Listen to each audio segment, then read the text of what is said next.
You must be the ones tasked by the Academia with renovating Aru? That's right. Good afternoon. I'm Kaveh, and these two are Termezi and Naisaburi. Hey, I'll hate them!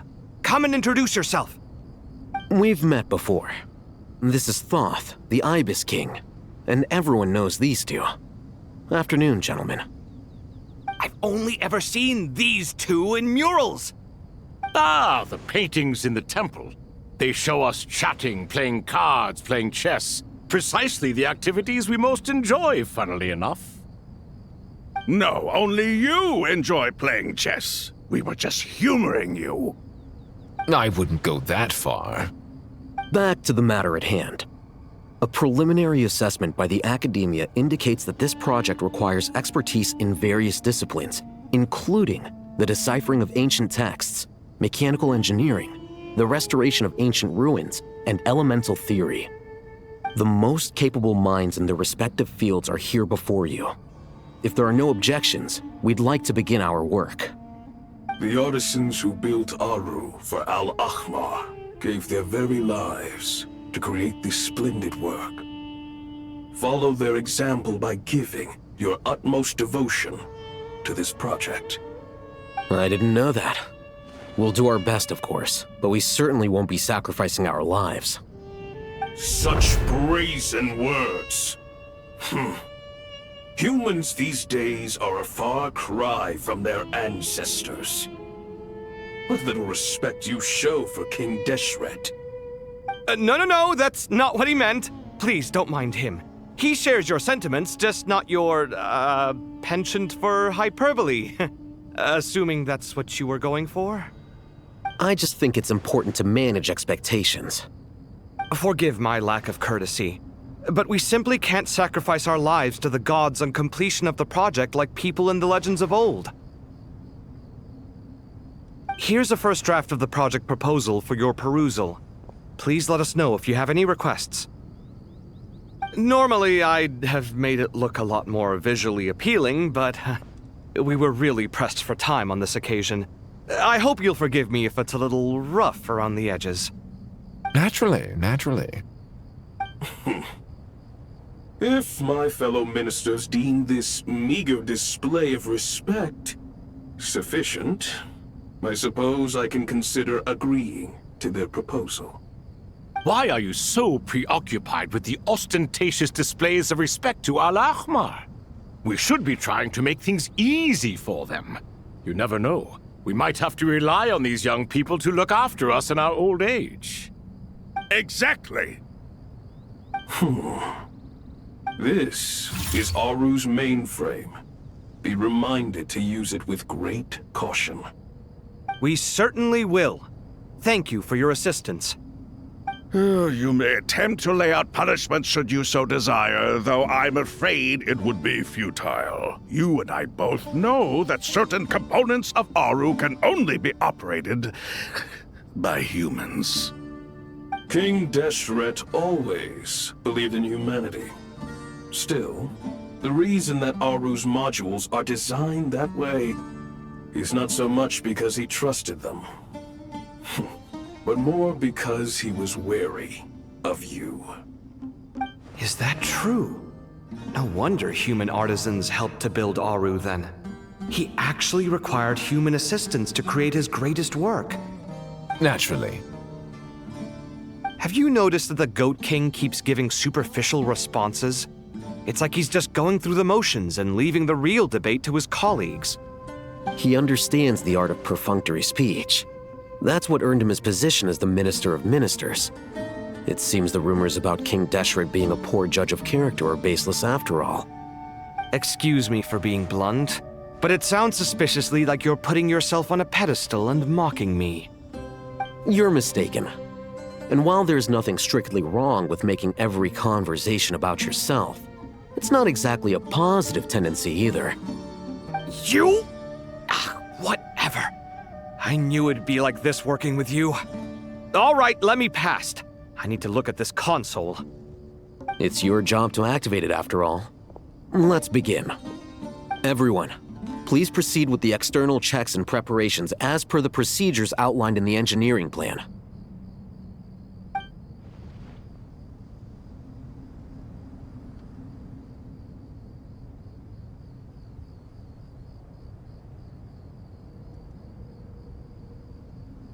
Hello there, youngsters. Whoa, the Ibis King came to life. What do you mean, came to life? I've been alive the whole time. You did say we could start our research, right? Are you having second thoughts now? I've reviewed the proposal. The work you're planning to carry out on this grand device is ambitious in its scope. You have ample confidence in your abilities, I take it? I wouldn't say I'm feeling hugely confident, but given how bad things are, I'd rather at least try something than sit around waiting to die. You are the top scholars of your day. I trust you are aware that there are countless links between Aru and the Akasha? Aru and the Akasha? But I thought the Akasha was the Academia's greatest technological accomplishment, created years ago by the Dendro Archon to help her people access knowledge. And you too? Do you not know either? You've read the instruction manual, right? You tell them. An instruction manual? The Akasha has an instruction manual? The Dendro Archon is a kind and thoughtful god indeed. It used to sit on a shelf in the corner at the House of Dana. Not the most popular read. If the manual is to be believed, Aru was in fact the original inspiration for the Akasha system. what? But there are so few records about Aru anywhere. And practically none of these scientific expeditions into the desert had anything to do with it. Ah, but this is something you could not possibly have known. You may have heard many stories about the desert, but what is the most important aspect of history? Consider this a quiz. Anyone from Vahumana present? I'm from Vahumana. It's, well, veracity. Precisely. And a large part of veracity is the chronological order in which events occur. I may as well tell you. In the beginning, Nabu Malikata, the goddess of flowers, descended upon Sumeru. The glory of the heaven was within her. She brought life, oases, and knowledge to this land. Then she created the Jinn, enlightened them, and ordered them to serve her. Two other gods also walked upon this land where wisdom flowed in abundance, and the three met beneath the great green trees. It was the first and greatest alliance. We should speak with reverence of this covenant between the three, which transcended both time and life. For they promised that in Sumeru, wisdom would be shared with all.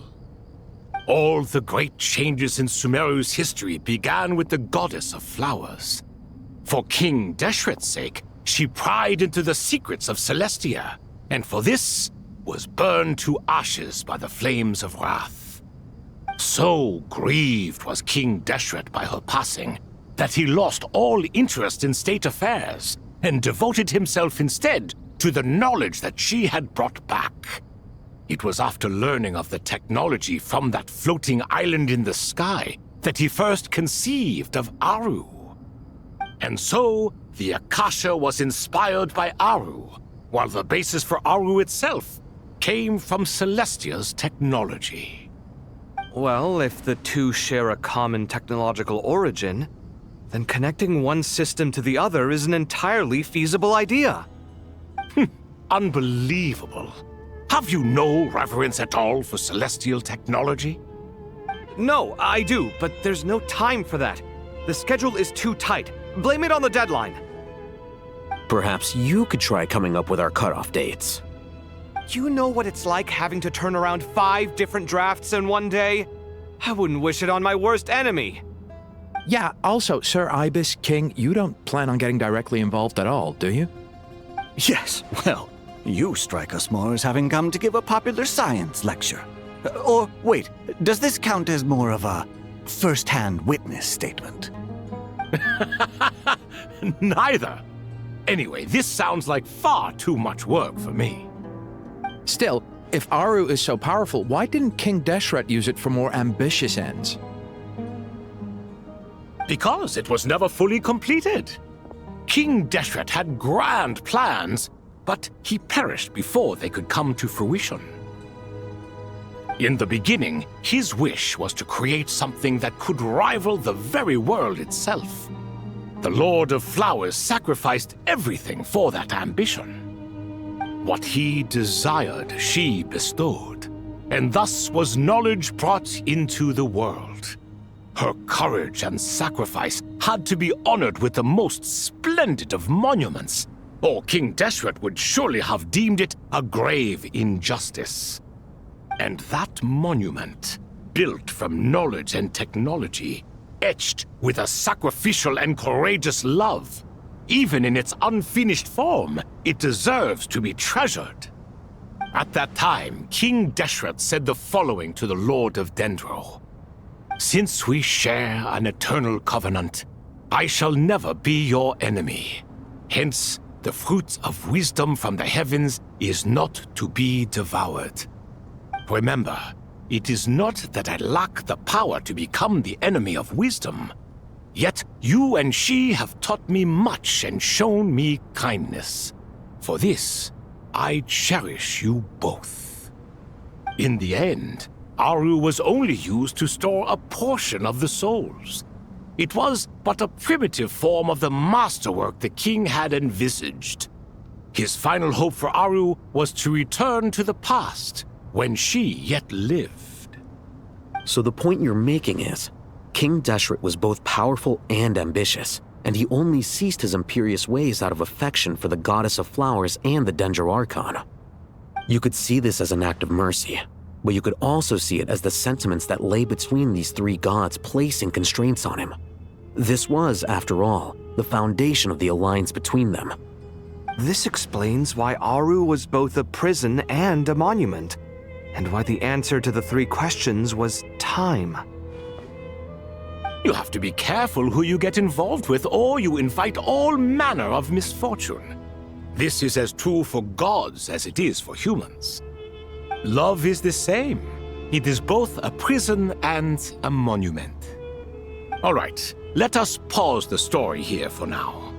Seeing as you've been so diligent, I'll offer a little help.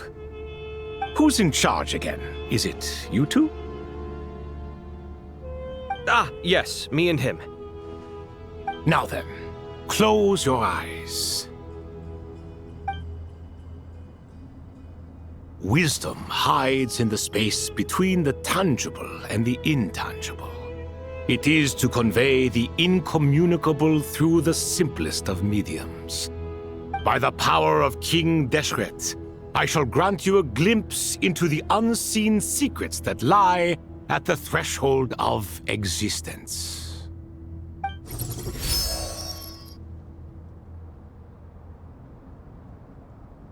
Where did this come from? Is it a new mechanism?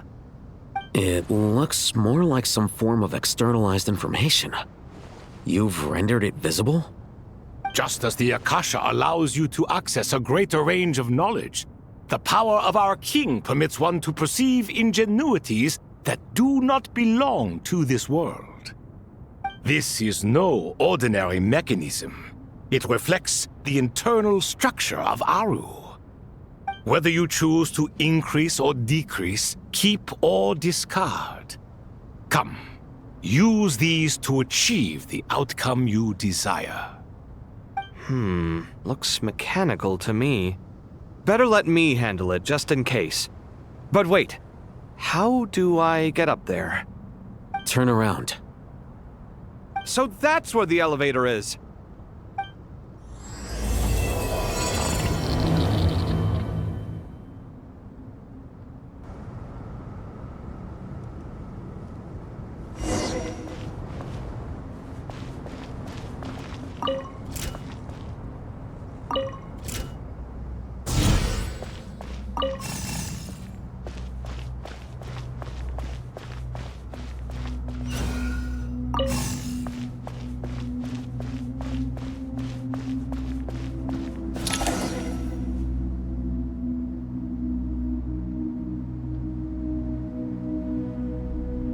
Obelisks were used to record important information in the ancient desert civilization.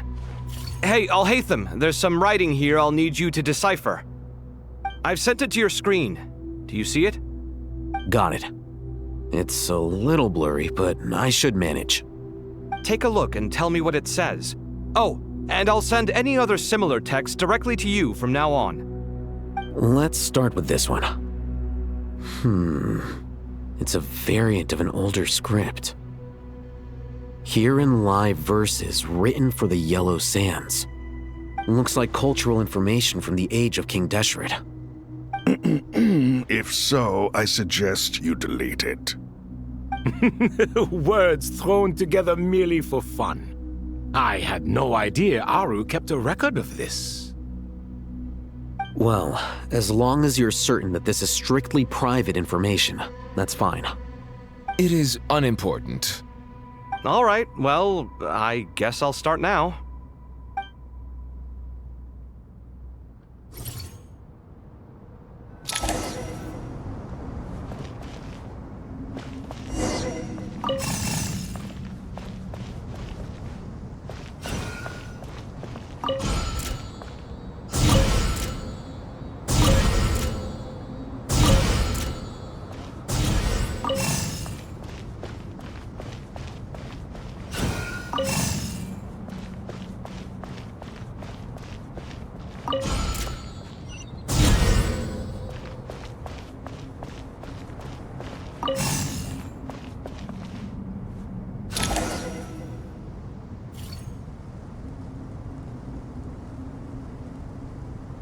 Found some more. Sending them over to you now. These are all reports about the Gurubad conflict. Can we delete them? I'd say so. Most of this information has already been archived anyway. What if there are details in there that Vahumana missed? What are we supposed to do if they come after us in the future? They'll just have to live with it. If we don't resolve these issues now, there won't even be an academia in the future, let alone a Vahumana Darshan. Yeah, you're right. Okay, done. There's some other similar monuments nearby. I'll check them out.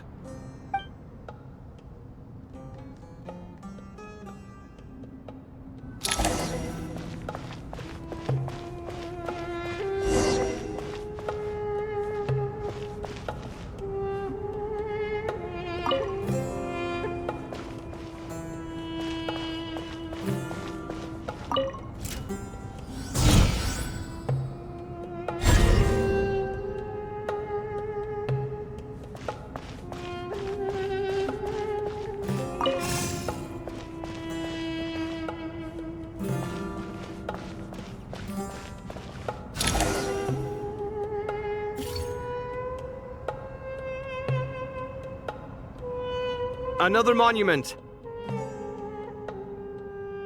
Hold on.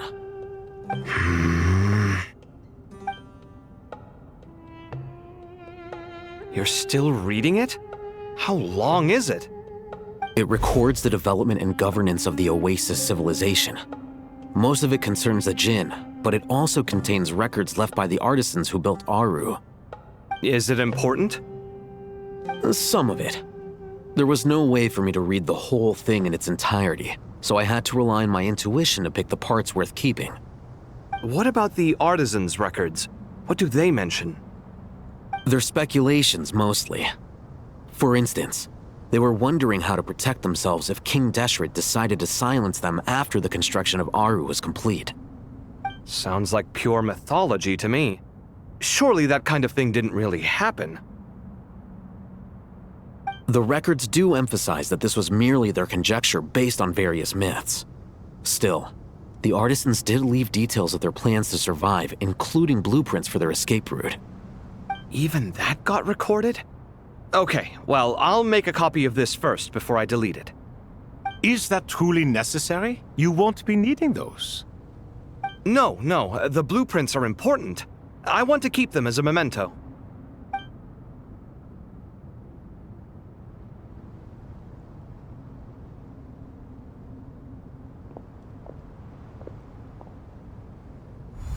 I think that should just about do it.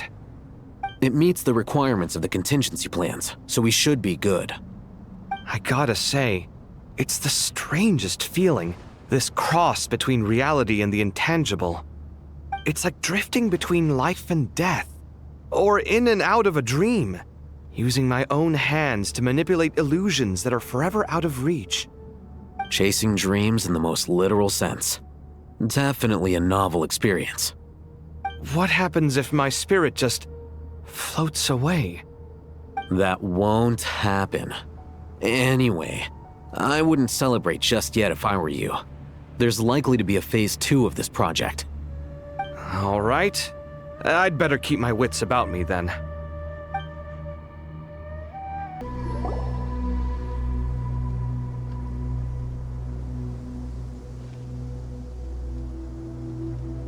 Traveler from afar, do you worry for the fate of Sumeru as well? Whoa! It's Sobek the Crocodile King! Greetings, Crocodile King. Please be at ease. I'm just here to chat with you about Lesser Lord Kusanali. Sounds like you really care about her. Yes, although to be exact, it is a mixture of both concern and curiosity that I feel. Speaking of Nahida, Paimon was wondering how she's doing. Wait a moment.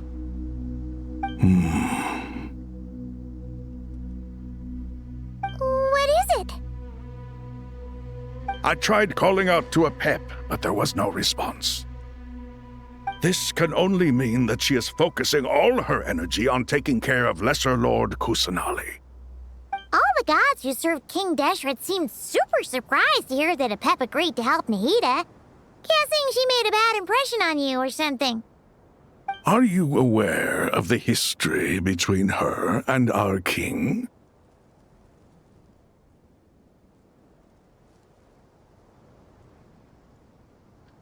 The story begins a long time ago. Al-Ahmar was always a wishful thinker where the Dendro dragon was concerned. Without consulting her, he decided to list her among the 7 pillars and declared his own power to be far superior to hers. That was when our king was at the height of his power. Ibis Goti and I were no match for him, and so we chose to submit and serve as his ministers. But not a pep. No, she never thought much of him. To a pep, Al-Ahmar's pride and sense of superiority were nothing but ignorance and hubris. In fact, they fought numerous times, but usually the battle ended in a draw. In the end, King Deshret coveted the power of Celestia, only to end up corrupted by knowledge. His final act was to trick the dragon into swallowing him whole, leaving her to bear the torment of his sins. The Dendro dragon stands for the glory of a bygone era. She hated Al-Ahmar and what he represented, all the gods, all the power they wielded. And so her willingness to help the Dendro Archon through this crisis comes as a great surprise indeed. It makes one wonder whether, perhaps, the Dendro Archon assisted her in the past. Yep, Nahida did her a huge favor.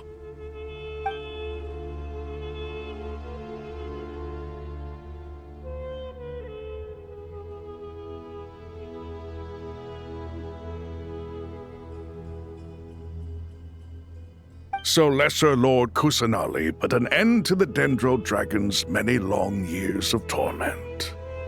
As much as she loathes the 7, a pep knows kindness when she sees it. No wonder she was willing to make an exception. Yeah, that's the sense we got from dealing with her too. She is not incapable of coexisting with other living things. Rather, she actively chooses to avoid coexistence. And this despite the fact that she symbolizes life itself. How ironic.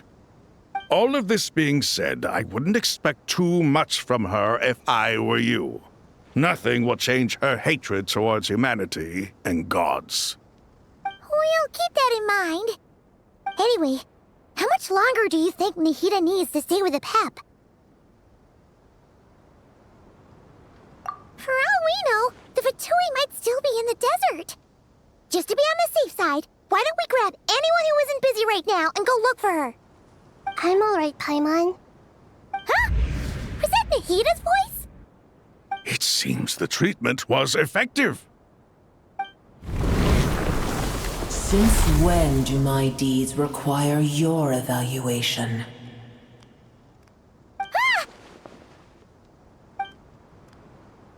Here will do just fine.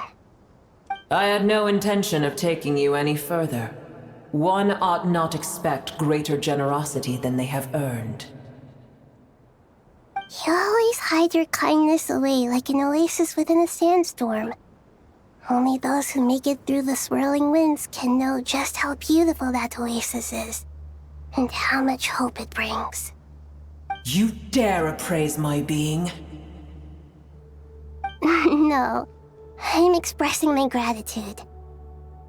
I want to thank you for sharing your precious life force with me.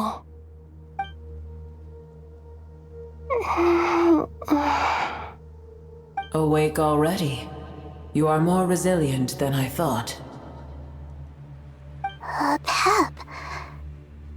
I feel much better. Thank you. Gods and their gratitude mean little to me. I would rather you give me your assurance that the situation with Irminsul and Sumeru's ley lines will be competently managed.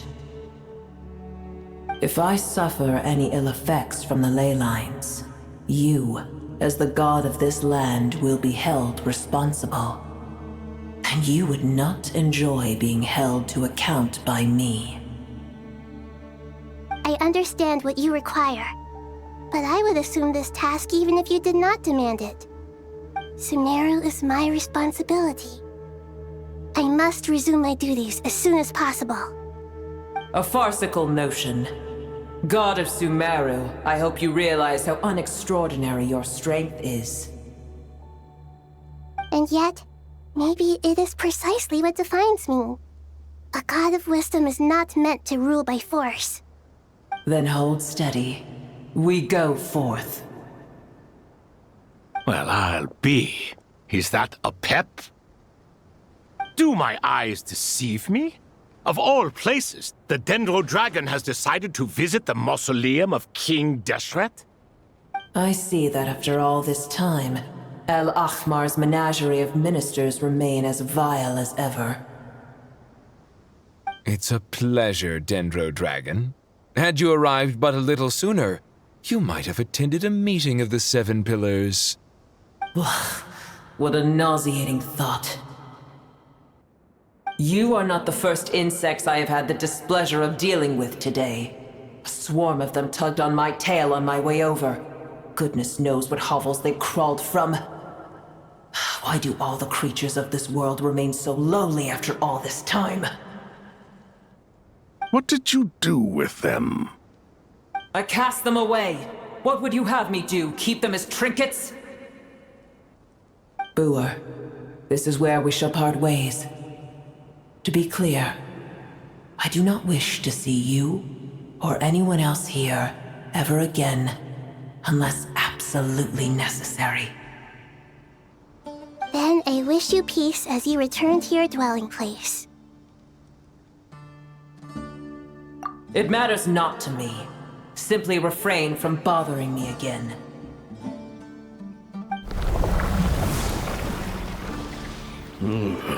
A force to be reckoned with. At times like this, I feel glad that she has no interest in any of this. Hold on, just hold on, okay? We're almost there. We made it! Huh? Wait, that voice! It's... Uh-oh, I'm gonna fall!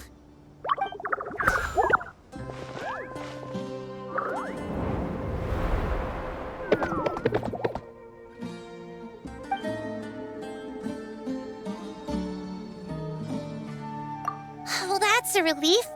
A pair of safe hands indeed. The Dendro Archon's familiars. They are the last thing I expected to see here. Huh? Wait, what are the R&R doing here? Don't you guys hate the desert? Obviously I was worried about the Dendro Archon. I've been supporting them with my Pari powers the whole way here. Oh, you seem pretty nervous. Is it because there are too many people around? Not just people. It's all these non-human beings, too. It's hard on them. I can't believe you made such a long and dangerous journey just for my sake. I appreciate your support so much. Thank you all. I'll have to ask everyone to wait while I help our new arrival settle in. Once I'm done, I'll gather everyone to discuss our next steps. Traveler, Paimon, shall we find a place for our friends to stay? Awesome! Let's go! Well, first I have some questions.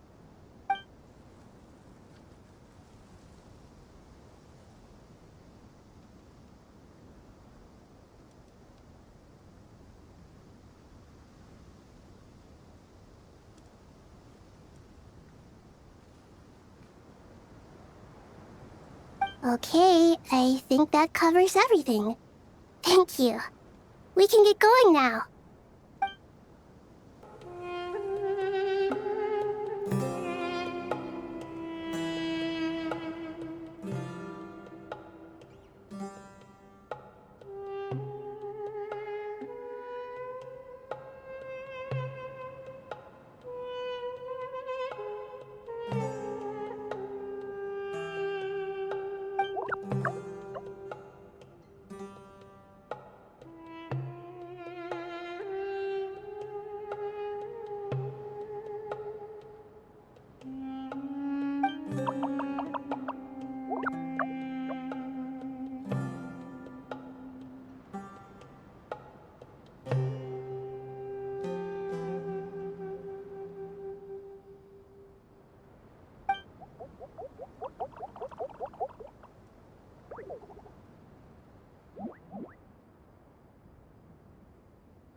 Hello, everyone. It's only us.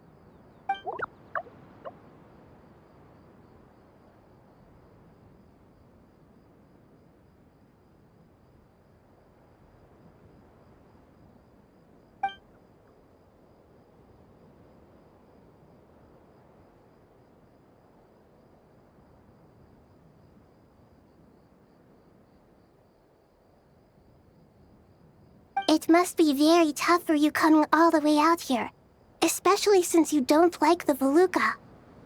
Is everyone back in Vanarana doing well?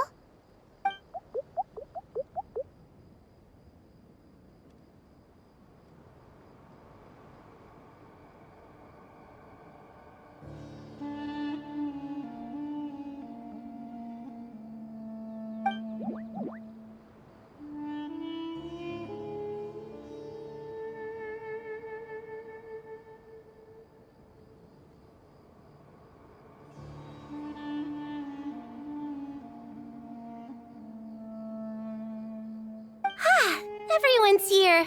Good. Are you okay? You look like you were about to pass out back there. Then you're forgetting who I am. Don't underestimate me.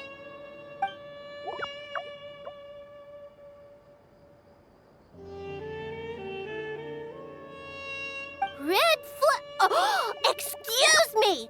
Are you comparing me to Paimon?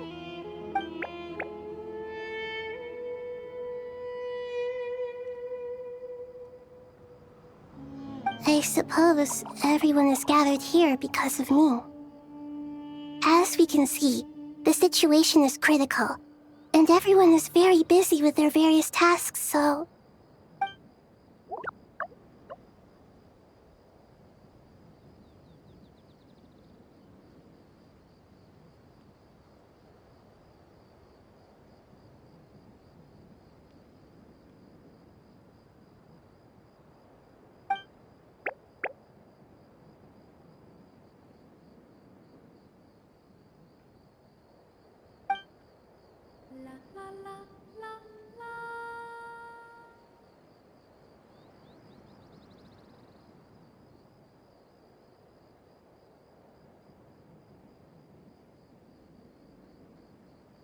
I can't thank you enough. Right now, we're focused on restructuring Aru, processing excess information, and helping restore everyone's confidence. I'm sure you'll find it all very straightforward. I can help too! Just let me know where I'm needed.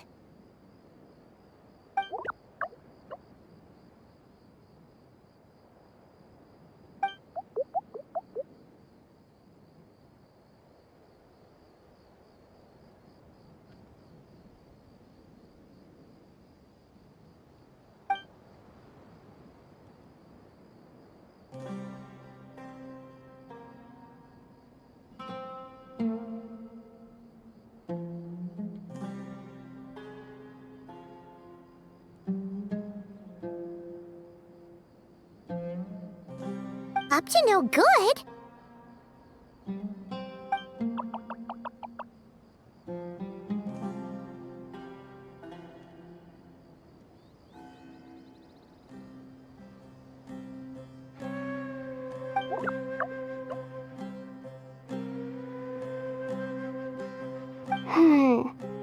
That definitely sounds suspicious.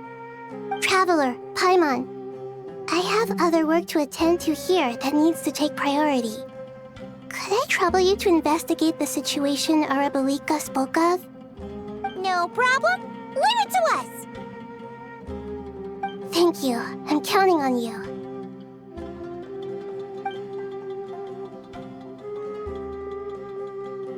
There's one other thing. If you are to work alongside the people of Sumeru, you will need to make yourselves visible to them. Is that acceptable to everyone?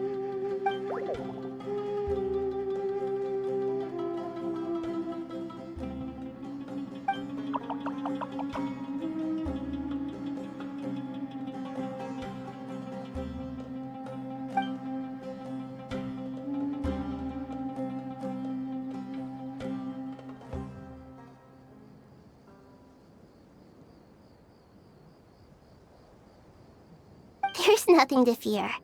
No one here will hurt you. But if you do feel afraid, don't worry. Just call my name and I'll be there.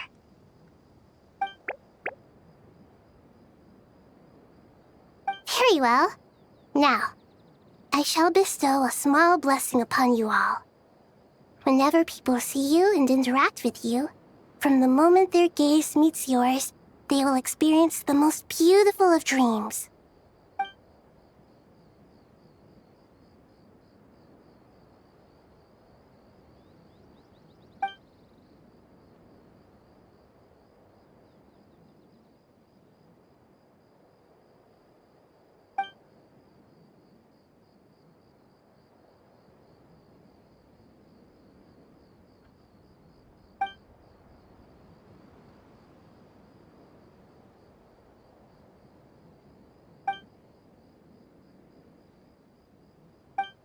Do not fear.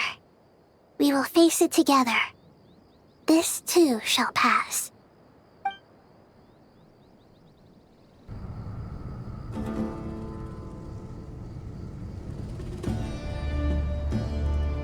Ah, everyone's here.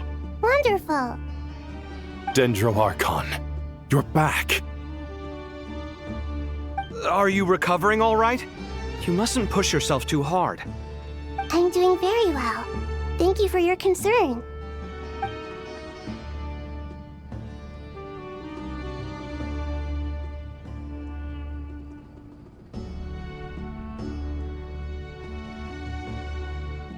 I see. Using the power of Aru to reboot the Akasha and gain access to Irminsul. It's a sound plan, although I regret to be the bearer of bad news, but with the state that Irminsul is currently in, it's impossible to access via traditional means. Even the Akasha won't change that. Alas, we had feared this may be the case. And what about non-traditional means? Non-traditional means? Are you saying... Desperate times call for new measures.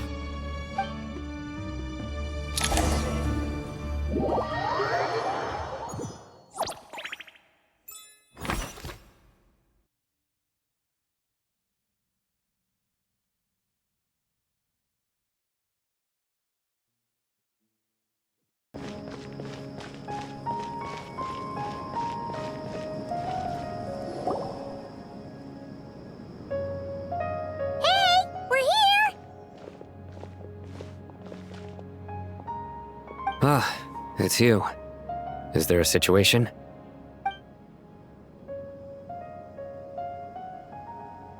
The Aranara have good intuition when it comes to people. In other words, there may well be a traitor among us. Given everything that's going on, I'd be more surprised if there wasn't. Miss Nefer, as a professional intelligence broker, I trust you have a solution? Not one that I'm willing to volunteer. What's in it for me? Let's say I'll treat this as a pilot project aimed at expanding your intelligence operations. Whatever business you're in, an avenue to demonstrate your abilities could never hurt. I like the sound of that. Glad we're on the same page. Given that you rarely set foot in Sumeru, practically no one at Caravan Rebot knows who you are. I take it you've read the files on everyone in the area? Yes. I also skimmed the list of evacuees, and am more or less up to date on where everyone stands. Any initial suspects? Limiting the scopes to males whose recent activity could be viewed as suspicious. I've identified 3 names. The Aranara saw 2 people talking, but currently we only have 1 suspect. The other person was probably just a messenger, and in all likelihood has already left Caravan Rebot. Everyone is heading for the desert per the evacuation order. Anyone willing to turn back at this stage is almost certainly with the Putei. There's no way it was a spur-of-the-moment decision to act at a time like this. This spy must have been planted long ago. We need to smoke him out from wherever he's hiding. Sounds like you have the beginnings of a plan.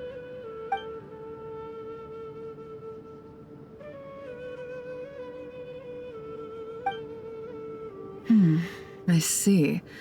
Your suspicions are well-founded. I'd be watching him too if I were you. So far, we still lack solid evidence that he's been bribed.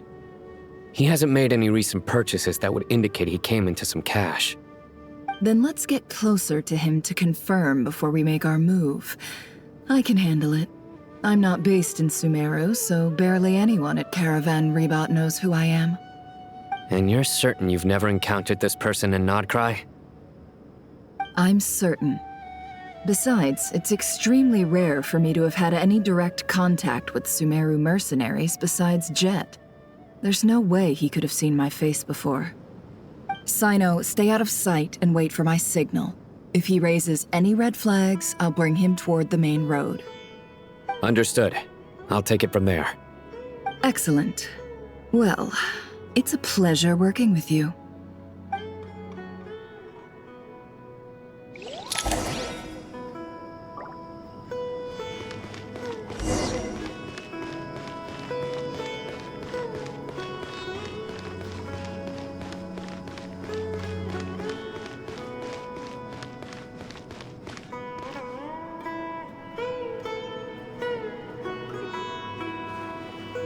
Darker skin, scars, frequents the desert and has ample combat experience. Nothing unusual about how he dresses or acts. What's that he's looking at? A coin. Interesting. Could that be how his contact paid him? Conveniently discreet for someone trying to hide any unexplained income. And yet it could be highly valuable. Sorry to bother you. Has everyone here already left? I don't suppose you happen to see a lady wearing a hat? Ma'am, what are you doing in Caravan Rebot all by yourself? The main group evacuated some time ago. Didn't you pass them on the road? My friend and I lost some of our cargo along the way. I didn't want to miss out on potential business, so I told her to go on ahead and meet the client while I retraced our steps. I didn't think it would be so late by the time I found it. And then there was a terrible sandstorm. I guess I must have taken a wrong turn, because I didn't see any large groups on my way here. Forgive me for asking, but just to be on the safe side, could you describe this friend of yours? Sure. She has blonde hair, and she was wearing a hat and a white dress. You'd definitely know if you'd seen her. Yes, I think that does ring a bell. Ah, my apologies. During this exceptional time, the Core of 30 are under orders to be extra cautious when dealing with unknown people, whoever they might be. I understand. Well, sir, is there anything else you need to know? If not, I'd better try and catch up with them. Hey, wait! They left a good while ago now. You'll never catch up with them on your own. Why don't I give you a ride? I'm here to collect the last few people anyway. We have plenty of carts, so one more won't be a problem. That would be amazing. Traveling with a group will be much safer.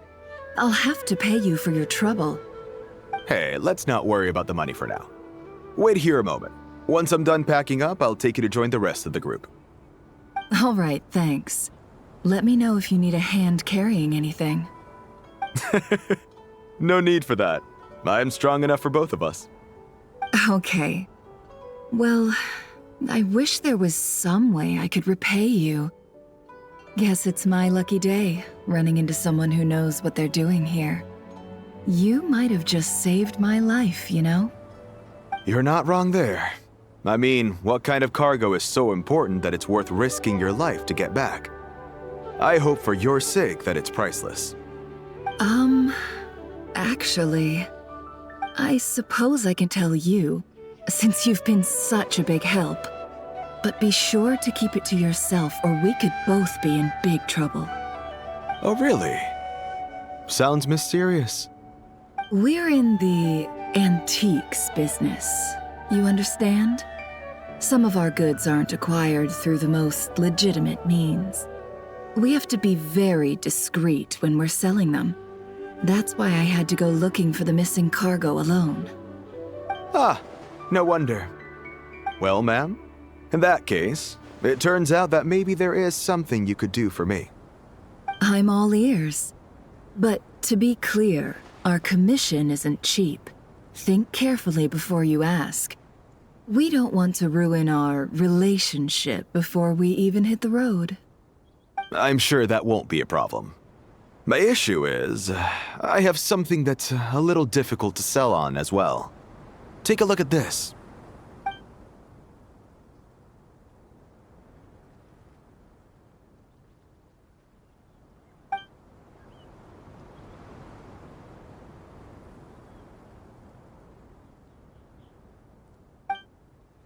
Pure gold. That's quite something. How'd you come across it? Dig it out of some ancient tomb? If you look hard enough, there are many treasures to be found in the mausoleum of King Deshret. It has no distinct Snezhnayan markings.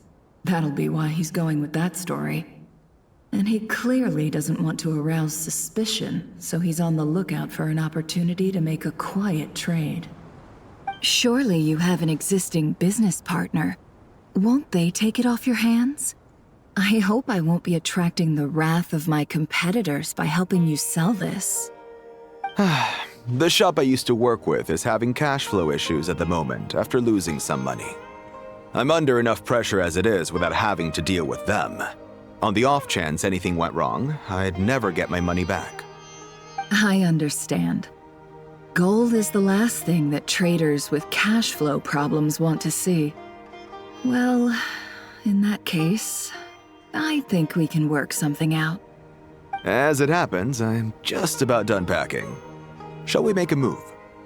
Sure. Let's walk and talk. This evacuation was a huge operation. They needed a few people to stay behind and tie up loose ends. And I ended up being one of them. You're lucky you ran into us in time. I certainly am. I don't know how this happened. One thing led to another, and look how it ended up. I just hope our client doesn't get spooked and cancel their order. Fingers crossed. But either way, life goes on, and we all have to make a living somehow.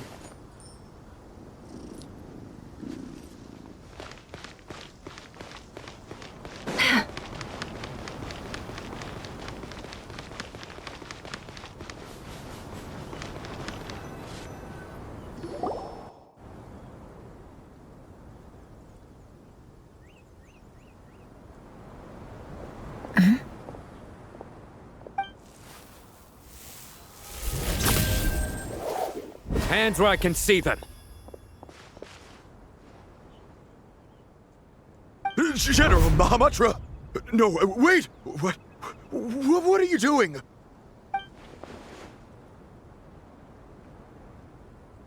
This is the coin? Good.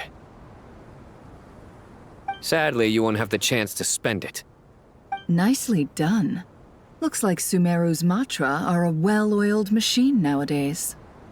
Unmarked gold coins are quite difficult to trace. Thanks to you, we have secured the evidence.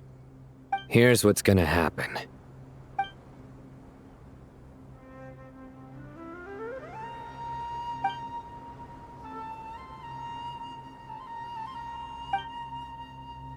Southeast from here, leeward side of the hill.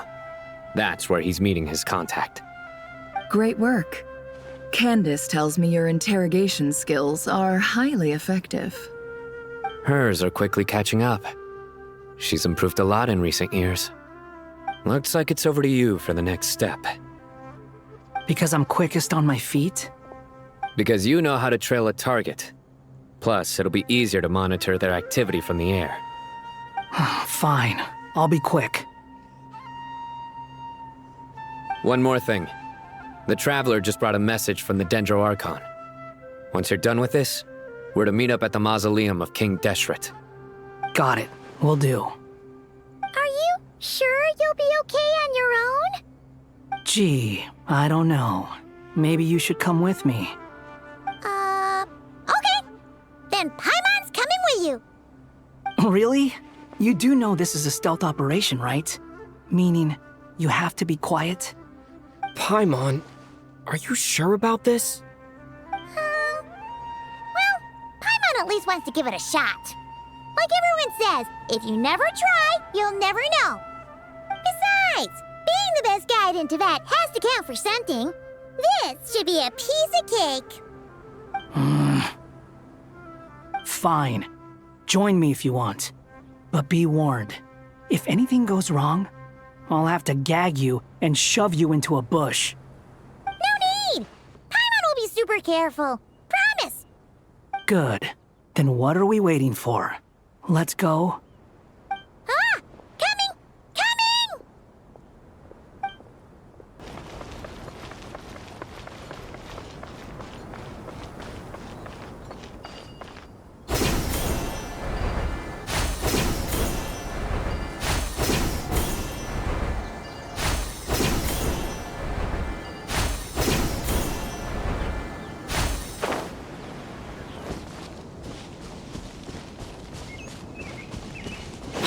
Follow.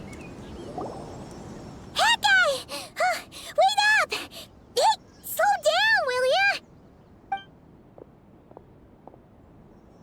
We're here. Now we wait. Okay, yeah, cool. Cool. What's on your mind, Paimon? Huh? Oh, nothing? I thought all you cared about besides being a guide was food and sleep. Why the sudden urge to go on a dangerous mission? What's that supposed to mean? Paimon's been on plenty of dangerous missions before. But never on your own. You hardly ever leave the Traveler's side. Just saying. I'm kind of at loose ends right now. So if you did want to share, I suppose I'd have to listen. If not, suit yourself. Makes no difference to me. That guy? Do you think Paimon is useless? What? Where's that coming from? When we were in Notcry, Paimon suddenly realized something. Even though Paimon's with the Traveler every single day, whenever we face real danger, she can't do anything to help. Paimon doesn't get like this very often. She just got really scared when the Traveler got kidnapped that time. What if he never came back? What would Paimon do then? And the more Paimon thought about it, the more useless she felt. But Paimon doesn't want to be a burden. Paimon wants to be a friend who's actually useful. Does that make any sense? You know,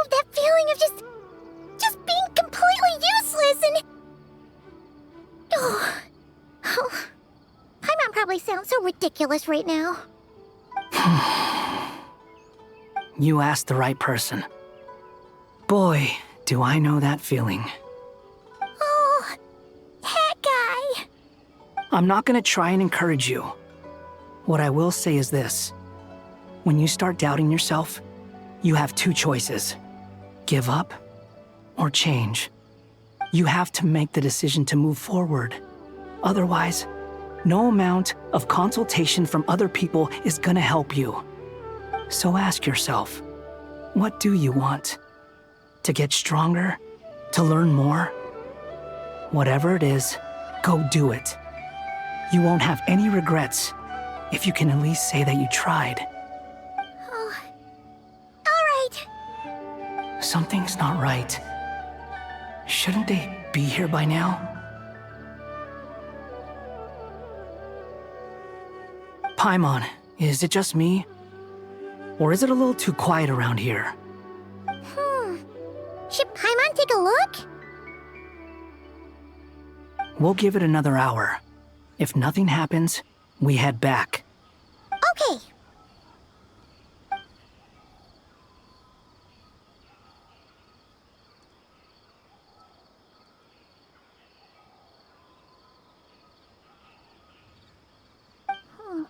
How strange.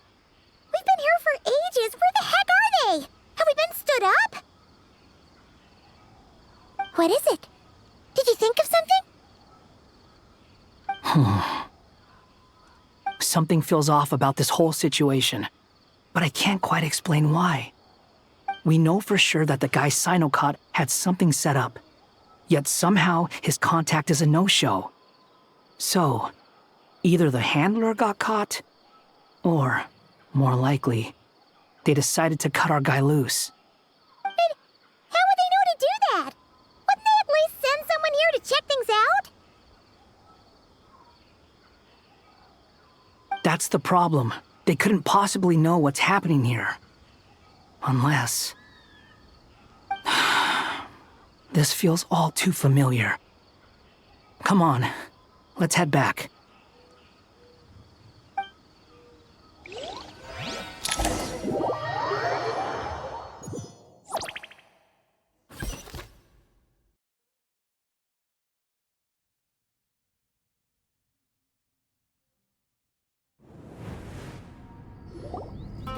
Even though this isn't a formal meeting, I'd still like to start by saying how grateful I am to each and every one of you.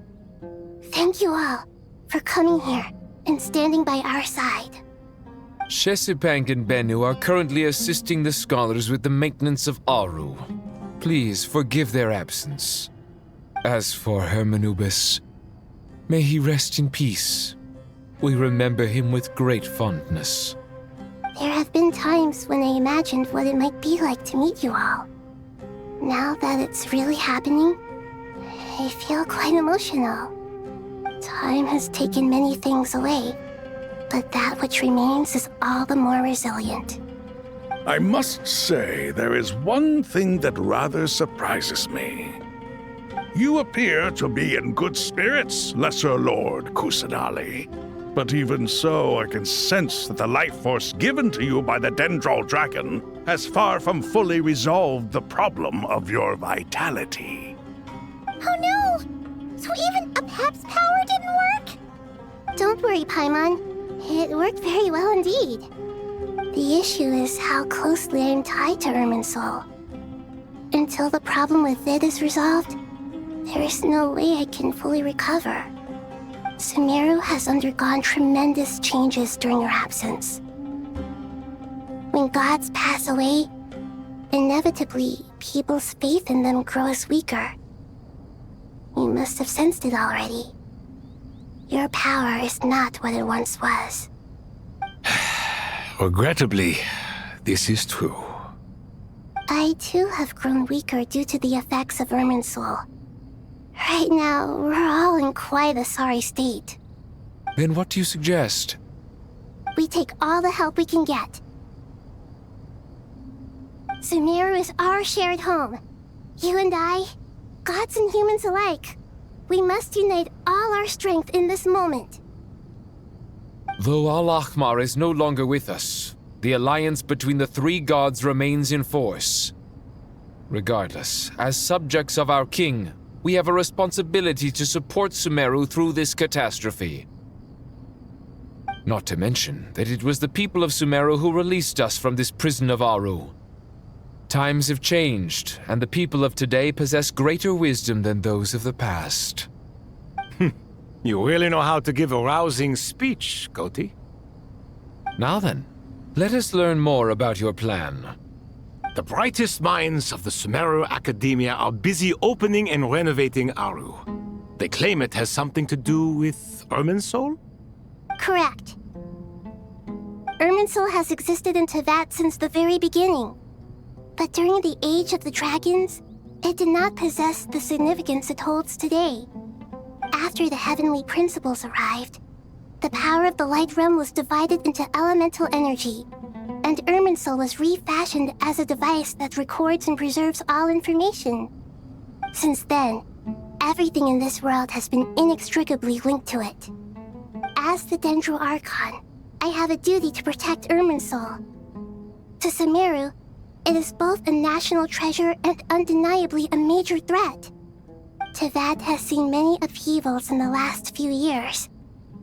The most recent of these was a major crisis in Notcry, which forced Sumeru to be even more vigilant than usual.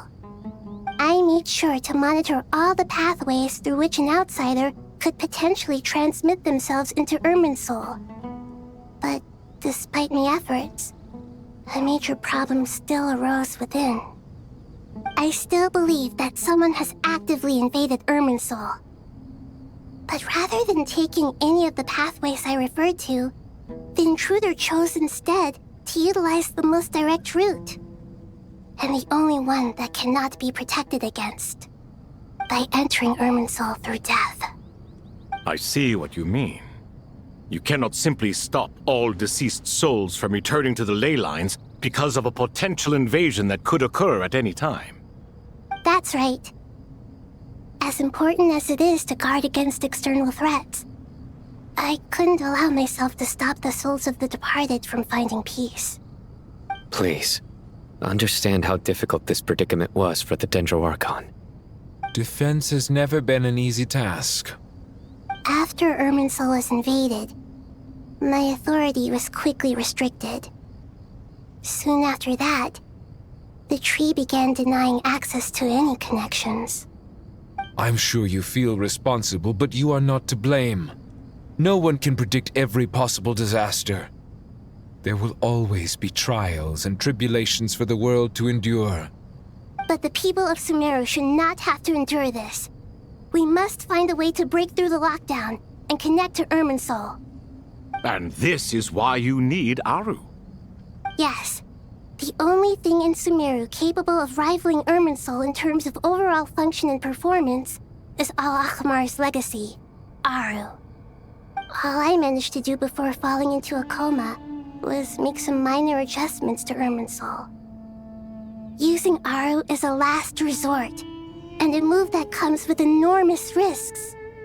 The scholar's initial plan was to borrow Aru's power to reboot the Akasha, then use the Akasha to connect to Irminsul and investigate. Unfortunately, Irminsul has suffered far greater damage than they first thought, rendering that plan futile. To rise to the challenge, we had to resort to a more extreme and far costlier means.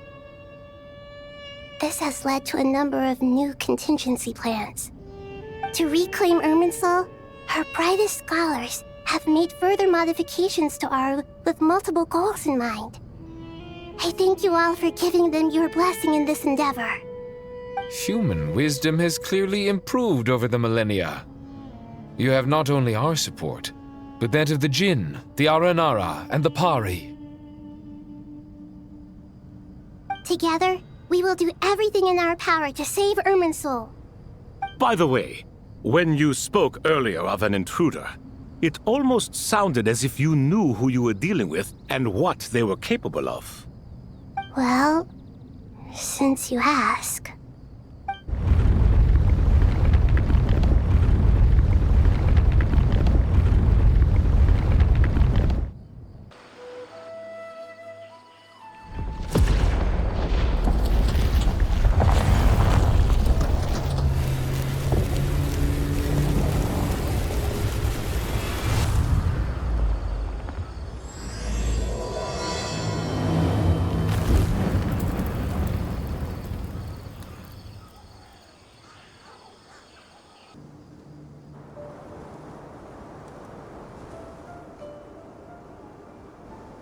Dr. Tainari! What is that?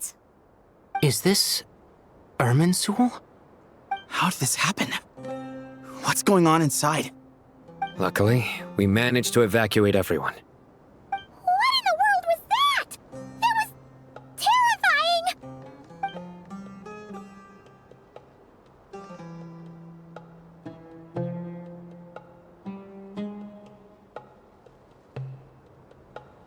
Oh my. I understand now, Dendro Archon. You make yourself quite clear indeed. Not once over the millennia has Irminsul been so terribly afflicted as this. Please continue, Dendro Archon. Irminsul's root system is what comprises the ley lines. In the past, it has always been hidden away, going unseen by the general populace. But now, an evil intruder is making it reveal itself. It has become a tree of unbridled greed. A clear sign that a deranged experiment has advanced to a new stage. Blasphemy. From where I stand, an experiment in the name of blasphemy sounds rather improper. But if we are to honor Dottore will, this is what we must do. The birth of this tree proves to me beyond doubt that this incident is connected to him. But to explain the situation in full, there is someone I need to tell you about.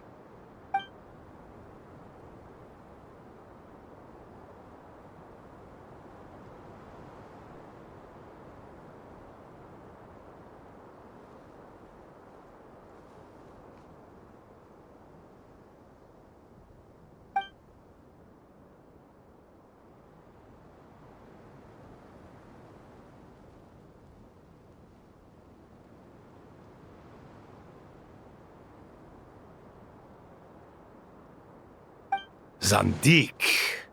So it was him. I saw him in the desert once. A man of supreme arrogance. So this is where it has taken him. But didn't Dottore die and not cry? How is he still able to do all this? He must still have loyal followers amongst the Fatui. Even so, I'm still unclear as to how he has been able to wield such a profound influence over Irminsul. I can confirm that Fatui forces have arrived in Sumeru City. Furthermore, Irminsul seems to be undergoing some kind of mutation. Evil branches are beginning to grow. Things that do not belong to this world are slowly but surely materializing. Sorry, I couldn't think of any other word to describe it. They don't seem to be fully formed physical entities yet, after all. But they are gradually becoming real. A baleful tree climbing up into the heavens. Speaking of Dottore, I have some information on that front as well.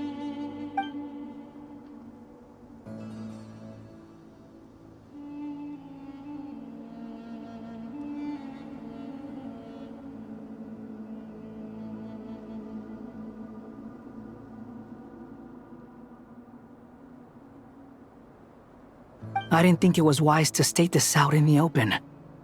But my theory is, the mole wasn't cut off after he was caught. They wrote him off from the beginning. You mean, the Fatui never intended to follow through with him?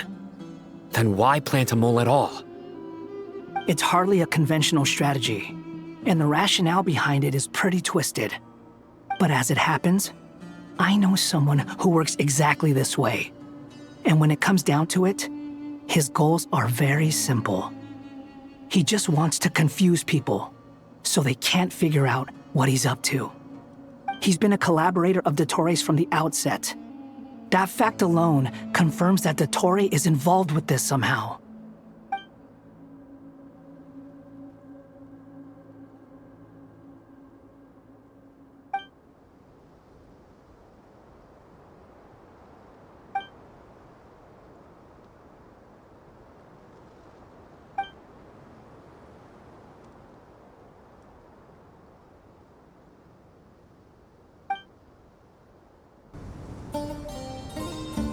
There is still much to be done.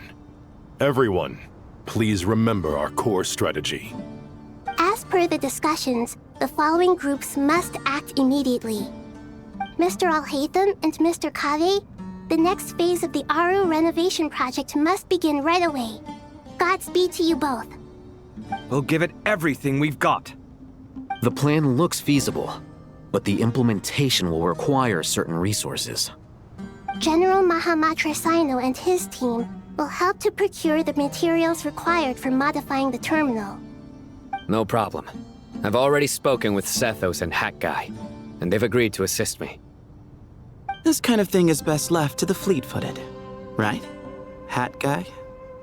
If it's efficiency you're after, we're the right people for the job.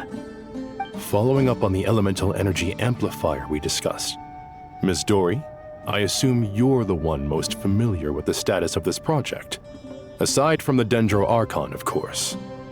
Yep, that's right. Leave it to Lord Sangama Bay. Got it. Well, I'd like Madame Farazan, Kale, and Nicole to support Dory on the technical side. You can count on us. Will do.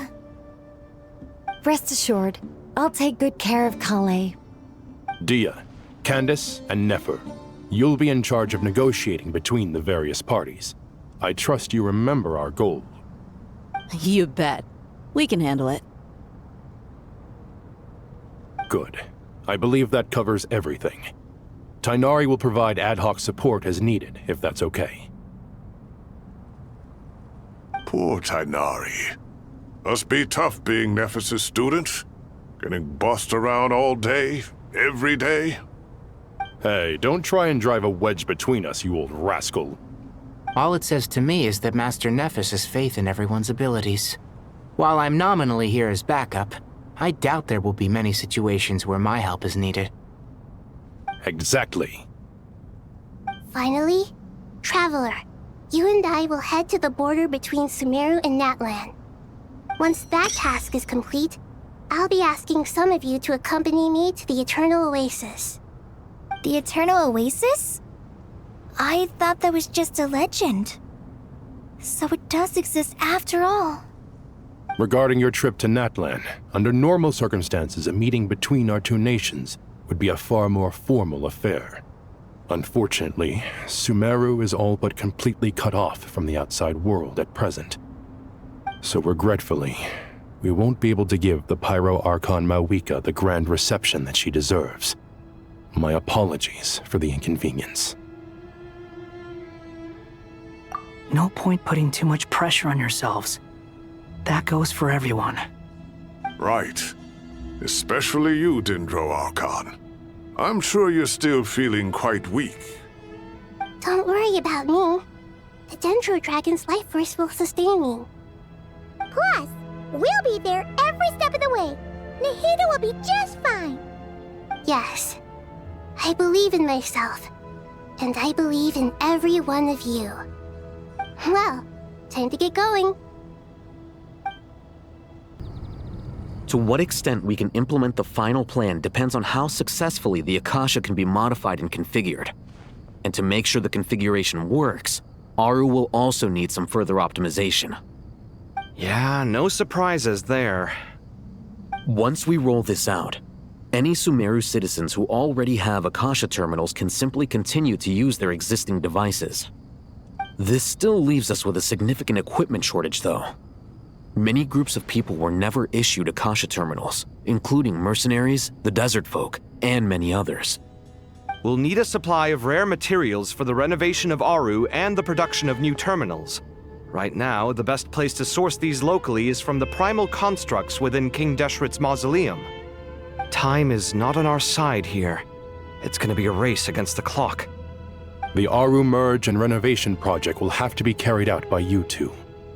Everything's riding on this, so failure is not an option. Best of luck to you both. As discussed, General Mahamatra Sino and Mr. Hat Guy will source the required materials. Mr. Sethos is quite familiar with the layout of King Deshret's mausoleum.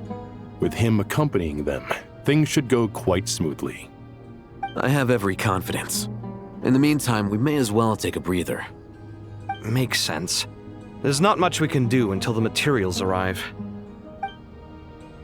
Get information and stay close. What is this, boot camp? Knock it off.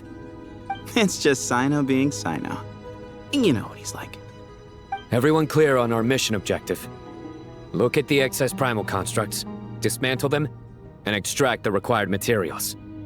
And King Deshret's 7 pillars agreed to this? If they're just sitting there doing nothing, we might as well put them to use. Thoth's words, not mine.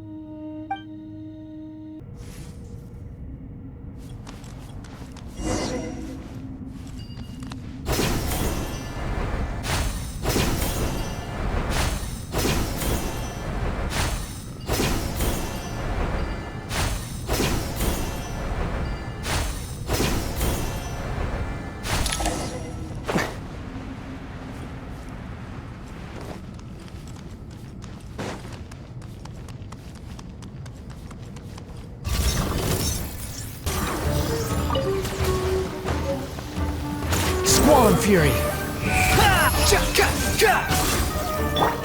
Nowhere to run! Behold!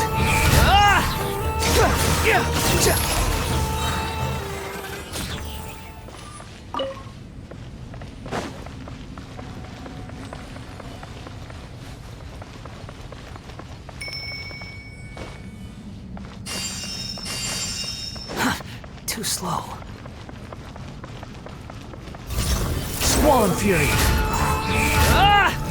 Through me, justice is served!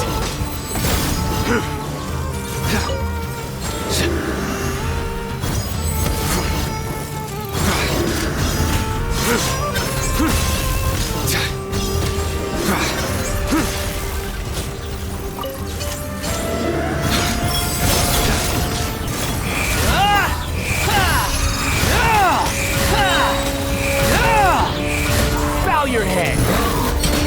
These devices should still be usable even though they're broken down. Let's take them back for the others to review. Quit following me.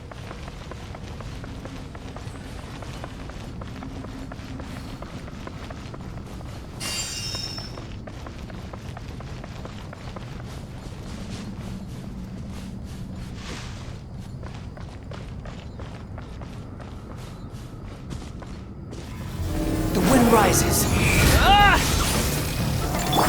Judgment is upon us. Move or be moved. Wait! Nowhere to run!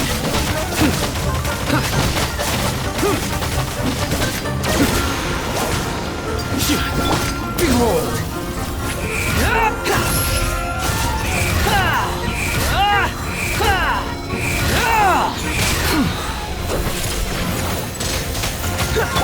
Surrender! Excuse me?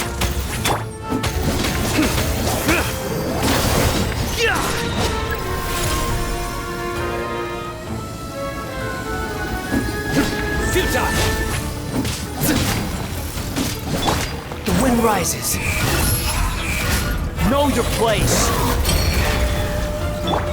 Sage's wisdom!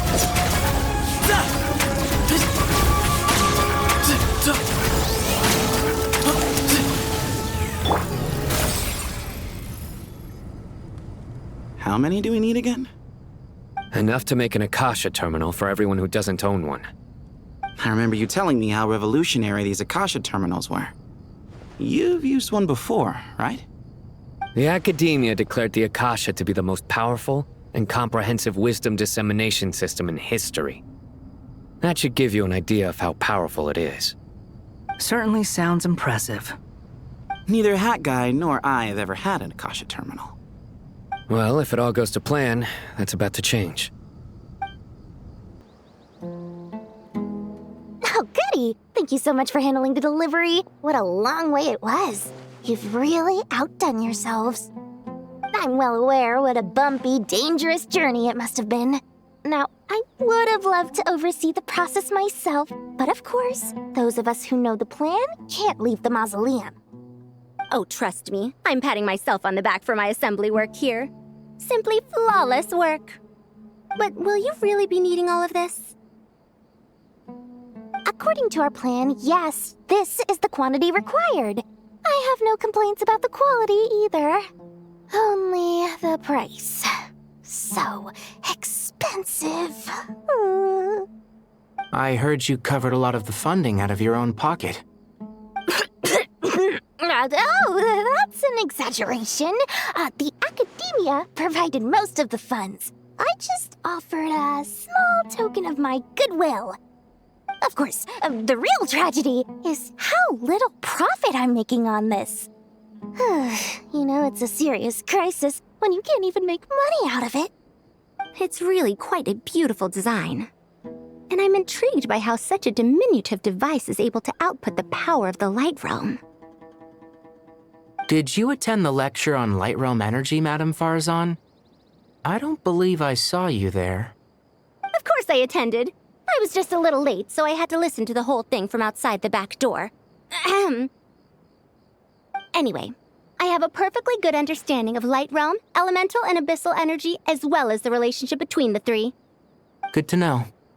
Master told me in private that the conversion process between Light Realm energy and elemental energy involves highly classified knowledge that shouldn't be disseminated too widely.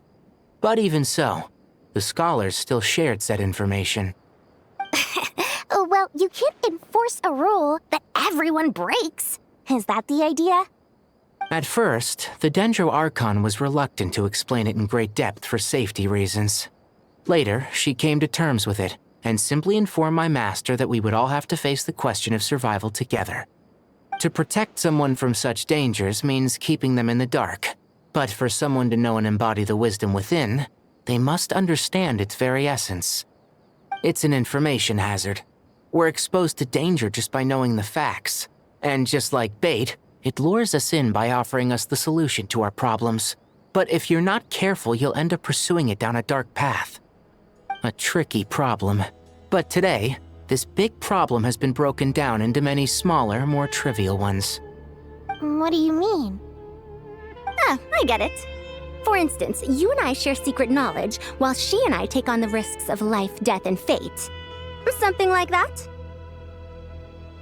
Hey, what? That is not what I call a trivial problem. Well, as they often say in Vahumana, an event that is monumental to the individual is negligible in the grand scheme of history.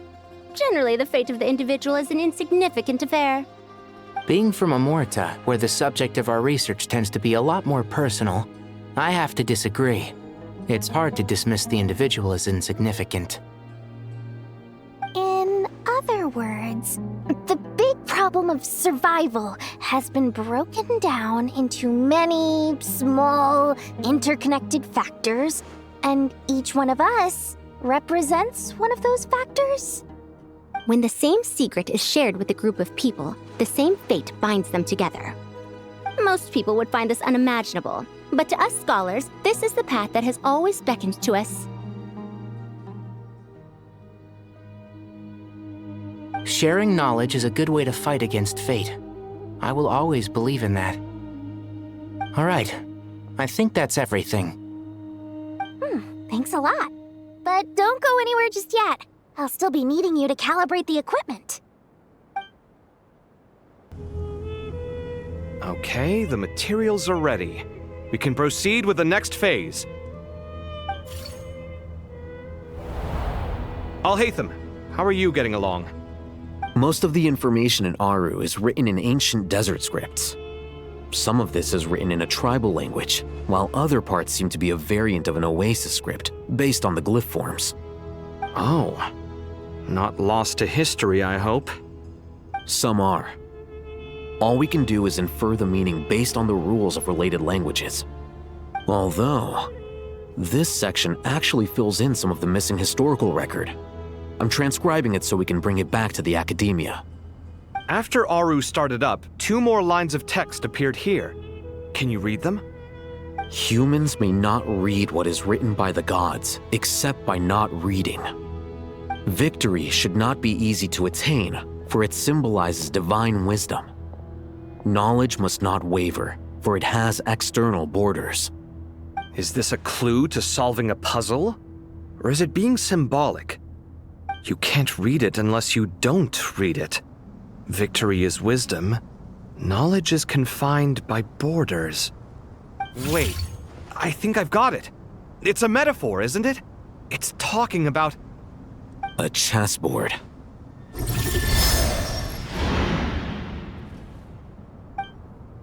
You were right.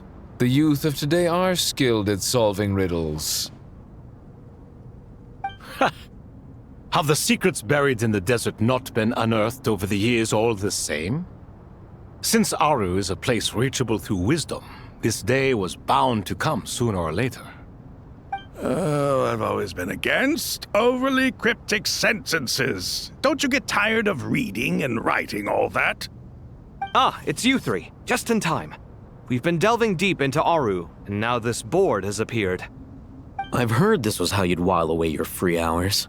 You must be quite the experts by now in that case.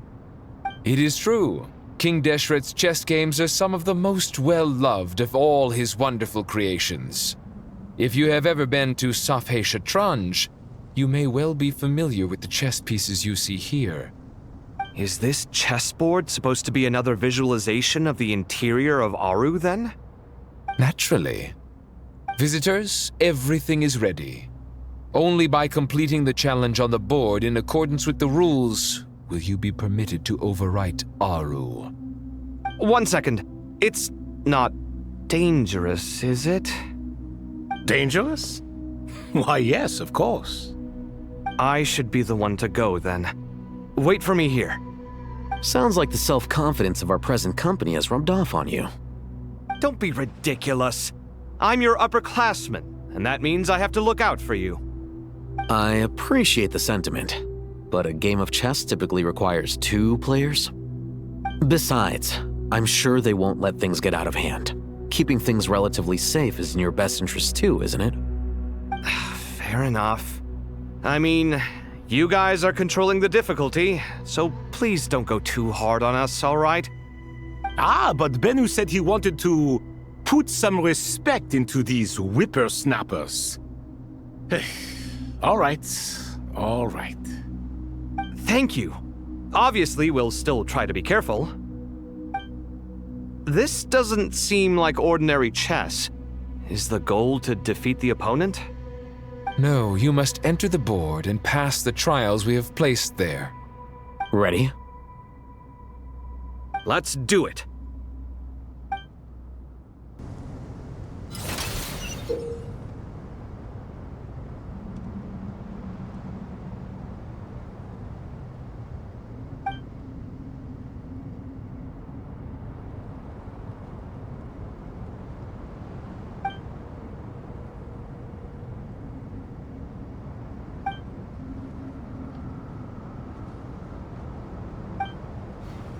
The first trial is posed by me.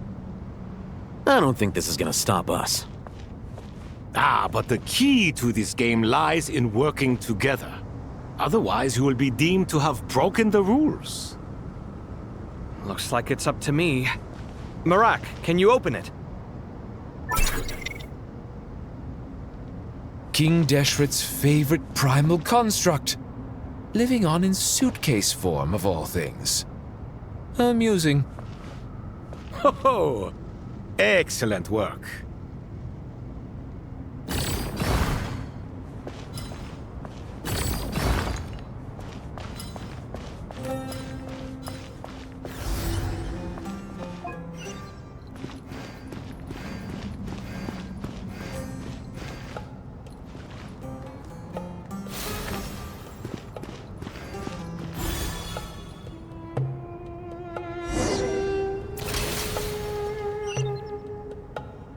Now is the time for my trial. Now, don't be nervous. I'll make it nice and easy for you. Really? Thanks in advance. We appreciate it.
Ibis King, don't you think this all rather inappropriate?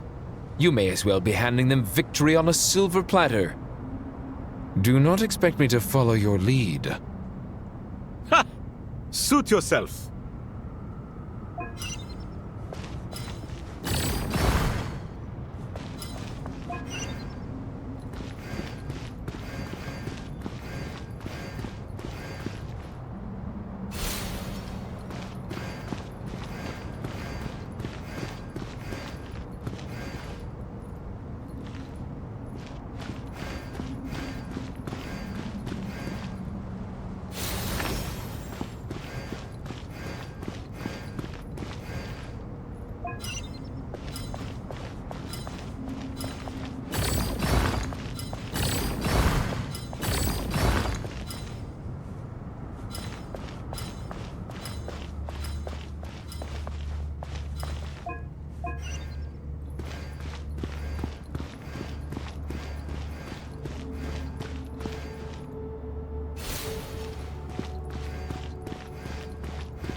Done.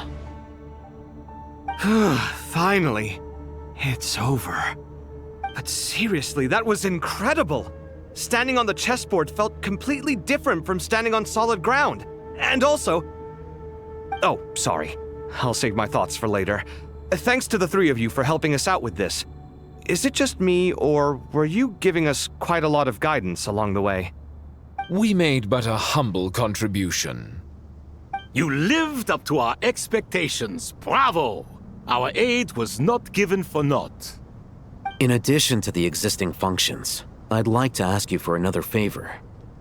Since Aru's interference shield can cover the entirety of the mausoleum, it should be possible to extend its range even further. Perhaps you can find a way.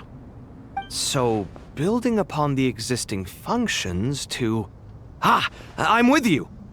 Imagine for a moment. What would the ideal outcome look like if this function were compatible with the devices? I agree. This is the best solution possible. Please, everyone, we beg you to help us. Me, oh my! Well, since you ask so very nicely, I suppose... Goti? Croco? What do you say? Naturally. Time to go! Let's go find Nahida!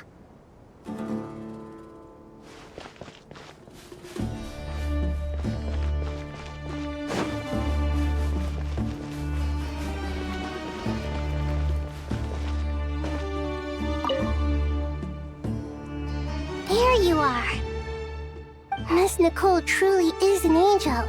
She shows great wisdom in guiding others, and she has already sent word to Natlan on our behalf. She said that while the other members of the Hexen Circle are busy with important work, she is quite free, and she is more than willing to accompany the people of Sumeru for the entire journey. Oh, yes, Nicole, all right. Always super patient and loves to help everyone out. She's the best. She is. So kind and enthusiastic. Well, time for us to get going. Let's head out.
This should be one of the closest places to Natlan in all of Sumeru.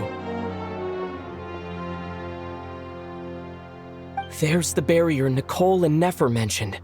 It completely cuts this nation off from the others. But why? Why separate you from the rest of the world now, specifically? And if I'm not mistaken, Irminsul was polluted once before, wasn't it?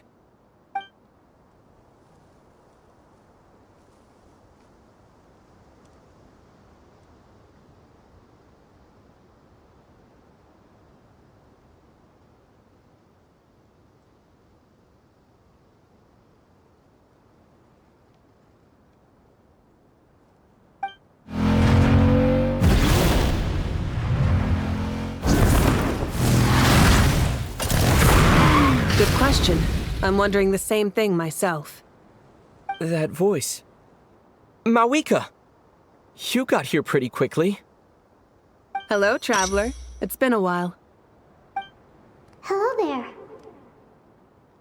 Hello, Dendro Archon. Mawika, I apologize for asking you to meet at the border on such short notice. I also apologize for not being able to greet you in person. The form in which you see me now is one carried by the Traveler. The real me is inside the mausoleum of King Deshret, and I am reaching out to you with my mind from here. Irminsul has been infiltrated by the Doctor. We must be on our guard, as he can spy on information in the world from within the tree. Fortunately, there is no record of the Traveler in Irminsul, and you are still within Natlan's borders. My records will be preserved in the Night Kingdom, rather than the ley lines. As long as the Night Kingdom remains disconnected from the ley line cycle, the Doctor has no way of knowing my movements. Exactly. So by meeting each other in this way, the meeting essentially never happened. No wonder Paimon didn't come. You were concerned that her activity would be recorded by Irminsul. The Natlanese have heard about the situation in Sumeru. With the borders sealed off, merchants have been forced to stop their shipments. It's pretty serious, and you're the ones bearing the brunt of it. I'd like to address the question you raised at the beginning. I can offer a brief explanation, although it will sound rather cruel. I don't reach this conclusion gladly, but Irminsul predates the heavenly principles. It existed long ago, when the dragons of Natlan were at the height of their power. So even when the people of Sumeru became ill because of pollution, it was not a critical issue from the perspective of Irminsul itself. As long as it continues to function normally, the barrier will not be activated.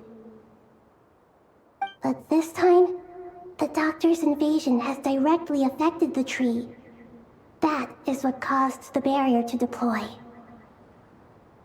The heavenly principles established a rule that when Irminsul is plunged into grave danger, a portion of power will be reserved to isolate Sumeru.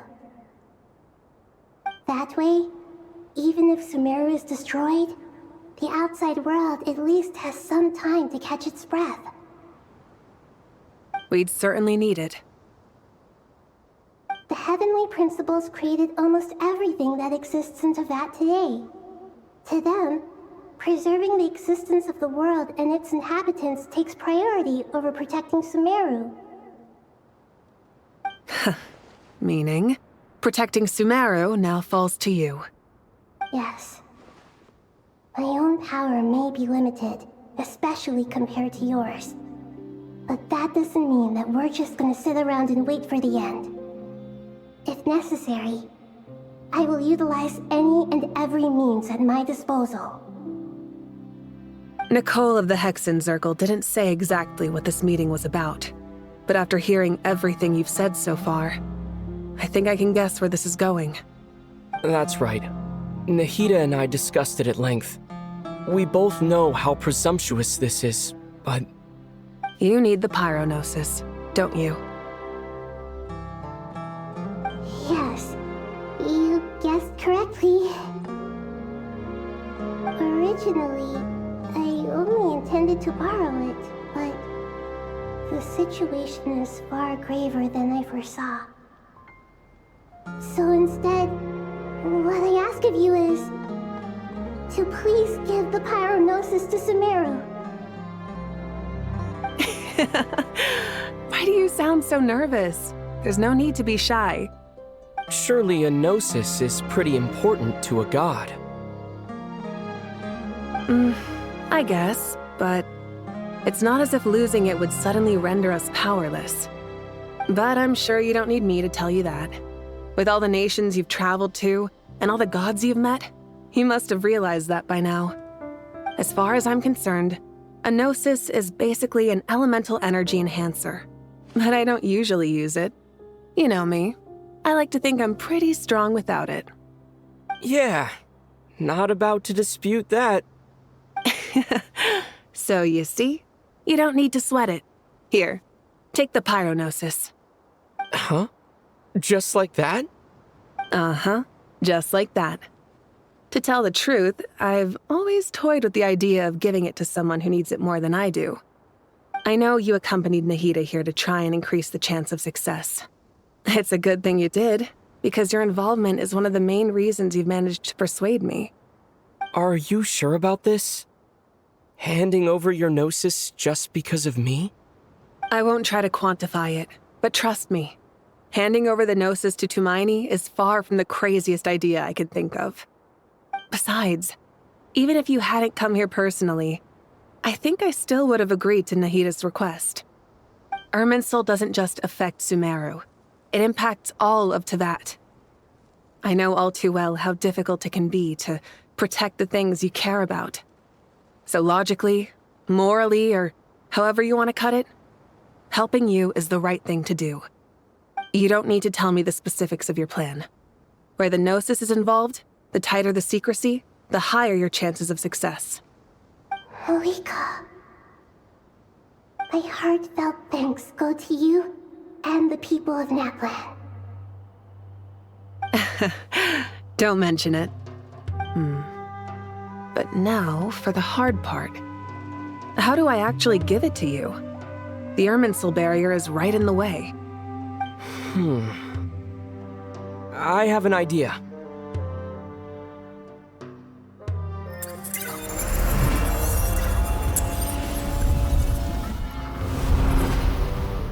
Just as I thought. Incredible. What did you do? Just made a lucky guess. This seems to happen quite a lot. Things that apply to everyone else don't seem to apply to me.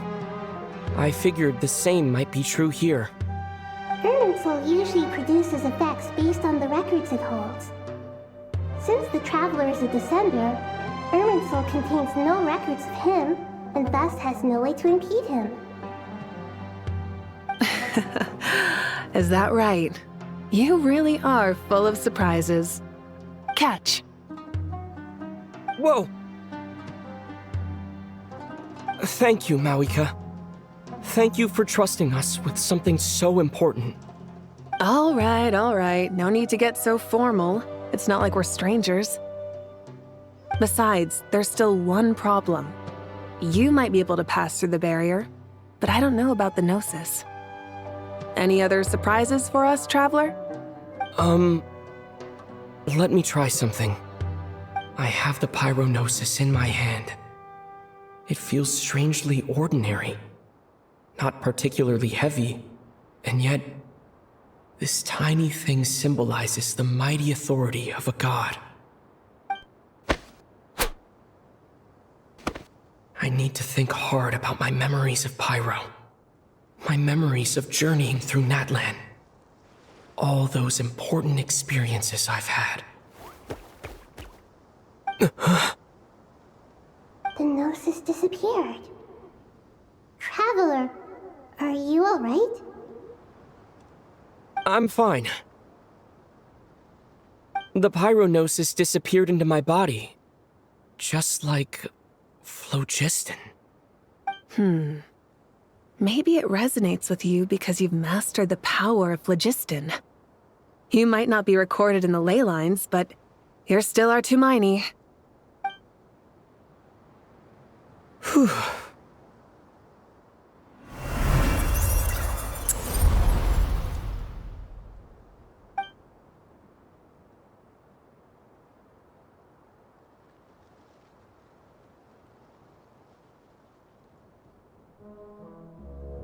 Please allow me to express my gratitude once again, Malika.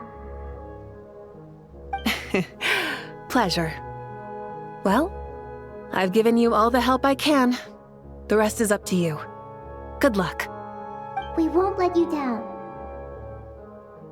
Yeah, we aren't about to lose.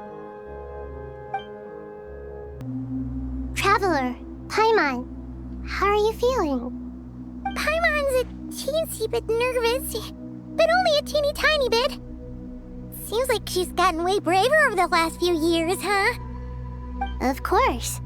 After all the adventures you've had with the Traveler, I'm sure you've gained a lot of experience and grown as a person. I'm doing all right. What about you, Nahida? How are you holding up?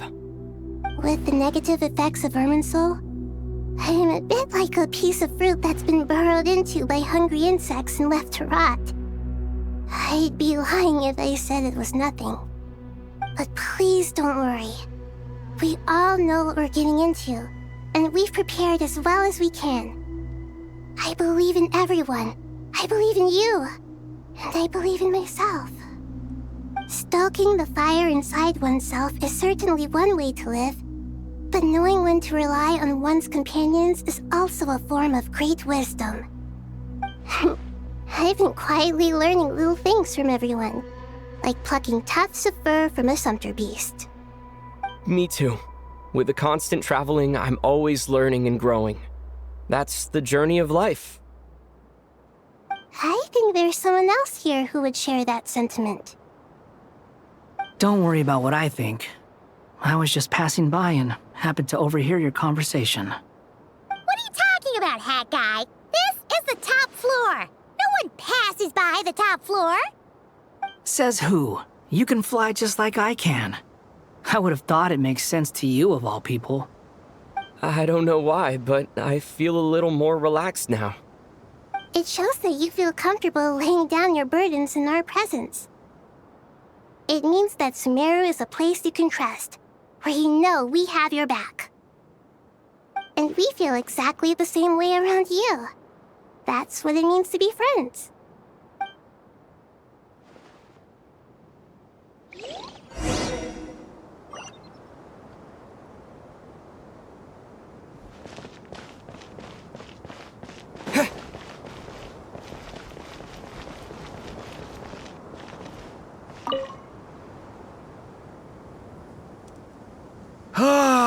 It's finally done. Ugh, but I have a nagging feeling that there's something I've forgotten. Oh, there you are. Everything wrapped up on your end?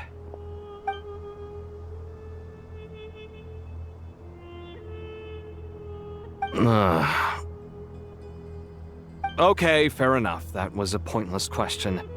We were working in tandem, after all. You must really be exhausted. Well, it's been a busy day for both of us. When work ends, you clock out. No looking back. Yeah, we're definitely due a break. Probably a little late to start drinking now, though. I'll stick with water. Here, this one's for you. Thanks. You want a bite to eat? I can grab us something. Or wait, I think there's a stove nearby. Let me take a look. Are you nervous? A little, yeah. Unlike you, it seems. How are you not feeling at all nervous?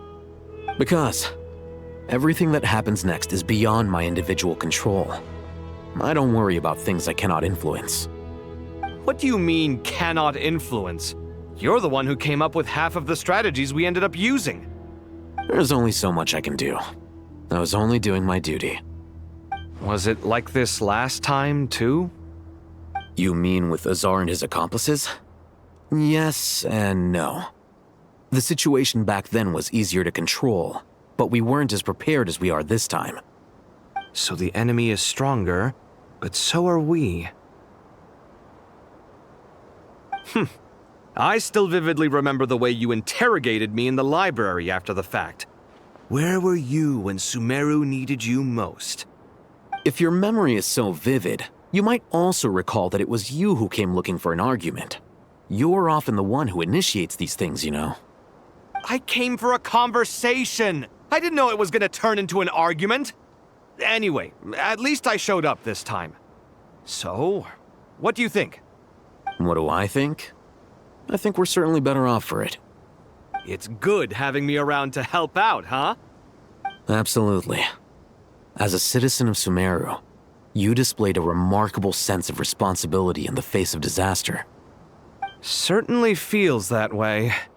I just shudder to think how the world would have ended up if we hadn't gotten control of the situation. So, do you think this is what impending disaster looks like? The sky is so clear, and there isn't a whiff of decay or destruction in the air. It's hard to imagine that the fall of humanity could happen on an ordinary day like this. Awful things happen all the time. Sometimes people can stop them, and sometimes they can't. What you and I have done is increase our chances of stopping this one. Lofty ideals may provide no defense at all against nihilism, but perhaps little decisions can. Oh, nothing. It's nothing. I hope everything works out tomorrow. It will. As long as we stick to the plan, our chances of success are good. It's really strange. You're my junior, yet you always seem to act more like an upperclassman than I do. I think it's mostly a matter of temperament. Ugh. Walked right into that one, didn't I?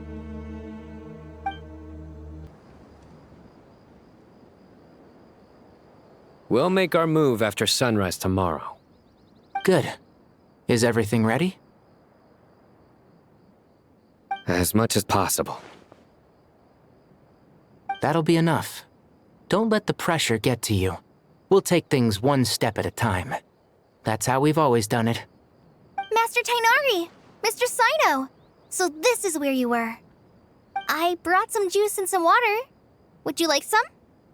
I know how easily you get dehydrated in the desert, so you should definitely have some water. In which case, I'll have the juice. I gotta ask, though. Who's on juice-making duty at a time like this? Madame Farazan said she was feeling a little nervous, so I told her about the automatic juicer my friend invented. She took it right off me and started making carton after carton of juice. A juicer? Did Sucrose send that to you? Yeah. I hadn't had the chance to try it out before this incident occurred, but I couldn't bear to leave it behind in Gandharvaville. The juice is very sweet.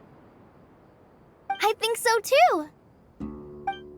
Kale, how are you feeling? Physically, I'm okay, but it just still feels strange to me. Why would a great power like this come to someone like me? I know the feeling well. That same question ran through my mind every day as a kid. At least now, you have someone who can relate to you. All the more reason that you should apply for Spontamod. Tainari fiercely opposes the idea, though. Those two things are completely unrelated. What are we all chatting about, Would anyone like any juice? Oh, you have some already. I had some earlier, ma'am. Maybe give the extra to someone else? Very well, very well. I shall be off then. There's this enormous power, and then there's little old you. You feel like there's no connection between the two. And that sense of dissonance is difficult to get used to. Yeah. But after all this time, I can't believe this stuff still gets to me sometimes. Makes me feel a little childish. Kale, just because we normally keep the conversation light doesn't mean we can't discuss deeper issues. I don't think it's childish at all. You were the victim of a terrible crime. It's normal to struggle with the fallout from it. You have absolutely nothing to be ashamed of. My professor once told me that no incident can be considered truly resolved until the victim says it's over. Your rage and your pain are completely justified. Thanks. Miss Nicole said that the same god remains which were once used to inflict so much pain upon me have now become a weapon with which I can protect everyone. It's like my own personal kind of evolution. Every innocent person who's been hurt needs time to realize that it wasn't their fault. I was the same. But it's all about to be over. Tomorrow, it ends for good. I don't know if you've noticed, but you rarely stumble over your words anymore, and your outlook has become much more positive. It's a big change from how you used to be. And since this isn't over, you can settle the matter on your own terms. It's time you seized back control. I believe in you. Yeah. Sumeru is my home. And it's so important to me. I have to protect it. No, I will protect it. And once you're done, how about you come back and apply for Spantamod? Stop it with the sales pitch, would you? Hey, excuse me. There are still 3 unclaimed cups of juice here. Why don't you take one each? Ugh, my arms are getting sore from carrying them around everywhere. Madame Farazan, why are you... Here, let me take them off your hands. Thank you, Madame Farazan. Drink up and enjoy my handiwork. I think I'm going to make something else now instead. Please, try to relax, Madame Farazan. Your nerves are starting to get the better of you. I know.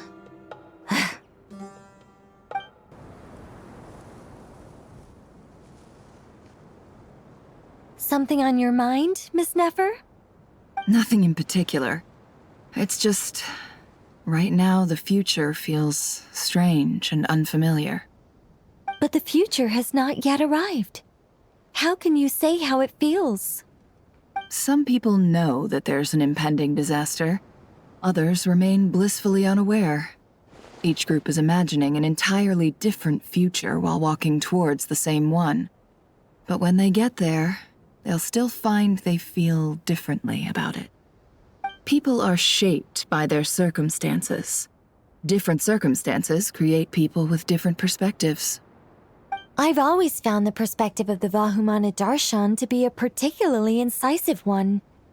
Even at the height of the crisis in Nodcry, people held diverging opinions. But things are different this time. Indeed.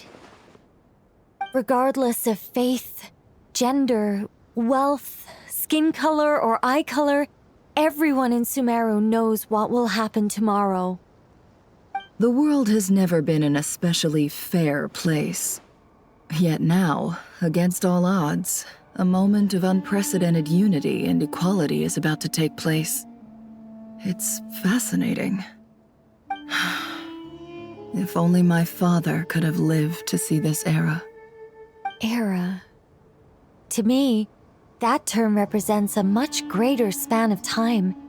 It can be an unsettling word. I would even say I'm afraid of it. Do angels even feel fear? Yes, at least I do. I fear the gap that grows wider with each passing day, and the never-ending flow of time. Time renders all memories insignificant and reduces all splendor to nothing. But those memories are the one thing I do not want to lose. You're very human in that regard. If angels draw too close to humanity, our wings burn away in the bright flame of awareness, and we fall to the earth. After spending so long among humans, I have lost much of my former glory. Maybe that's a good thing. You're more human than some humans are. I've been talking to Kale a lot in recent days. We We seem to be in completely opposite situations. I suppose that makes us good case studies for comparison. Case studies for who? Myself, I suppose. After comparing the two of us, I suddenly discovered that I desired more than before. It was a gentle, pleasant sensation. Just as most people pursue glory and miracles, I too am pursuing miracles of my own. Guiding humans to make the miracles in their hearts a reality. That is my miracle. It doesn't sound so bad, does it?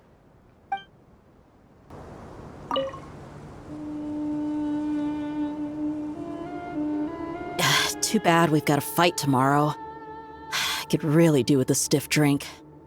Let us pray instead. Prayer. How nostalgic. Lord Sangama Bay. Came to get some fresh air too, did ya? That's right. Actually, I was hoping I might run into you, Dia. I wanted to let you know that I've stocked up on that perfume you said you were so fond of. No, really? I'll take 2. Any chance of a friends and family discount? I knew you'd ask that. And I'm afraid to say that. Surprise! It's free of charge. That's very generous of you, Lord Sangama Bay. Does this mean you've made a fortune in Not Cry? Nope. Turns out it's not that easy to turn a profit there. I even ran some assorted losses. But anyway, that has nothing to do with why I wanted to give you and Dia a small gift. Remember that merchant caravan you two rescued in the desert last month? That was transporting my goods! No way! I had no idea that was your shipment. Explains the, eclectic mix of goods, though. Lord Sangama Bay's investment in the desert and generous stockpiling of goods has helped many people over the years. The shelters you funded especially have made life a little easier for the children and the elderly. Wait, how did you know about that? Oh, I see. Nefer told you, didn't she? That pesky lady. Aren't intel brokers at least supposed to charge for divulging people's secrets? She and Candace go way back. It's normal for close friends to share things you wouldn't tell to everyone else. Sure, but why did they have to be things about me? That's how Nefer shows that she cares. She wishes for all of us to know what a generous person you truly are. It must be hard trying to make a living far away from home. Just because we can tell what kind of person you are doesn't mean everyone else can. Well, maybe her intentions were partly good, but I don't think that's the full story. I'm sure she enjoyed knowing how much it would annoy me. I'm telling you, Nefer's got a mean streak. Definitely with you on that. Does praying help you stay calm? Defending one's home is a just cause. My heart is filled with a mix of anger and hope. Anger. You know, being able to get angry is a good thing. It shows that you're in touch with the real world, and that you have the passion to pursue something you believe in. My lady? What are you doing out here? Just taking a walk to clear my head. And look where I ended up. Were you praying just now? Yes, Miss Dunyarzad. Would you like to join us?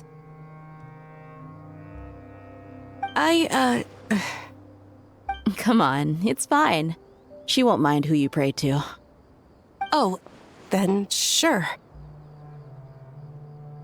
I remember you, Miss Dunyarzad. You visited my shop before. If I recall correctly, the god you worship is the Dendro Archon, correct? That's right. She is such a gentle and kind god. But to me, she is more than just a god I worship. I see her more as a friend. And so do many others. She's not some almighty god who reigns on high, but a genuine friend. Agreed. She's a wise teacher and a good friend. I spoke with several people during the evacuation. everyone's aware that tomorrow's battle is one that ordinary people can join too. A battle to fight for our friends and our homeland. Oh, it makes me glad. I can finally do something for those who protected me. You've grown so much since we first met. Oh, a compliment? Ooh, more please. Thank you. My lady, you've always been a remarkably strong and ambitious person. It's indisputable. And that's not just a compliment. It's a statement of fact. What are you praying for? Our beliefs may not be entirely the same, but we both wish for the same thing. I pray that everyone will rise to the challenges ahead and return safe and sound. I pray for the safe return of all my companions.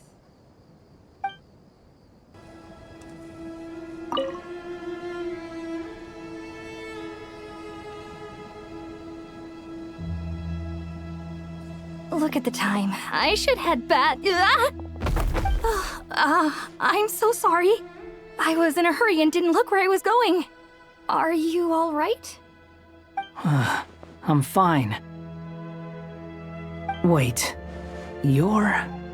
Have we met? Not exactly. I think we may have crossed paths by the house of Dana before. Oh. You're Hat Guy! From Vahumana, right? You recognize me? The clue's in the name, Mr. Hat Guy. Fair point. It's getting pretty late. What's keeping you up? I could ask you the same question. If I'm not mistaken, all the workload for the Ratawa Hisdarshan wrapped up a good while ago. Well, I have something of a background in Satyavada life, so I was helping the Dendro Archon make some preparations. But I must have lost track of time. Did you find the experience enlightening at all? Honestly, it was tedious and uneventful at first. But eventually, I think I did sense some profound truths. But they also brought a lot of suffering with them. I was told that I even shed tears while I was meditating, though I have no idea why. Sorry. I hope I'm not scaring you. Not at all. It just proves you're very accomplished in your research. Good night. I wish you all the best for tomorrow. Thank you, sir. You too.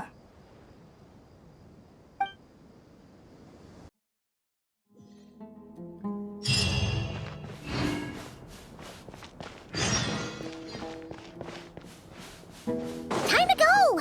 Let's meet the others at the mausoleum of King Deshret.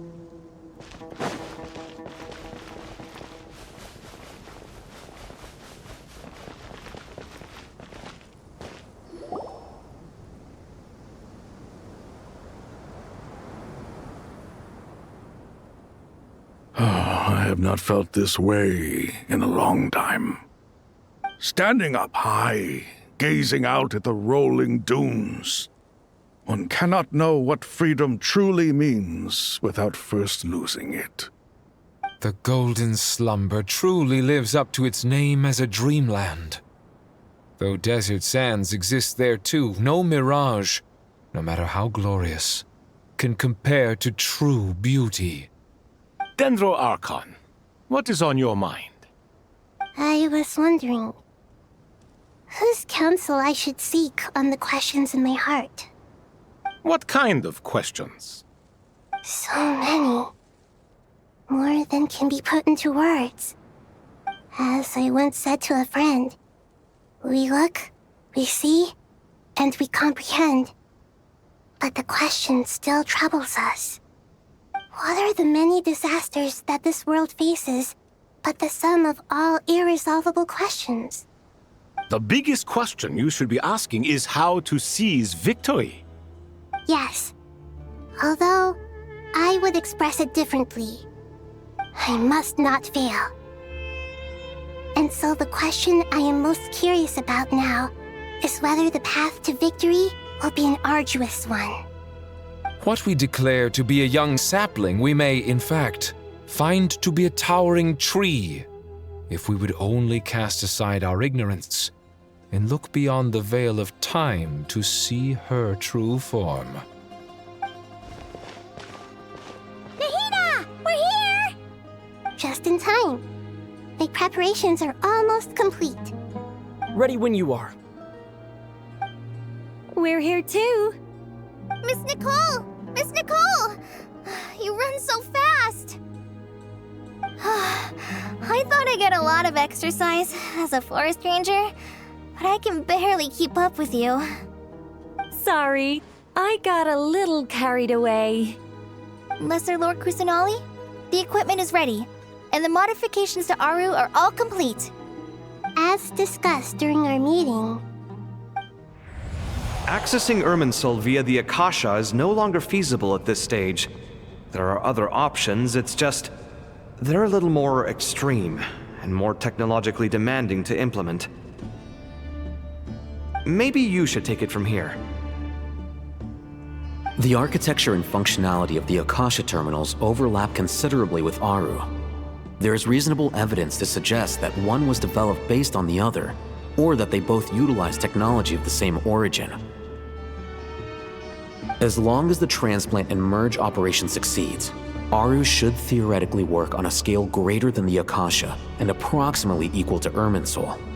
It will become the largest active computing device in all of Teyvat. A system this powerful is capable of a lot of different things. In the past, the Akasha was primarily used for one-way information transmission, but I suspect it could also serve as a central bridging hub. In the pursuit of greater knowledge, some scholars have attempted to connect their consciousness to Irminsul through the use of terminals, incense, and meditation. Correct. In academic language, scholars who reach that stage are said to have entered Satyavada life. Hypatia has performed this practice many times in the past, and she was once under my care for a period of time. Right. And this at least proves that there is a zone within Irminsul that can be connected to. That's right. Providing wisdom to the people is one of the very reasons for Irminsul's existence. I think I understand where you're going. Please, continue.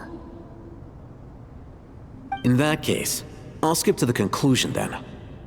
We need to further modify Aru, merge it with the Akasha, manufacture terminals, and distribute them to every single person we can reach.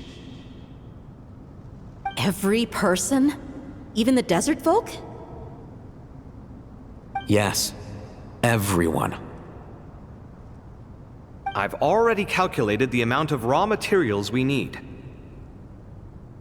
So you mean we're going to get new Akasha terminals? Yes, but this time the people of Sumeru won't be using them to acquire knowledge, just to connect to Irminsul. That's the key. When we evacuated the city, we brought all the important assets from the House of Dana, in case we ended up needing them. Fortunately, this included the Akasha system's main terminal. We've checked all the relevant records, and one thing is certain. Nothing like this has ever been done on this scale before, so... Everyone in Sumeru is part of the plan. Whoever controls the people controls the situation. Since this function of Irminsul was introduced, it has only ever been made available to scholars, who don't constitute a particularly large group of people. But by expanding the scale to include all the people of Sumeru, all the individual connections will stack up to create a significant load on the system. Under normal circumstances, Irminsul would be able to cope with the additional load. But with it already being under strain from other activities, its remaining capacity is limited. Thus, it might be possible to shut it down completely by overloading it.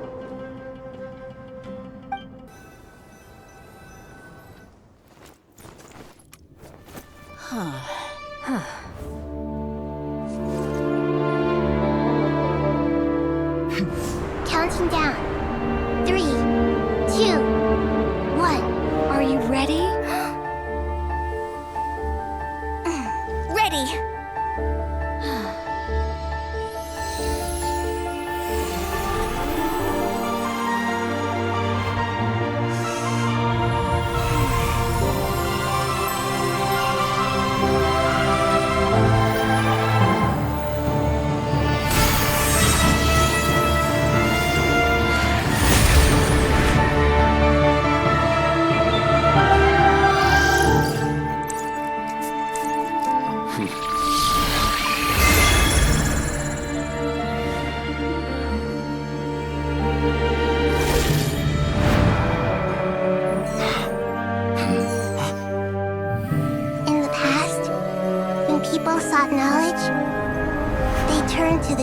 wisdom.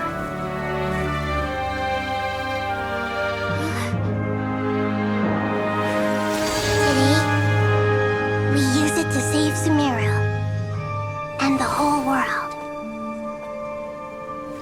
These boughs that nurtured learning must not become tools for destroying the world.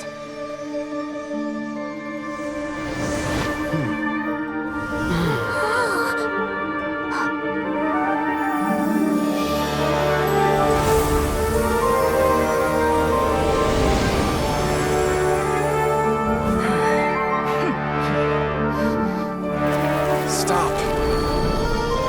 Please stop. End this transformation.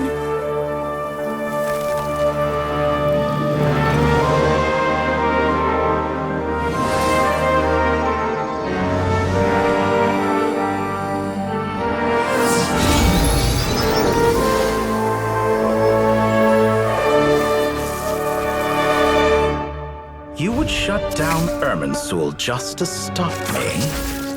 You fools. I have all the time in the world.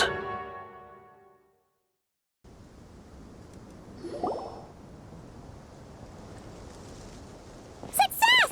The evil Irminsul tree has stopped growing! Great!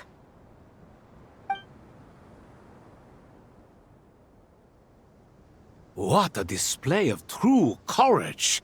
The courage to think and the courage to act! I never thought I would witness the shutdown of Irminsul with my own eyes. Perhaps this is human wisdom in action? Indeed, only humans could do such a thing. Gods are few and far between. What was once created for spreading knowledge is now used for another purpose. A rather ingenious plan. I am grateful to you three for your help. Only thanks to you were we able to extend Aru's interference capabilities to cover all terminals.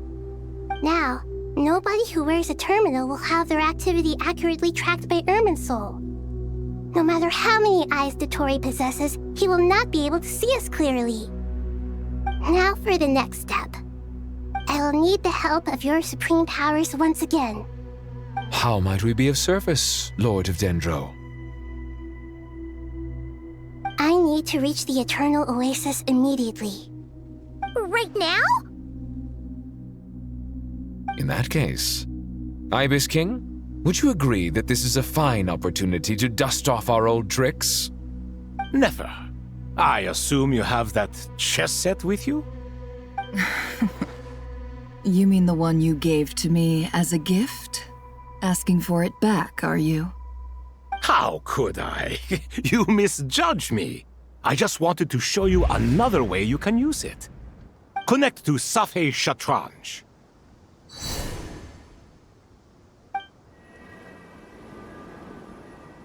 Safhe Shatranj?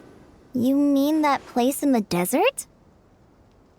Thoth's chess set gains its power from the chessboard laid out in the desert by King Deshret and ourselves. All ceremonies conducted using the chess set must be activated via Safhe Shatranj. In other words, the chess set is an extension of the chessboard. In the past, moving a chess piece was a sacred and momentous act. Transfer initiated. Entering live combat mode.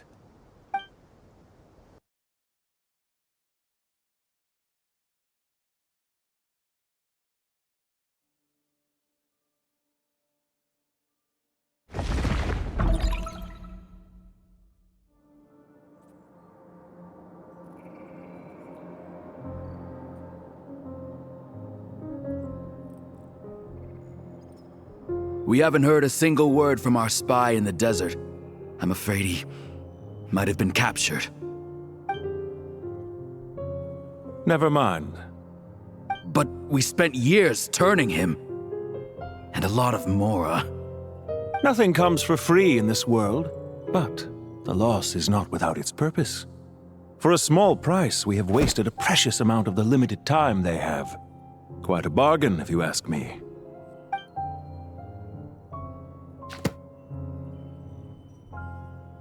Understood.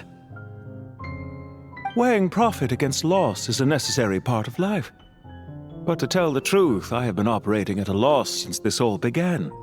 Since many centuries ago, in fact.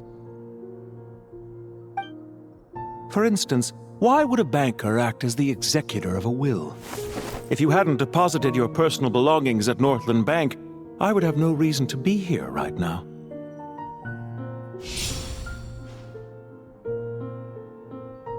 Dottore, I've placed your final data backup into the ley lines as per our contract. I trust we are now square for the safe deposit fees you paid. Is it not a little petty to split hairs like this, given our amicable relationship? I consider sound bookkeeping a matter of principle.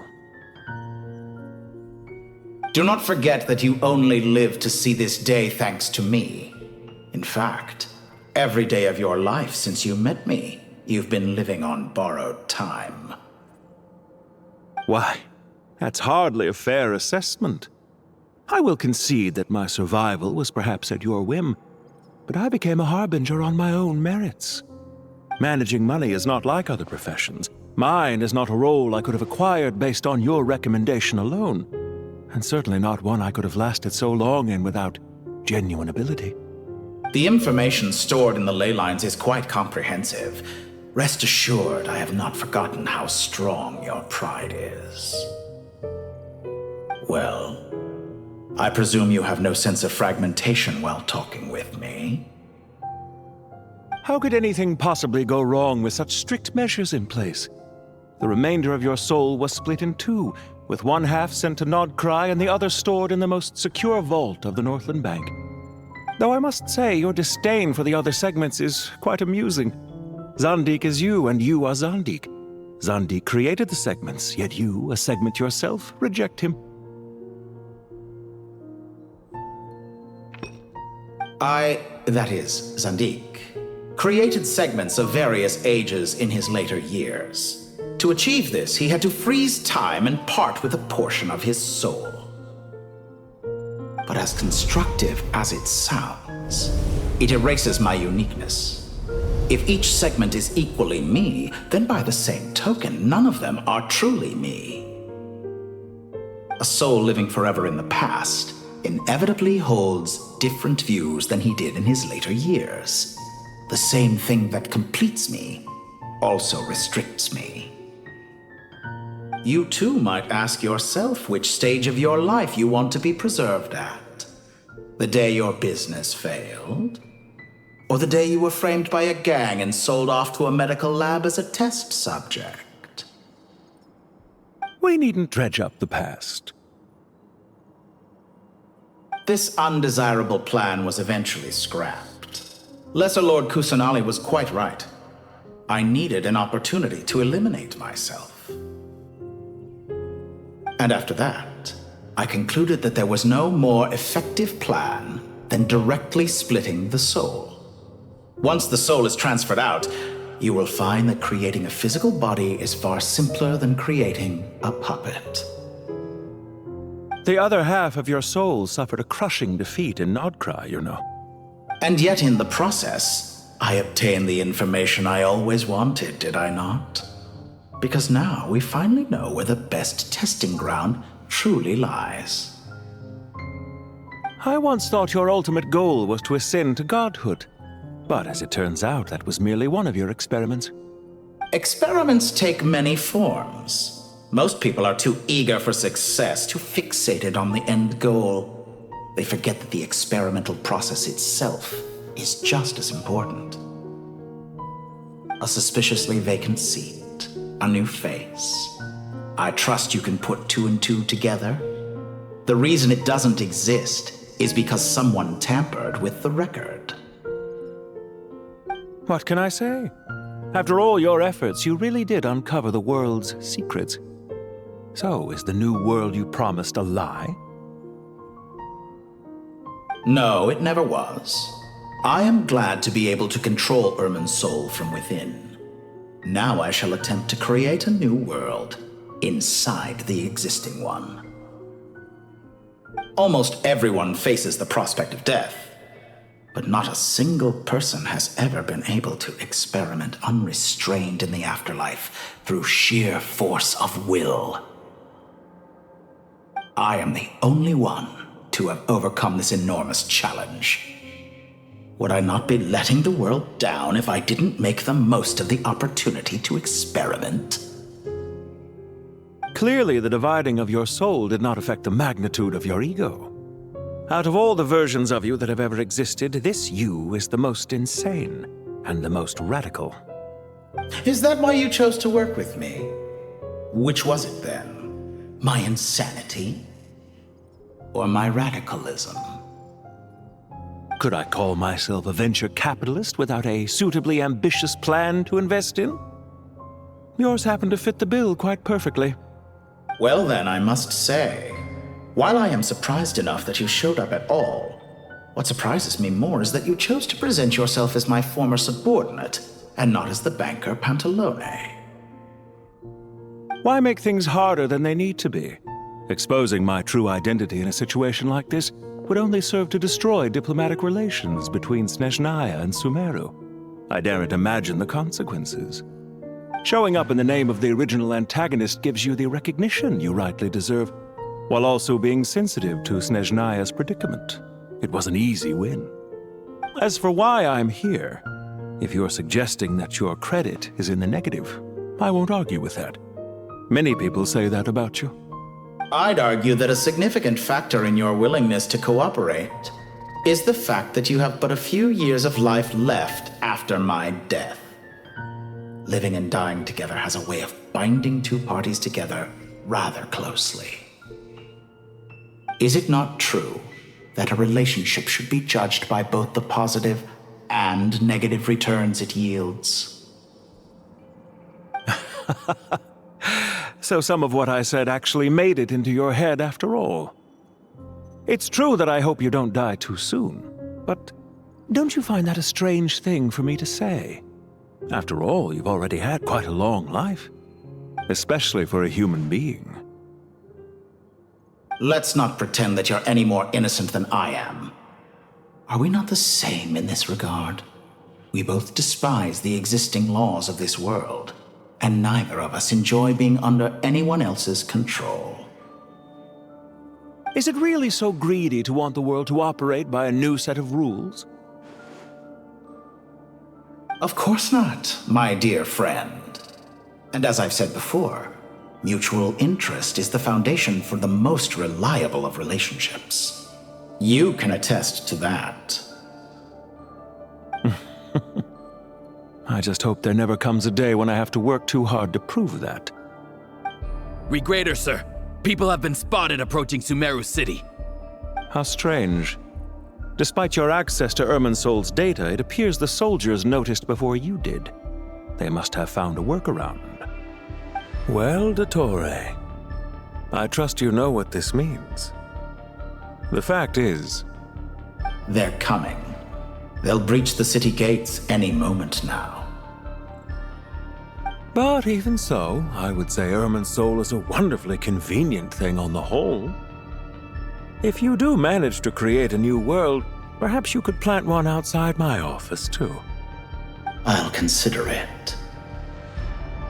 What do you need me to do? Stall them?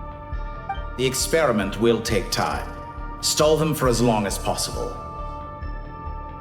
Very well. But you're really asking for the moon here. Have you heard this story? There was once a guilty man, kneeling in the center of a church while an angry mob outside waited to bring him to justice. He pleaded with the gods, begging them to grant him one final request, the chance to finish confessing his sins before he was sentenced. Many suns and moons passed, seasons changed, and still his confession continued, as if he intended to speak until the end of time. Are you suggesting I worship you as a god? Or were you hoping that I might confess my sins to you? Certainly not the latter. That would make my life miserable indeed. For someone who despises them so, you never seem to have any objections to me creating or becoming one.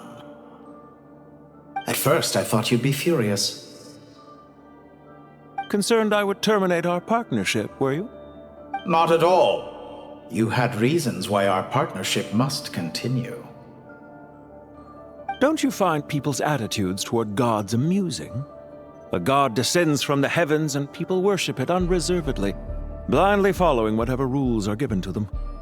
And yet, when they see an ordinary person gain godlike levels of power by virtue of their own hard work, they treat him with nothing but suspicion, even if he is a compatriot. Is that supposed to be a compliment? No, I was just thinking. I pity the man who would call you a compatriot. There's no need to be so self-critical.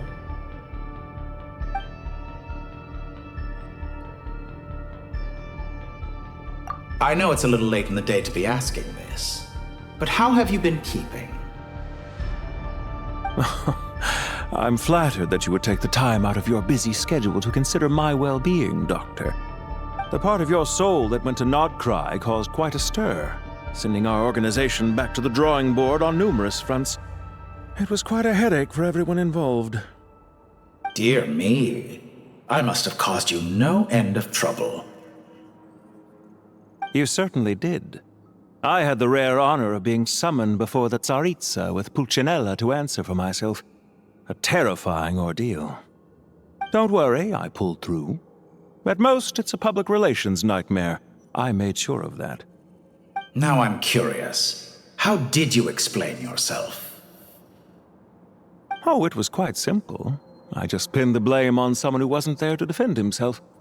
I could hardly be expected to defy the demands of someone as insistent as the Second Harbinger, now could I? How you slander me. You know full well that I am perfectly amenable to reason. There's no question that you are partly to blame for the ruin of my reputation over the years.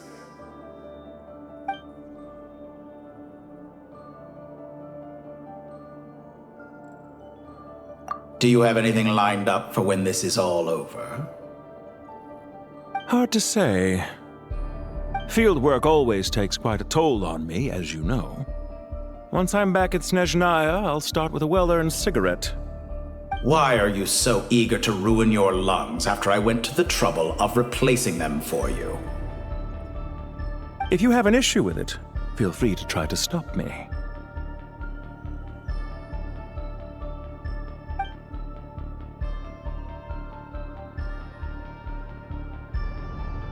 What's on your mind? The limits of humanity. It's a pity. Despite running countless calculations, I find there is simply no way to reduce any further the amount of one's soul required to sustain an individual. It's rare to hear you admit to being unable to achieve something. I beg to differ. For instance, as I've told you before, the original me was prone to motion sickness and couldn't make long train rides. Ah, yes, of course. One of the reasons you often sent yourself out on errands. What are you thinking about now? A new experiment.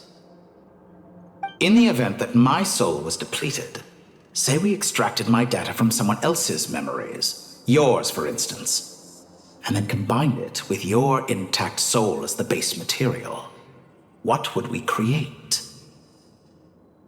Such a scenario would be impossible. Oh? As long as your current soul survives, there will be no need to create a new individual. Don't forget, you were the one who approved of the present situation wherein only one Dottore remains. And if you ceased to exist, who would be capable of performing this experiment?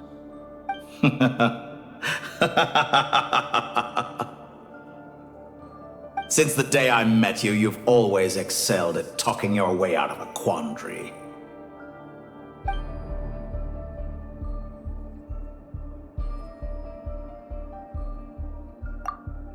Isn't it a little too early to be saying goodbye? Not that I wish to keep you from your business, of course. Very well. Let's leave the conversation there for now.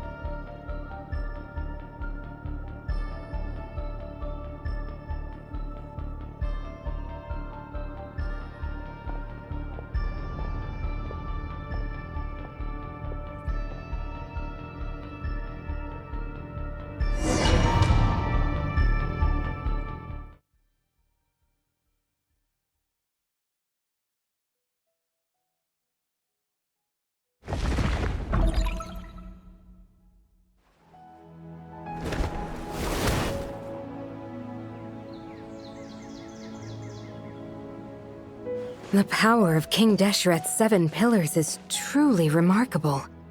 With just a chessboard, you can move an entire unit across the material plane. Yeah, sets us up for a much easier fight. Really makes my day. The last time we stormed the city, it involved a lot more running around. I wonder how many people can say they stormed a city twice in their lifetime. I was just thinking that. I've definitely had more than my fair share of unusual experiences in my life.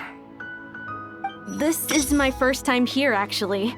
We never usually leave Gandharvaville. I hope this will be my last time. Does everyone have to chime in? Can't we just fight? What an amusing comment, my dear lady. Yet humans often alleviate tension via small talk, do they not?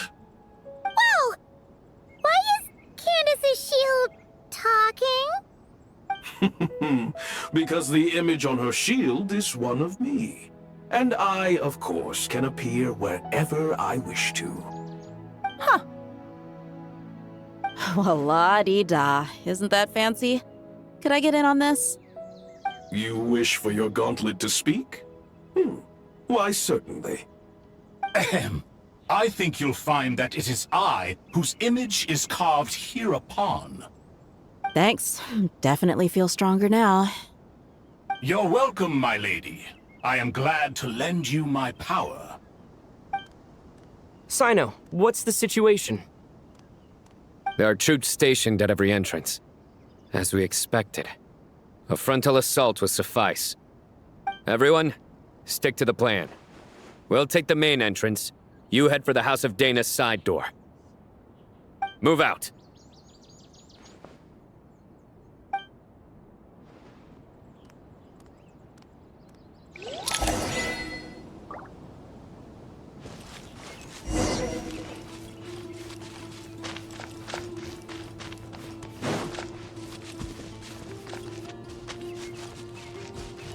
Out of my way!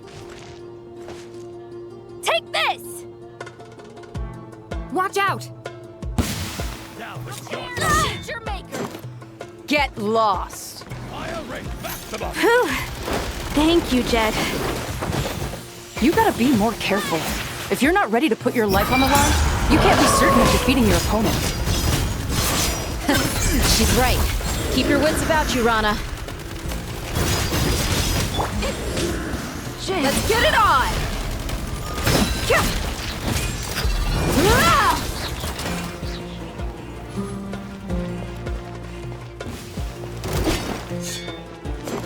Pay your dues. You asked for it.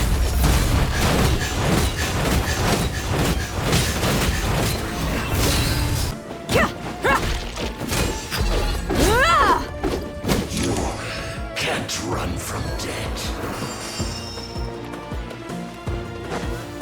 Take them out and secure the harbor. Reinforcements will arrive by water. Consider it done. Show no mercy.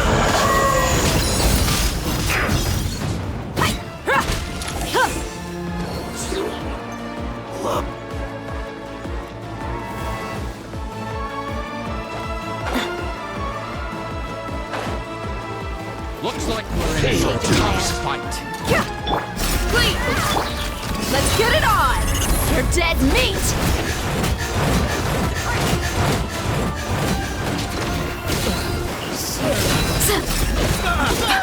I surrender. Yield!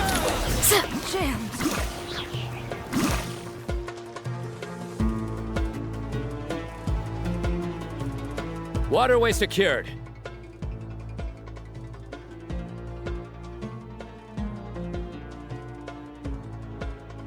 Brothers! Sisters! Perfect. Just in time.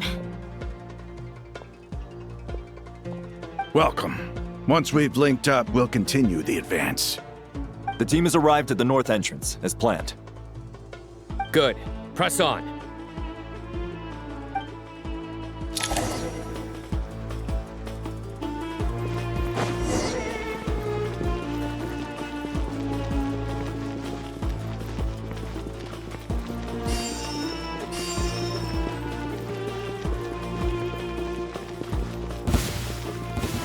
Are you not here to play with me?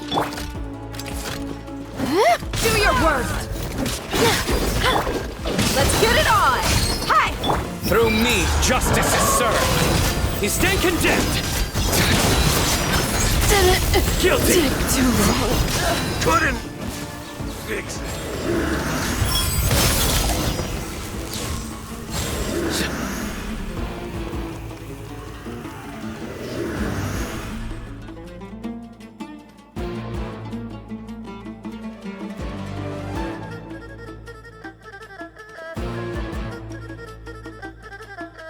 Look out! It's an ambush! Finally. We need to hurry. Take the middle road now. Mahamatra Sino, area clear. Don't relax just yet. More Fatui approaching from the right.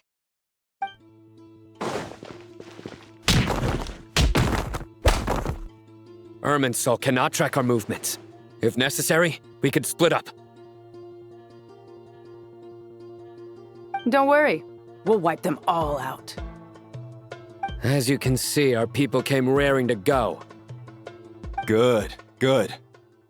How are things with the Traveler? Can Tainari keep him safe?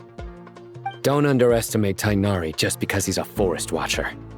He can handle it. All right. You know that's not what I meant.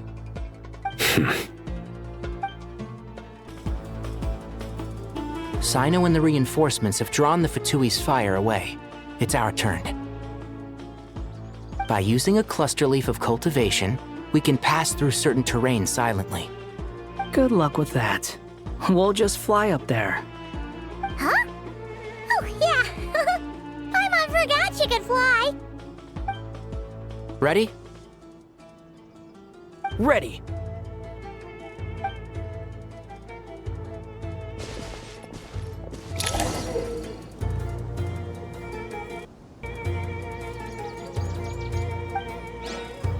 Enshroud!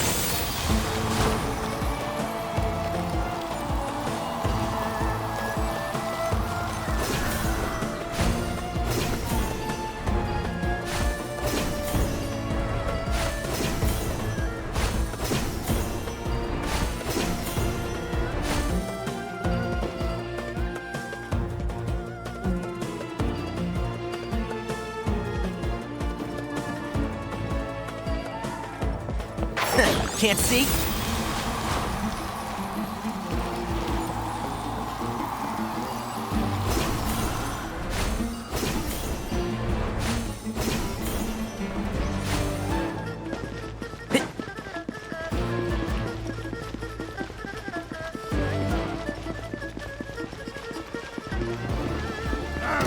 Fix your skull!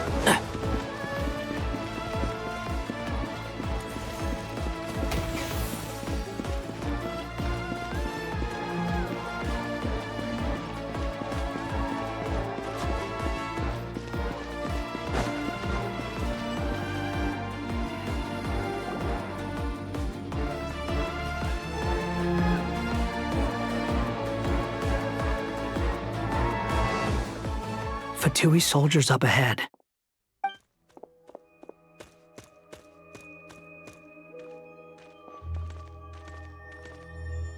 Careful. Prepare for battle. Hey! There's people over there. You have some nerve showing your faces here in the center of Sumeru City.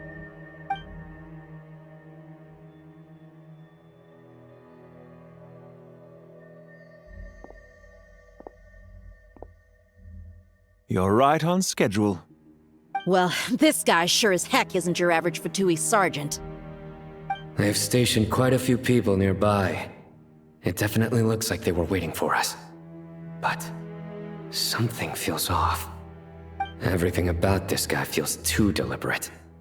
I highly doubt he's just a subordinate of Dottores. And he's no mere sergeant. Whatever his rank is, it's high. Much higher than we thought. So you've been waiting for us. But it looks like you're geared up for a conversation, rather than a battle. Very clever, General Mahamatra Sino. I know you're the one in charge of this siege, and I look forward to making a deal with you. A siege? Sumeru City belongs to us!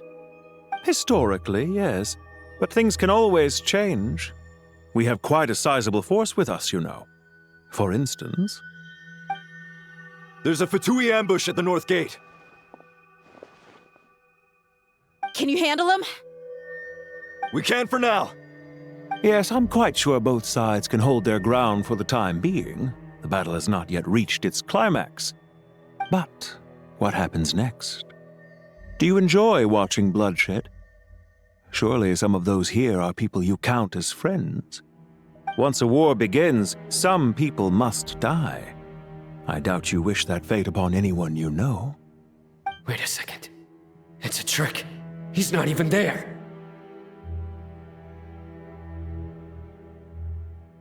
Silence! He disappeared. What was that? A ghost? Curses! He was never there to begin with. That was just a shadow projected there to lure us in. Enough talk! Attack! I apologize for being unable to accompany you at this crucial moment, but I am compelled to leave for reasons beyond my control. Please excuse me. Sumeru's General Mahamatra is quite ruthless. It's a good thing I wasn't there in person. Your illusion held them up for a time just fine. But now that they have seen through it, they will realize you were just a decoy. Decoy or not, what matters now is that they will be heading your way imminently. Not imminently. They are already here.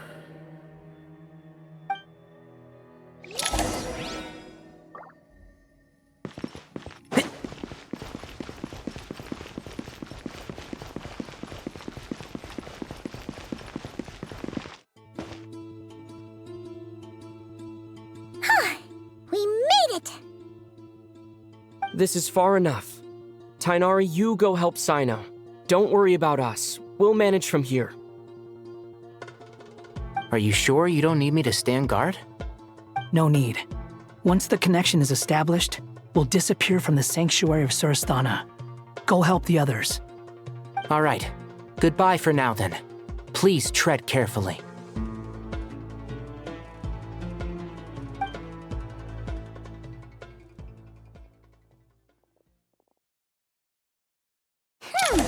Now where's the interface Nahida mentioned? Come on, where's it hiding? Found it. It's over here.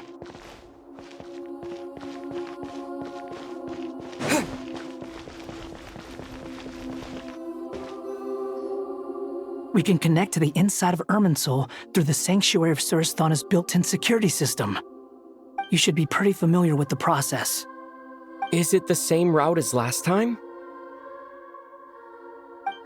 For the most part, we don't need to adjust any of the parameters. Then I should be fine. And Paimon? Once you're both ready, we'll set off. Wait! The stakes are way higher this time, right? Maybe Paimon should stay outside and help the others. Then, you can focus on the fight without having to worry about Paimon.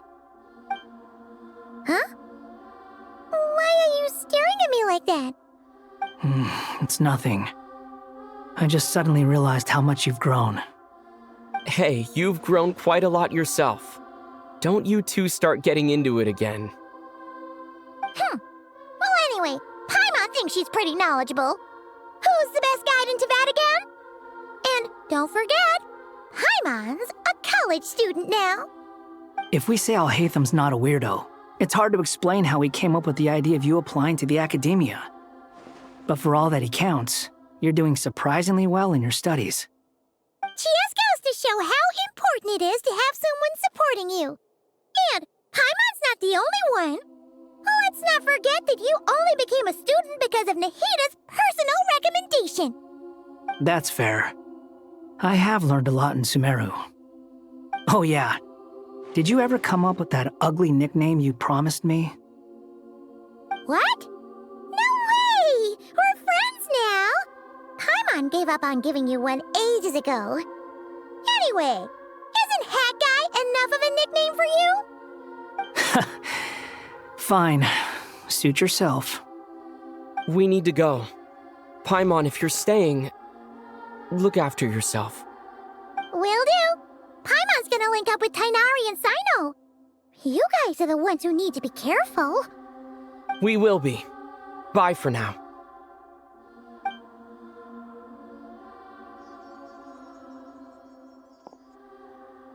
Initiating connection.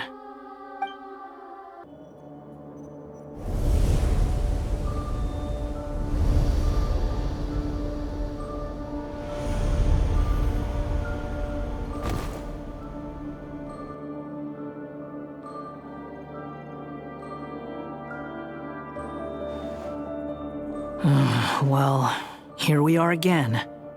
Come to think of it, I still don't even know where we're going. Thanks to our terminals, it should be impossible for Irminsul to read. I can... Don't tell me. Only you need to know. That way, whatever happens to me next, it won't affect your progress. Listen to me. Your safety is just as important as mine. Don't even think about sacrificing yourself for the greater good. We came here together, and we're leaving together. All right, if you insist. I won't argue with you.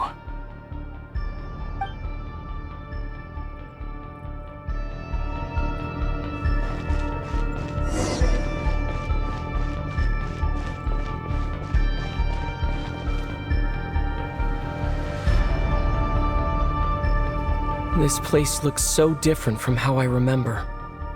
It's unrecognizable. It's a complete mess. Like someone's turned the place upside down. Must be Dottoro's doing. Either he's searching for some information he needs, or... It's still changing. He has to know we've entered Irminsul. But luckily for us, he can't pinpoint our location. Be on your guard. Don't let him find us. The red parts have probably been corrupted by Dottoro's power. Don't touch them, or you might alert him.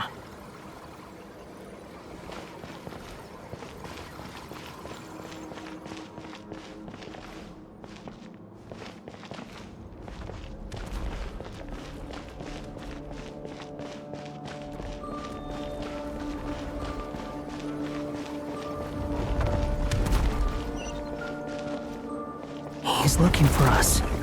Tread carefully. That wall could be a problem. Fortunately, it looks breakable. Give it a shot.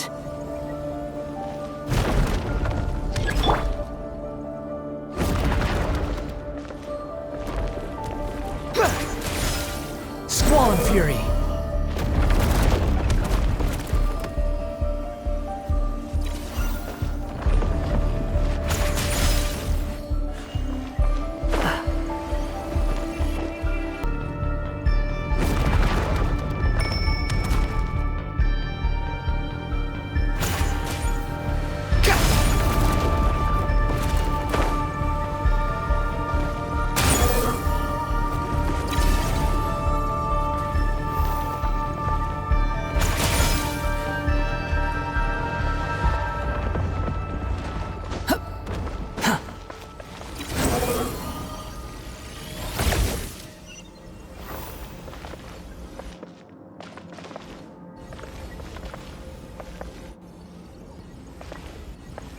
Behold!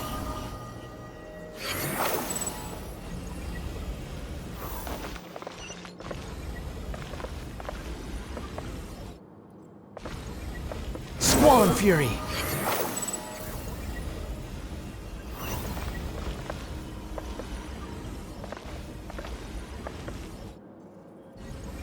Ha!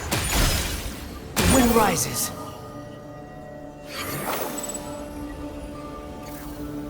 The same old trick again? Are you kidding me? Let's handle it just like we did before. This cheap trick isn't gonna stop us.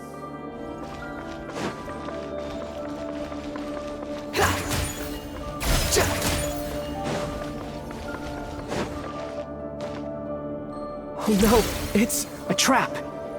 Is that why he was using the same trick over and over again? To get us to lower our guard?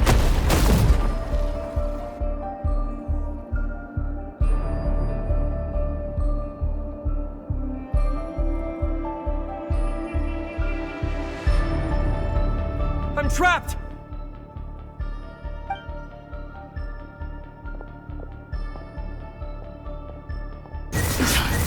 Why won't this thing budge? Hello? Hello? Can you hear me? Nicole, is that you? Yes, it's me. I'm monitoring your progress from inside the Eternal Oasis, and I have to say, this terminal is simply marvelous. It makes tracking you so much easier. I couldn't see anything at first, but now that you two are inside, I can use your location with support from the terminals to get a partial view of the situation inside Irminsul. It's not the clearest image, but it's better than not being able to help at all. So, here I am. I can't intervene directly, but I can help to guide you out of the jam you're currently in. So please, just follow my lead. Dottore in his current form is a blight upon both Irminsul and the ley lines. Pay attention to your surroundings. There must be sources of his contamination nearby. The corrupted information is his means of manipulating the environment. You must destroy them.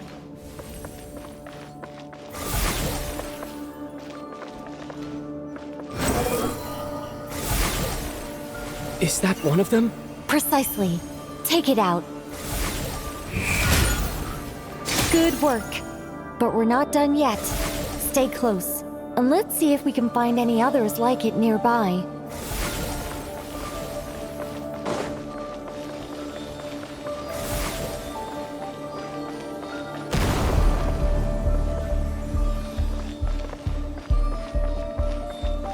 Quit following me.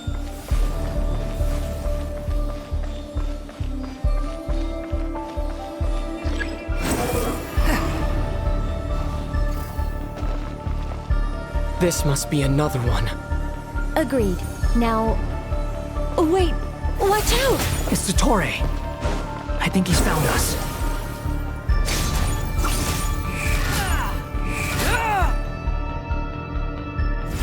The seal is broken. Quick! Get out of there!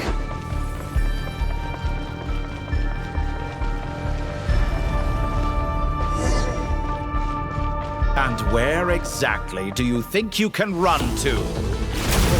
What is that? Pursuers! That's gotta be it! Run! Don't let that thing touch you! Dodge that attack!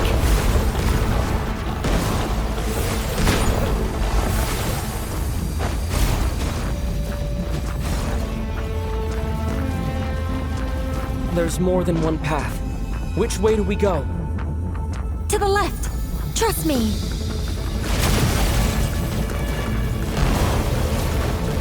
Fleeing like vermin. What a pathetic sight. Hey! Watch yourselves! Stay focused! There's a cliff ahead. Jump! More of those corruption sources. Destroy them as you did before, and open the exit as quickly as possible. They're relentless. Is he trying to wear us down? You'll just have to destroy these too.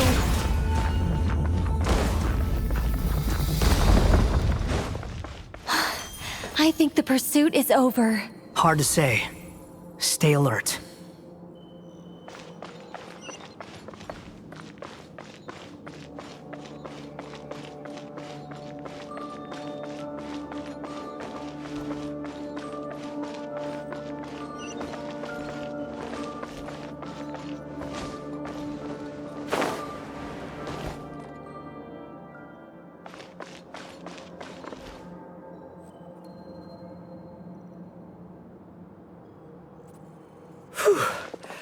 I think we've made it to relative safety. Phew, goodness. That was tough. You doing okay? I'll be fine. Don't worry. Take a short rest, and then... Nicole? Nicole! The connection's been cut. But that means... Look at you supporting one another. How very touching.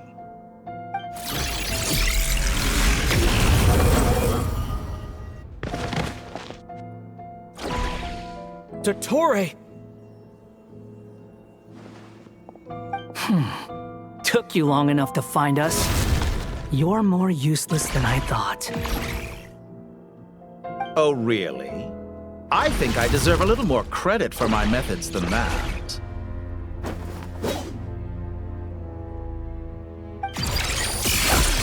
Rather than hunting you down, I chose to let you roam free. I indulged your presumption that I was unable to track your movements, played along with your clever little plan. Fleeing is for animals, but I rather enjoy watching you flee. Some things lose the will to run altogether as soon as you put them in a cage. If that's true, then why did you come looking for us? Because I wanted to observe you up close, of course.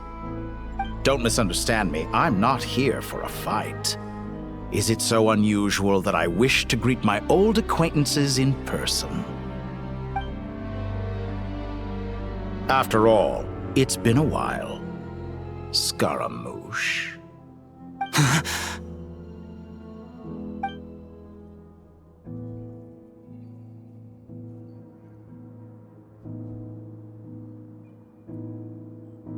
Why are you so afraid? I have done nothing unprecedented in discovering the truth. Nor did I go to any great lengths to uncover your story. You made a bold series of moves in deciding to erase yourself. And with the power of this great chronicling device called Irmin's Soul, you were able to achieve something quite remarkable. Once most people form an opinion about someone, it tends to imprison their mind. Yet you managed to erase every trace of your existence. A novel take on death indeed. However, this meant that you stood out to me all the more when I saw you in Nodcry. I didn't even have to go looking for you. Just the sight of you was enough for me to intuit the truth. For someone in my position, connecting the dots was a trivial affair. It would have been more surprising if I hadn't managed to piece it together. You seem very pleased with yourself for figuring it out. I'm sure you'd even be more delighted to learn the full extent of your crimes. That would hardly be necessary. Besides, isn't there something that concerns you more right now?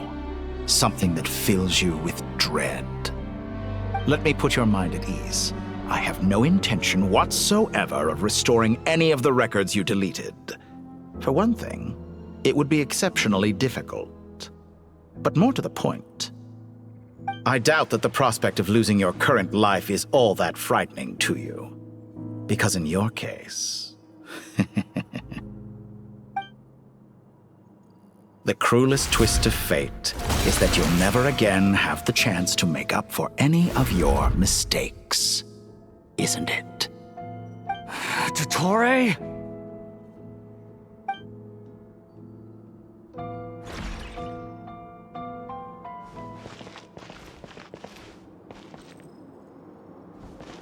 All here shall bend to my blazing light!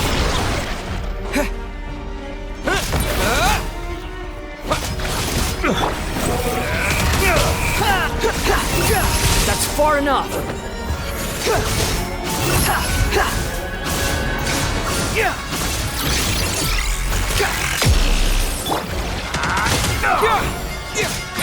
I'm afraid you'll need to do better than that to take me down. I expected you to have grown stronger. Ah, how foolish of me. I forgot that you lack any means to increase your power. You will pay for everything you've done! Oh, will I now? Honed in flame!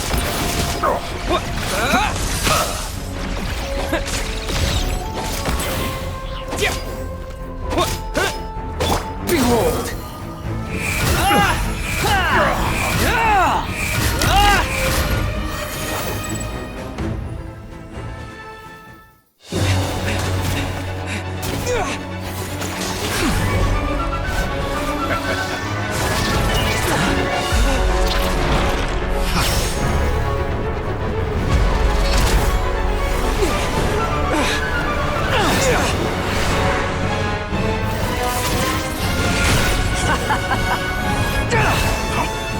Does the prospect of death amuse you? I could ask you the same question! I'll distract Ettore. You focus on the mission. Got it!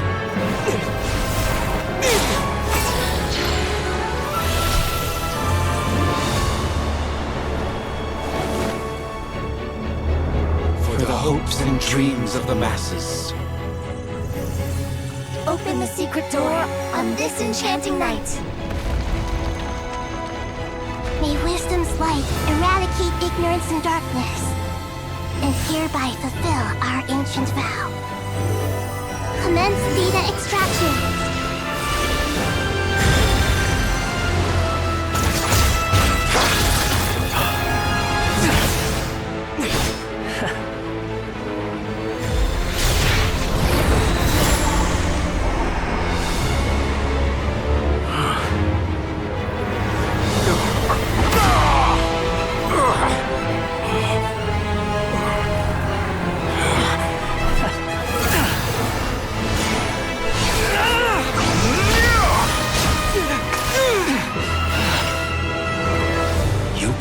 Outdated ideals and stand in the way of progress. You will pay for interfering with the grandest experiment of all time.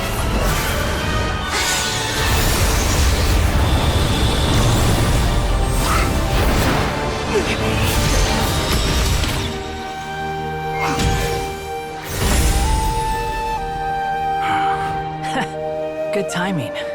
Ettore, as clever as you are, you fail to understand wisdom. Wisdom takes many forms, but the path you have chosen eschews them all. Huh.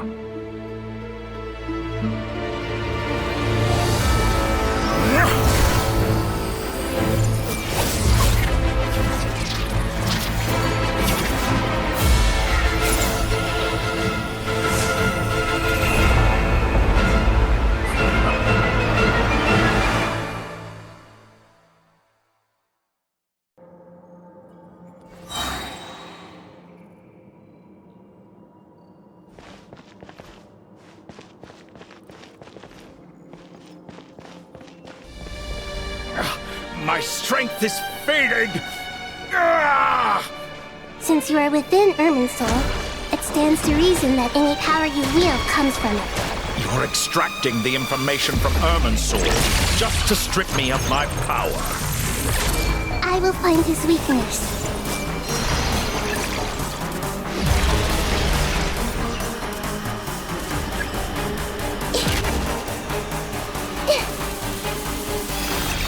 Grow, grow!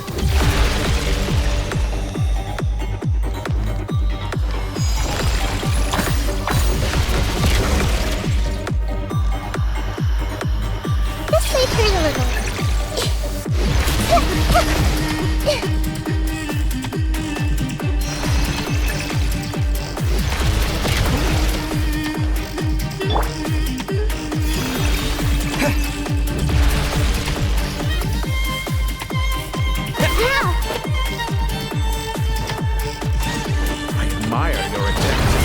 A new variable, but it's nowhere near enough. Just like a little buzzing fly.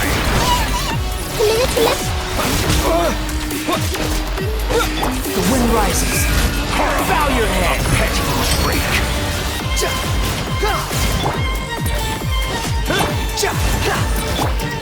Grow, grow!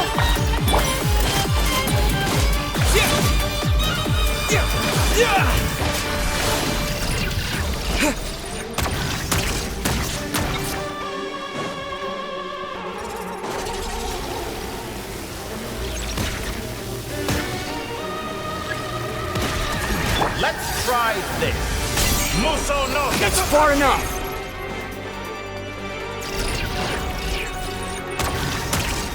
Behold.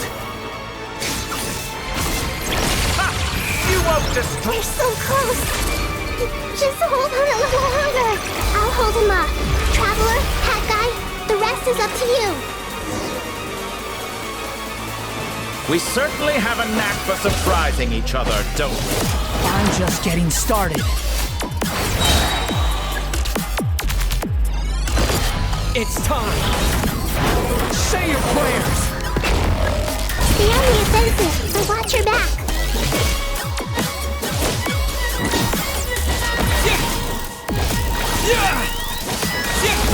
The wind rises.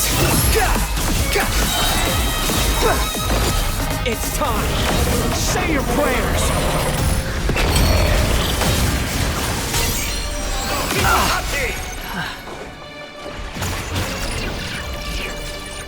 Behold!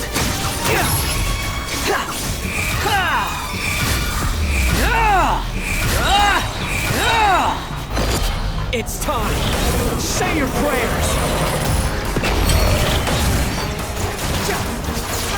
You're dead! How amusing!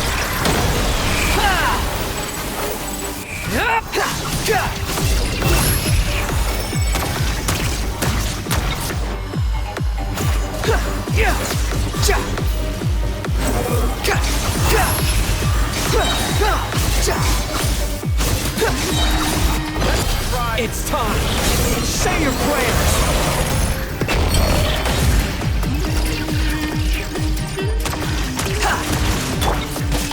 Honed in flame!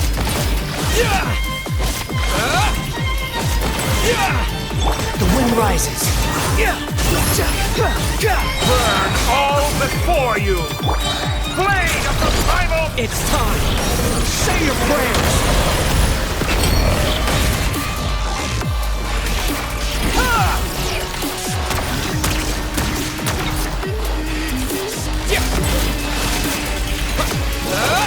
Behold!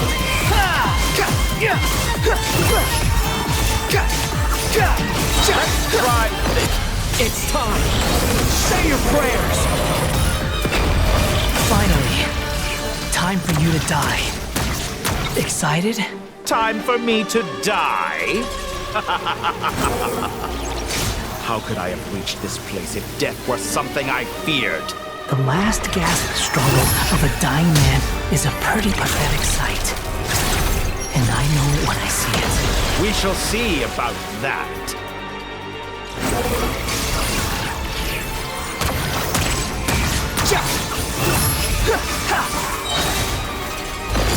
It's time! Say your prayers! Let's try this! Muso no Hitotachi!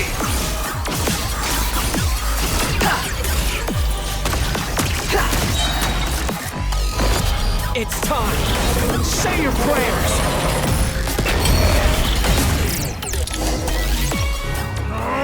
That's enough!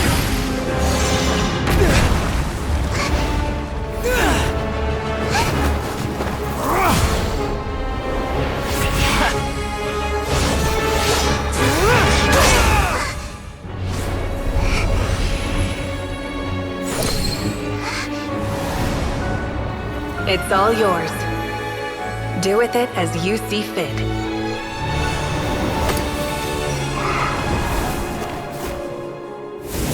Just as you say, this world is home to some archaic things. And as you suppose, you are a formidable opponent. You have long coveted the secrets of wisdom.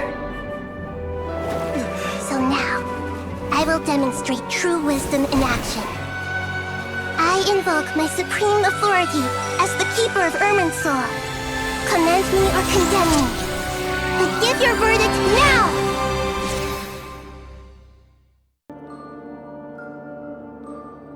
Blessed One of Wisdom, Mahakusaladhama, are you certain that you wish to exercise your authority to destroy Irminsul?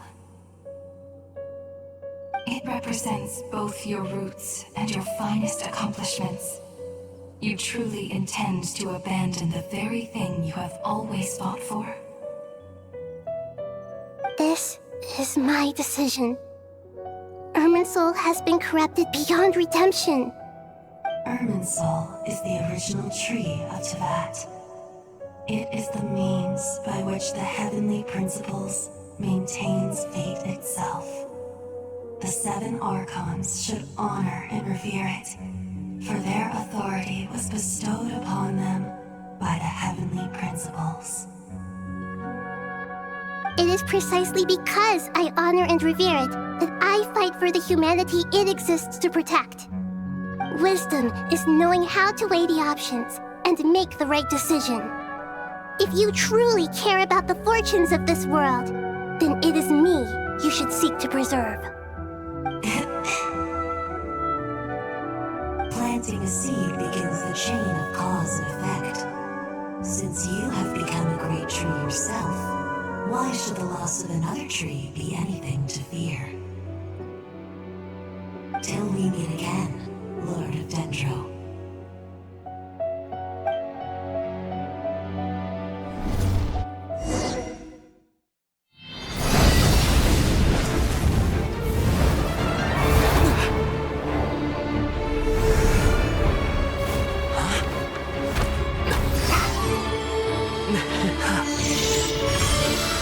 The first flame. The pure, cleansing fire.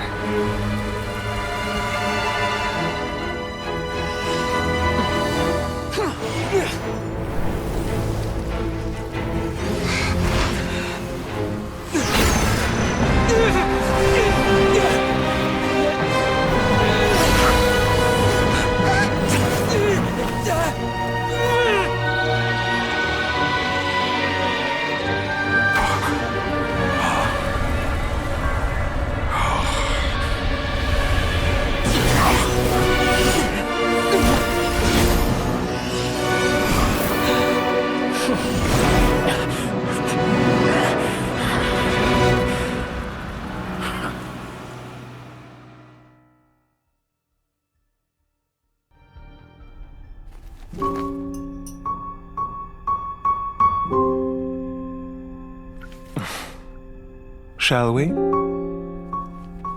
Where were we? I was suggesting that you needn't perform when signing a contract. You're only sitting here because your bank demanded an evaluation of the trustee. So you told a story about a young scholar from a merchant family in Sumeru? I told a compelling tale, didn't I? The post-expulsion story is far more captivating. The human experiments or the elixir of immortality? The part where you die. Ah, yes. My favorite part. The 35-year-old Segment thought of himself as Dottore, reserving the name Zandik for the original specimen. Of all the Segments, he was the most selfish. After his expulsion, Dottore searched for a new direction. He joined the Fatui, studied Elazar in great depth, secured resources. He was rather fortunate in his career. Zandik turned to Conrian technology and successfully created his segments. But this was not immortality. Even with backup segments, his body would still age. Still, thanks to Snezhnaya, Zandik found the ideal base for his experiments. Then a perfect partnership materialized at a crucial moment. The year that both parties realized they needed more time. Fortunately, Zandik succeeded. In a miraculous turn of events, he gained the extra time he needed. I seem to recall it differently. All right, it's true. No matter how much elixir he took, Zandik remained human and continued to age. Then, on the morning he turned 85... Help me up! Call for help! Surely he would be rescued, Zandik thought. But to his surprise, no one helped him. Zandik was too selfish for that. Don't forget, you're one of us. Yes, and we're all waiting. Waiting for me to die. Pantalone arrived for a meeting and happened to witness what followed. He found it unsettling. I never said that. But the Zandiks were unfazed. It was a rare opportunity for self-dissection.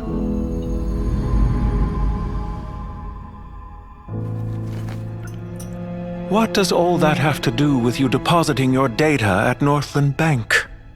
It has made me cherish my time in this world all the more. Fair enough. So you do have a sense of self-preservation.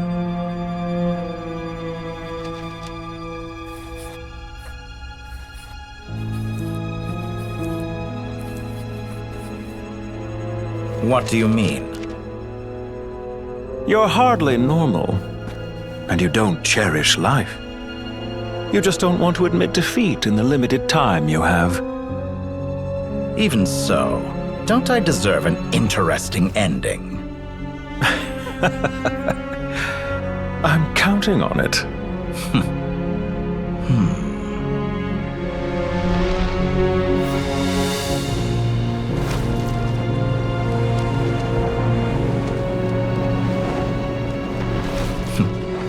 If nothing else, I expect my funeral will be a grand affair indeed.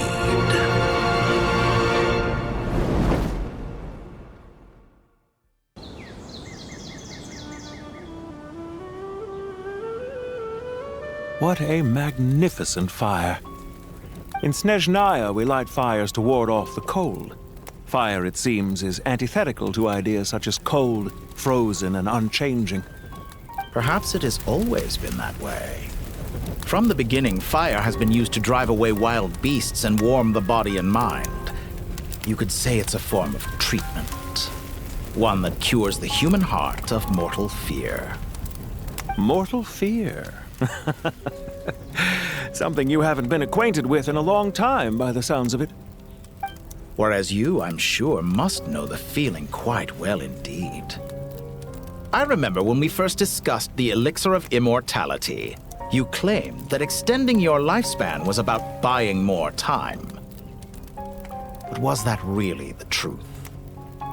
You fear the prospect of dying a wretched end in this world, don't you? Of course I do. I'm only human, after all. And while you may have forgotten it, you cannot deny that you too were once human, Dottore. I do not believe that there is no such fear in your heart. Perhaps you are right. But I abandoned it long ago and devoted myself to my experiments. I have felt no fear since. From the very beginning, I never thought you could win this game. But still you came, contract in hand, to honor our agreement. Because I am a reputable partner. And as we have discussed, experiments are about more than results alone. The process is equally important. I have come here and completed my creation, and I do not regret my decision. I'm afraid your journey ends here. After I die, there will be no one to make the elixir of immortality, and your remaining stock will only last a few more years. How then will you prove that you didn't perish in this incident alongside everyone else? When I feel optimistic about market environments, I never forcibly adjust them. They have their own direction, and I myself am one such environment. I have been quite particular about many things in my life, but where the manner of my death is concerned, I choose not to be. You make yourself sound so magnanimous. Oh, but I am. And I hope you will be too. It may have been a long time since anyone told you this, Dottore, but I recognize that you are a truly rare talent. Ha! I can see it. The experiment in blasphemy that I've been performing all this time. It has been a long process, and I do not care about the results as much as people might imagine. If the very goal of your experiment was to explore infinite possibilities, then there was never any reason for it to end. Indeed. Yet now, the experiment has officially drawn to a close. What should I call you? Zondik? Or do you prefer Dottore? Suit yourself. Goodbye, Feofan. This time, that's what it truly is. And don't I know it? Goodbye, Zandik.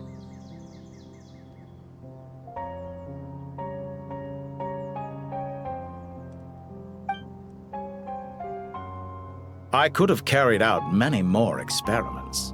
But to me, Lord of Dendro, this outcome is certainly not the worst. I believe you. But unfortunately, this is where it all ends for you. This experiment does not belong to you, nor do any of the results. Experiment? It sounds like you're trying to outdo me in my own field. Wisdom is conveying information in terms that people can clearly understand. You know exactly what I mean. Indeed. I can see no further outcomes. Ha. You have a formidable mind, and you are braver than I thought.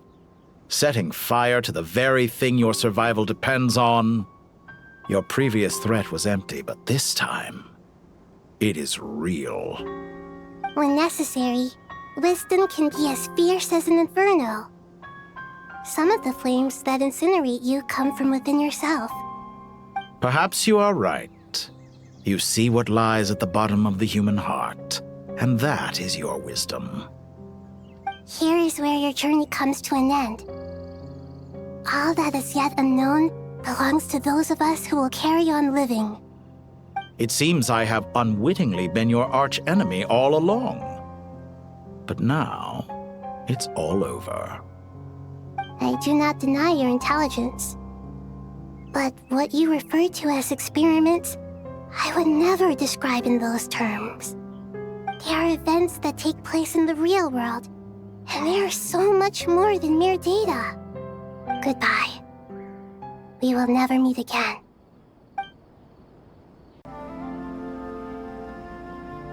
Well, that's the last of them. Everyone on the list is already back where they should be. It was a long, hard road, but we finally finished escorting everyone back. I just pray that we'll never need to leave again. I hope we can stay here forever in this peaceful paradise of our own choosing. Paradise. In the annals of the Temple of Silence, that word carries great significance.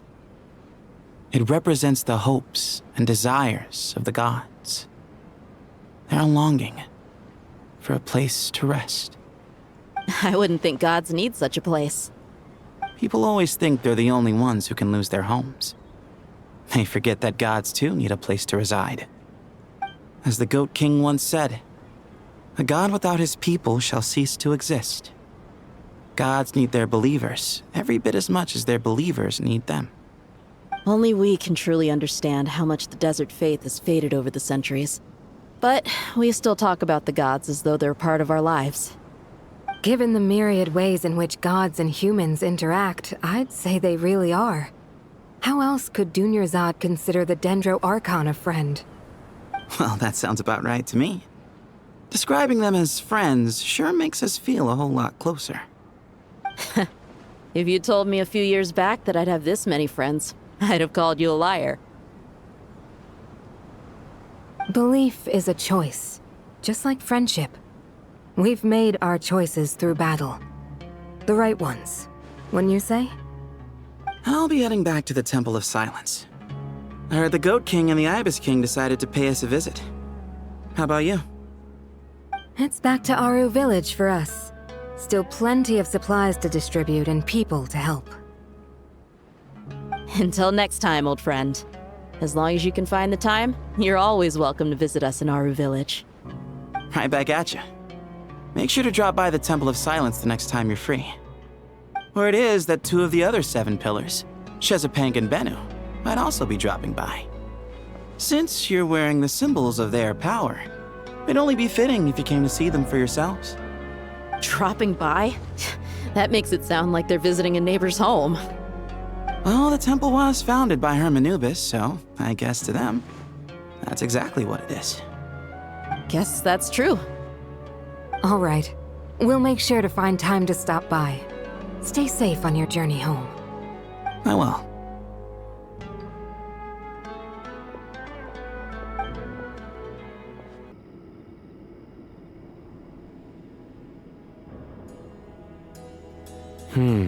You do have a point. See? Retirement has always been a problem, especially for old-timers like us who've been locked away all these years. You finally step out into the light, and bam! You're face to face with a whole different world. Naturally. What do you think, Layla? Huh? Why would you think to ask me? How could I possibly be qualified to decide where the servants of King Deshret should live? Sorry if my question was unclear. Do you think their statues will stand out too much if we place them here? Hey, I never agreed to this. How could we possibly allow our statues to be left in Hermanubis' home? That would be like breaking into someone's house, then pretending it belonged to you in the first place. Different beliefs can coexist. We still need to respect one another. By which you mean, you two plan to stay at the Temple of Silence, for a while at least, but you have no intention of relocating your statues here. So, you see this as sort of a family visit? Is that correct? Family. Huh. You could say that. In a sense, Hermanubis would view this as his home. Just look at this place. Magnificent, is it not? The sad truth is, in the past, all three of us invested so much into misguided ventures. We failed to build what we should have, and wasted so much time instead.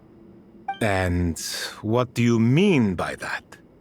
I mean that for the most part, time spent associating with the likes of Sobek, and, let's say, Thoth, might reasonably be considered wasted. Why does that not surprise me? Go on. Anyway, given how much time we'll all be spending together, I'd say that the bonds we built will end up proving to have been a sound investment. Once Sethos, the current leader of the Temple of Silence, returns, you can discuss the matter of staying here with him. But judging by the expressions of everyone here, I imagine you'll receive a very warm welcome. This sacred ground houses untold knowledge, after all. What better place for the servants of King Deshret to appear in the mortal world? How about we share a meal together first? I imagine it's been many years since you last tasted fresh food. Oh, that sounds wonderful! After so many hundreds of years, I can only surmise that desert cuisine has become a lot more varied. Are we having a get-together? If you'd like, I can help prepare some food. After all, Lord Thoth, you helped me so much in the desert, and I still haven't properly thanked you. Oh, my, that would be wonderful. I'm touched that you still remember. How the times have changed! To the people of today, it seems the Ibis King has become a kind and passionate god. And you, Mr. Herreshoff? What kind of god do you wish to be? To be honest, I haven't given it much thought. How about you, Dendro Archon? Do you have any hopes for your future? Me? I'm very happy with my current life. Forgive my bluntness, but you do not seem to derive your authority from majesty and might, like Lord Al-Ahmar. Clearly your approach has its advantages, but also its dangers, don't you think? I do, but projecting a majestic front doesn't really suit me. Besides, my relationship with others isn't simply one of a god and her people. Not putting on airs might earn you more adoration. Exactly. Besides, I really like parties where everyone brings their own food, and we all come together to share. You should join us. I'm sure you'll find it fun. Last time when we got together for a picnic near the Avidia Forest, it was quite the occasion. Seeing as you're already here, how about we hold the next one in the desert? Can we do that? Wouldn't Tainari have to transport a ton of drinking water? Don't worry, I can help out. Layla, Would you like to join us next time? Me? Sure. The more the merrier. That way we... Don't take this the wrong way. I just think you should know. When it comes to passing the time, chess is more our thing. In that case, Dendro Archon, what do you say? If I were to compete against you, I can't say with certainty I'd win, but I certainly wouldn't mind giving it a shot. Where's Sobek? I'm sure he'd be good for a few rounds. Cards, cards, cards! I'll always prefer chess. I wonder what variant of chess we're talking here. Mr. Thoth, is there some sort of astrological significance to this game? Oh, I'm glad you brought that up. As long as the leader of the Temple of Silence agrees, we can search Hermanubis' place for books to teach you how to play.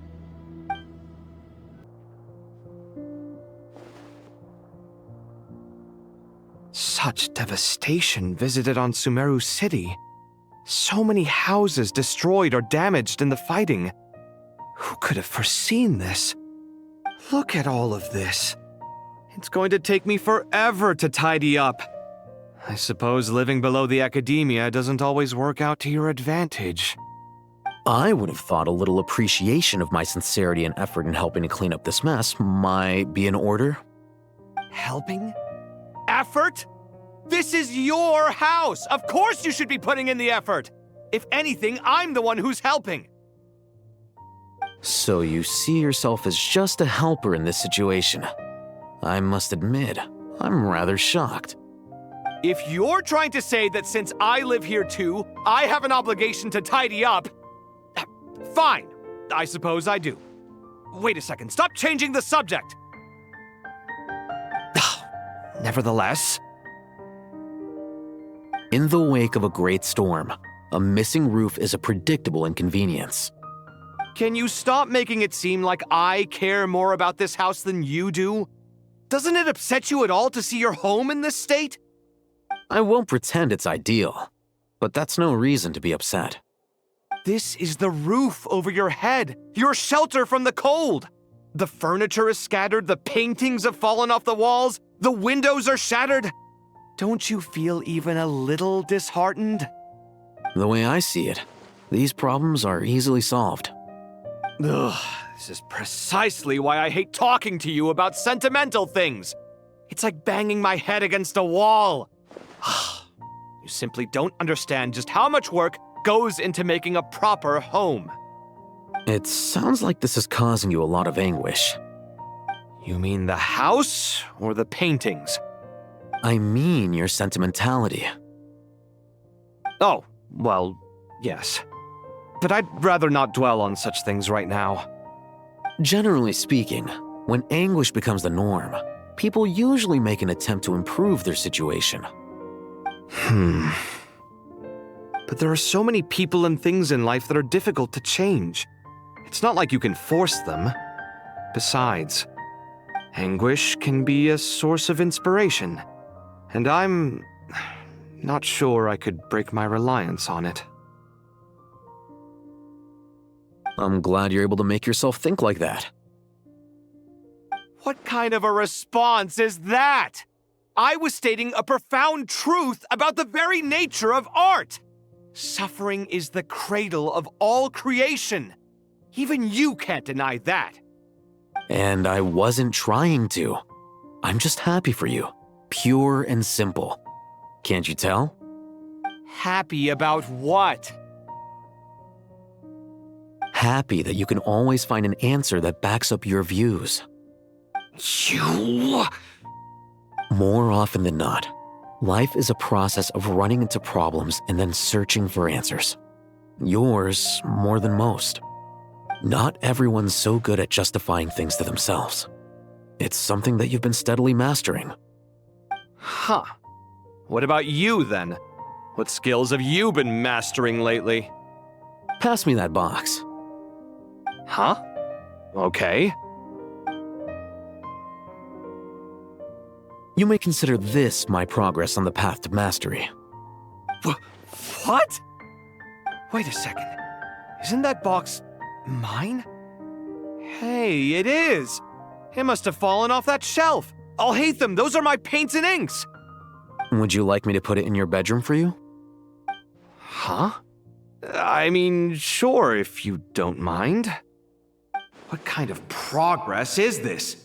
Does he think he can bribe me? Not that giving me back my own things is much of a bribe. These books on the floor, they're a complete mess. And this one, didn't he say it was an out-of-print collectible? It's completely covered in dust, and some of its pages have even fallen out. Ugh, guess I should help him repair it. This one too. And this one.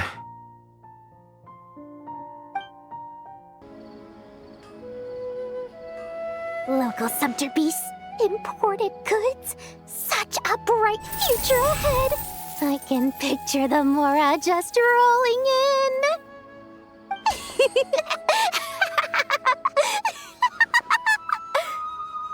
You do realize you sound like a choking cow?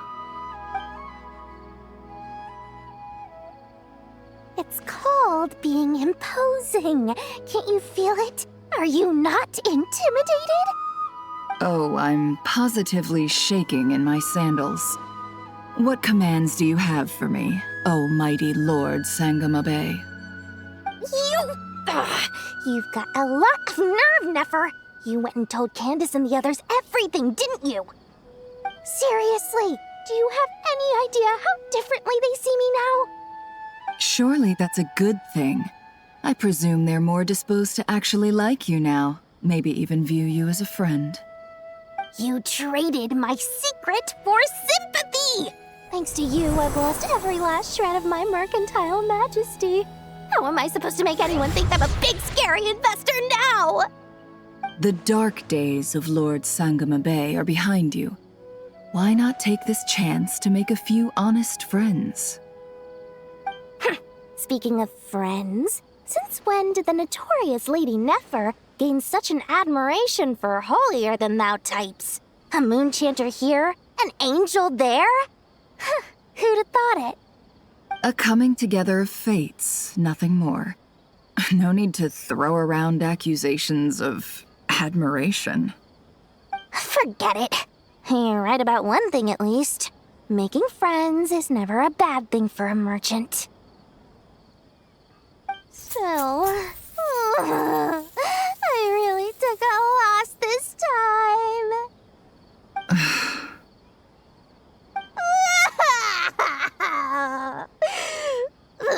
What are you looking at?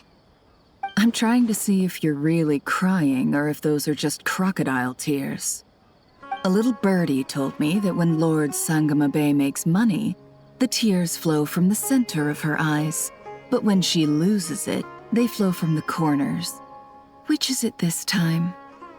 Ugh, you are so annoying. I'm not talking to you anymore. Nefer, thank goodness you're here. I've been looking everywhere for you.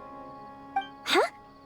Oh, well. If it isn't the House of Dana's very own librarian. What can I offer you today, Miss Katayun?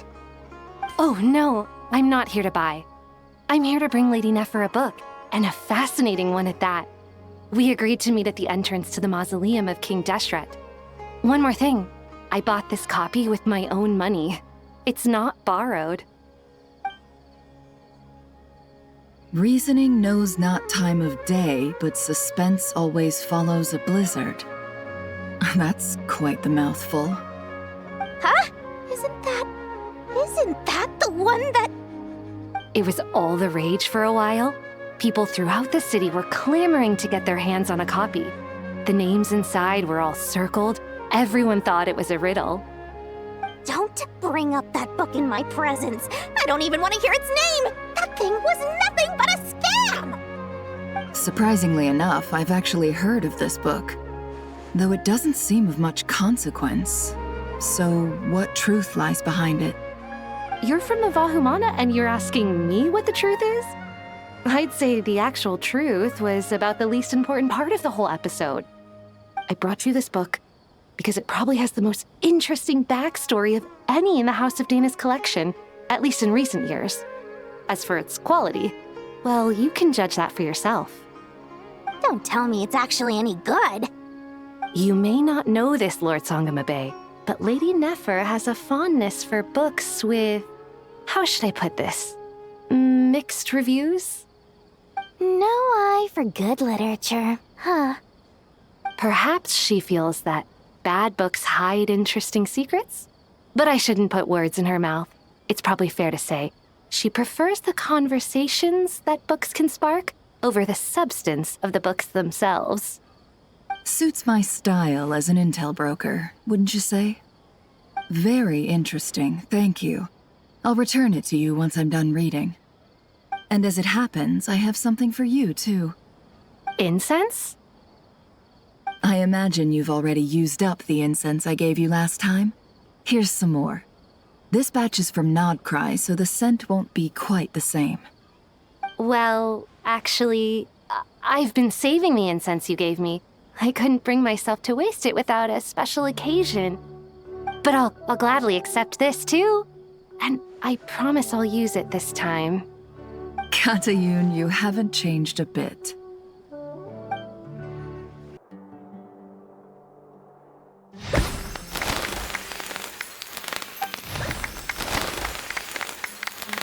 Congratulations, Kale. Well done, Kale. After studying for so long, you've finally become a full-fledged ranger. Sure hasn't been easy for you, huh? This really is fantastic news. All grown up. No longer a trainee, but an official forest ranger. Oh, the next step is to secure tenure in the academia. Thanks, everyone. It's true. I'm an official forest ranger now. Master Tainari, thank you for your guidance and support. I wish Mr. Sino were here so I could thank him too. Sino had a matter to attend to at the Temple of Silence. I don't imagine he'll be back for some time. But don't worry, we can celebrate together once he's finished. I'm afraid the party will have to wait. Kale still has some matters to attend to first. Kale? Is everything all right? No, it's not what you think. There's nothing wrong with my health. I just have a few things I need to deal with. I've made plans with the Traveler and Paimon to visit Mondstadt. Master Tainari and Mr. Sino will be accompanying us too. Well, that's a relief. Let's get together when everyone's back. I'm sure you'll be doing even better by then. Of course. I have a feeling you're right.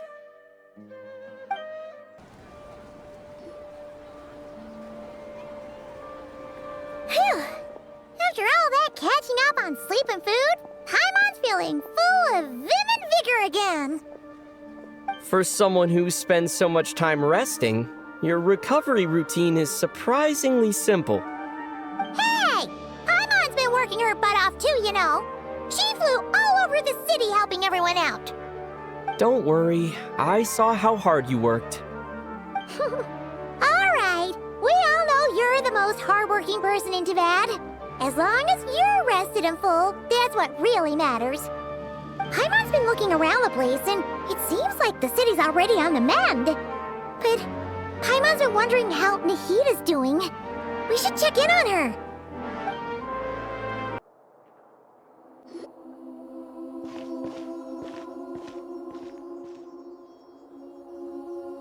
Hey, Nahida! And Hat Guy's here too!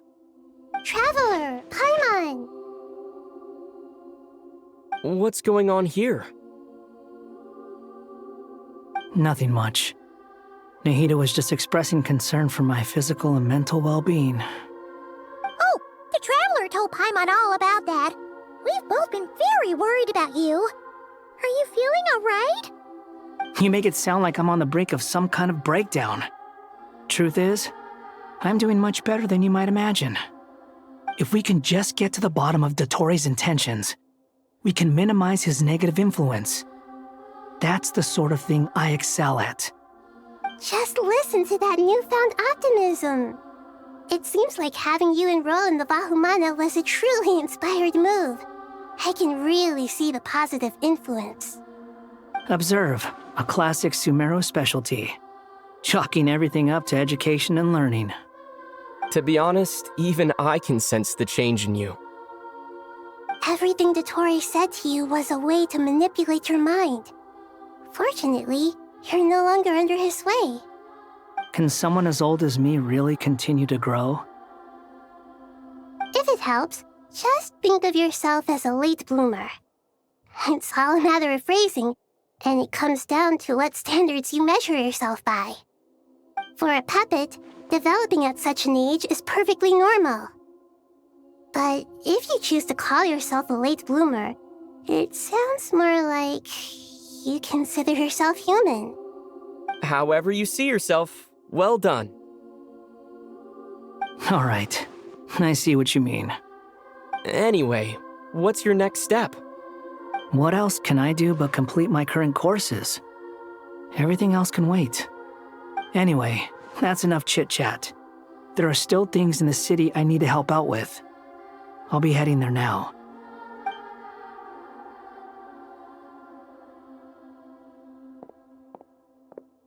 I'm so happy that Hat Guy is doing better than we thought. But what about you, Nahida? How are you holding up? The pyronosis burned down the corrupted Irminsul. The flames blazed for 7 days and 7 nights before they finally subsided. All that was left were the parts underground. Now, Aru shoulders the responsibilities that once belonged to Irminsul.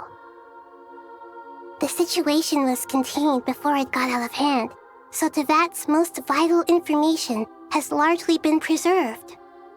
Irminsul has a strong influence over you, doesn't it? How will you cope now that it's gone? There's no need to worry. Thanks to Nicole's extraordinary talents, my connection to Irminsul has been severed and transposed onto Aru. Angels can do things like that? They can. Such abilities are precisely what makes them so powerful.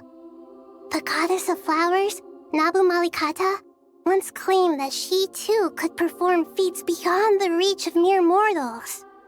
In my eyes, much of what she went on to achieve reached such transcendent levels. Her and Nicole really are both fascinating and magnificent. So, does that mean your situation is stable now? Correct. Just imagine that Aru has become the new Irminsul, and the essence of my existence has been bound to it. The wisdom of Sumeru has ultimately converged into a single, unified entity. Should we ascribe this all to fate, or is it merely fortune? Whatever it is, the important thing is that you're okay, Nahida. Dendro Archon, Lesser Lord Kusanali. Oh, thank goodness you're here. Greetings, Traveler and Paimon. Sir Nevis, do you have something urgent to say? Yes, there's something I need to report. We've received a message from Snezhnaya.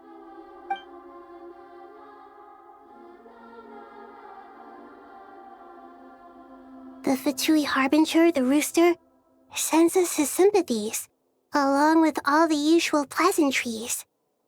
His stance is that, following the unrest and Nod Cry, Dottore was subjected to internal censure. This madness was the act of a rogue element, one who cannot be seen to represent the Zapoliarni Palace. No less than can be expected. Snezhnaya paid a heavy price working to stop him. They even lost one of their own harbingers. The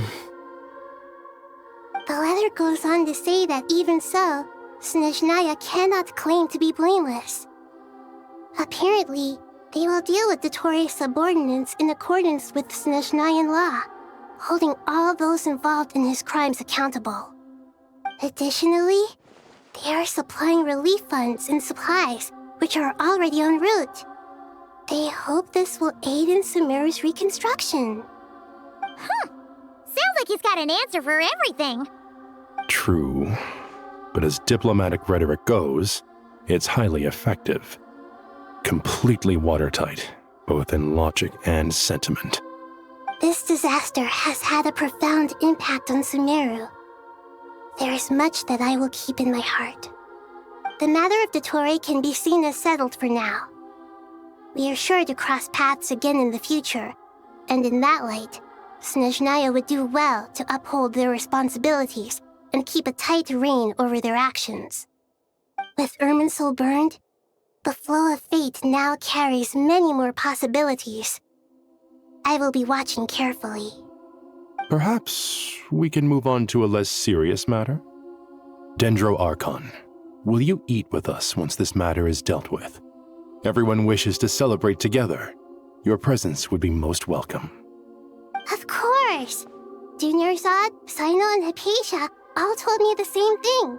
If there isn't enough room for everyone, we can arrange back-to-back feasts. What a wonderful idea. That just leaves the question of what we should eat. Not more tomatoes, surely. More? Dendro Archon, what do you mean by more tomatoes? Those good friends of yours are always talking about tomatoes. Sometimes when I'm walking through the city, I can even hear them arguing in the fields. Since you see them so often, you must hear about tomatoes even more than I do. Tomatoes. Tomatoes. The word has a certain magic to it. Like the autumn fur of a sumpter beast swirling in the wind, sometimes flying up my nose. Tomatoes. What can we make with tomatoes? Wait, why tomatoes? Take your time, there's no need to rush. The traveler, Paimon, and I still have somewhere we need to visit. You'll have plenty of time to think it over before I return. Does this mean you're going to Natlan? Meeting them there in person. It will require a long journey. I know. But this is necessary. I must go myself. Traveler, Paimon, we'll set off as soon as you're ready. Is that all right? Sure. We'll be ready whenever you are. You'll hear no objections from Paimon. We should grab some snacks along the way, though. It'll be just like going on a long holiday. Wonderful. I'm looking forward to this so much.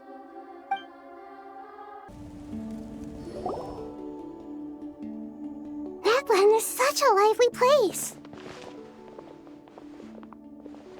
It's super cheerful and positive, too.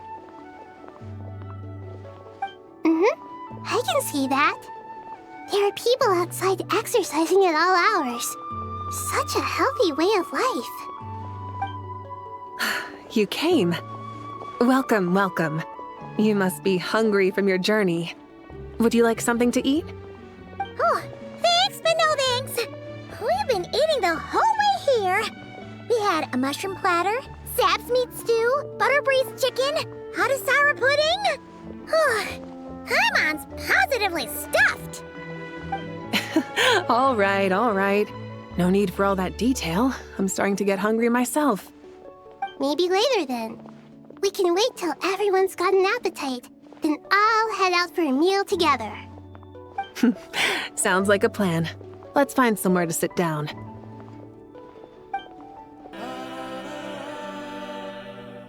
I should tell you, I already have some sense of why you've come. Why's that, Malika? To say thank you. Your senses are spot on. But on top of that, we also feel guilty.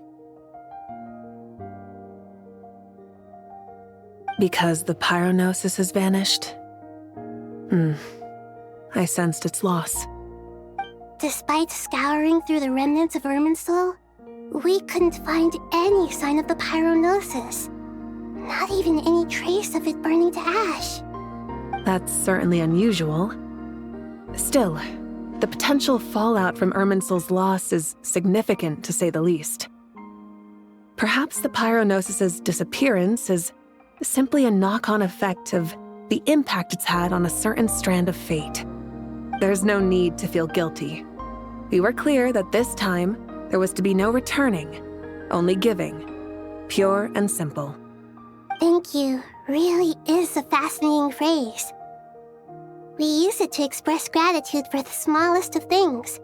Yet, when faced with a kindness too immense to describe, we use exactly the same words.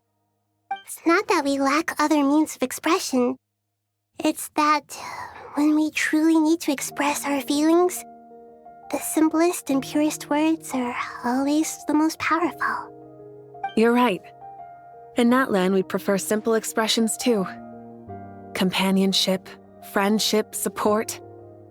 They might not sound fancy, but the sentiment behind them is sincere. That's wonderful to hear. Sincere feelings are often a vehicle for the deepest wisdom of all. Irminsul's destruction doesn't seem to have done you much harm. I'm glad to see you're doing well. There's still a lot of work to do, but before we begin, we felt it was important to come here and speak with you. Partly to express our gratitude, but also because we felt that seeing you, in a sense, is like basking in warm sunlight. That's a nice way of putting it. I like that. To tell you the truth, though, I'm not a fan of somber meetings. So, since there's nothing more to say, why don't we go bask in some actual sunlight? The weather's beautiful today. What a great idea! Paimon's gonna lie back and soak up some rays.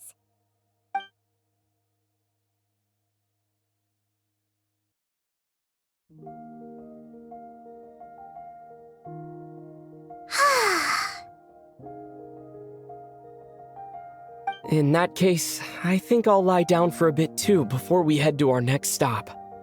And where might that be? Mondstadt.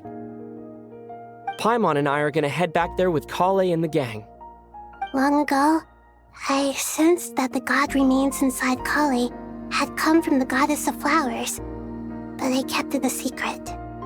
Those remains weren't hurting Kale, not as she is now. They simply exist. Besides, I could sense a deep yearning within her. A yearning for an ordinary life. A yearning to hold on to the hard-won happiness she now enjoys. With someone like her, I have a responsibility to keep her secret. She should be ready to face the truth by now. Whenever people meet, there is always the potential to create warmth and kindness. Every child grows up. But even as adults, they are still children in the eyes of certain people. Oh, just like how Paimon sometimes sees Nahida as a little kid. Is that so? Well, anyone who's friends with a kid is probably a kid themselves. Of course! And there's nothing wrong with that. When we get back, we'll actually be hanging out with another of our friends who happens to be a kid. Or more like looking after, in her case. Anyway, we'll always be there to watch out for our friends. Dear Sucrose, when you receive this letter, I'll probably be as busy as always. But busy with wonderful things. That's because I'm no longer a trainee. I'm now an official forest ranger. Impressive, right? Sino said that official rangers sound much tougher than trainees. Though he did say it was already pretty tough to start out with. You probably heard that something big happened in Sumeru recently. Don't worry, it's all been taken care of. We're heading to Mondstadt soon, so if you're free, maybe we could meet up? Plus, it's not just me. A few of us are going. Hey, do you still remember that time we all got together? You know, when we all went to the Windbloom Festival? It'll be just like that.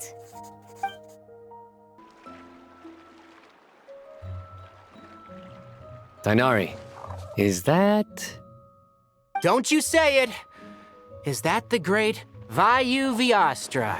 Behold, the great Vayuvyastra, General Mahamatra. How times have changed. I wasn't expecting you to beat me to the punchline. You've changed. You've really upped the aggression in your battle against Sino's jokes. Kale, how did you know what I was going to say? For the love of... Hey! Traveler! Paimon! You're right on time! I hope we haven't kept you waiting. Polay! Sucrose! It's been so long! How have you been? I've been well. Everything's going great. What about you? Are you still busy? Not at the moment. Oh, right! That juicer you gave us works amazing! Farzan loves it. Seriously? That's wonderful. I don't suppose you drew up a detailed test report. Oh, what fruits did you use? How's the texture of the final product? Sucrose, you might want to try asking your questions one at a time. Albedo! Paimon didn't see you there! It's been a while since all of us were together like this. How about we follow the same plan as last time? Good idea, my friend. You never disappoint. So, what are your identities this time? Don't remind him. First things first. Allow me to introduce our very own official forest ranger Kale. The rest of us are simply her humble travel companions.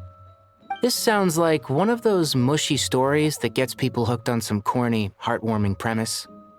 Oh, is our story not heartwarming? If I recall correctly, there was even a scene like this in King of Invocations. Besides being heartwarming, our story's also about tough, impressive-sounding job titles.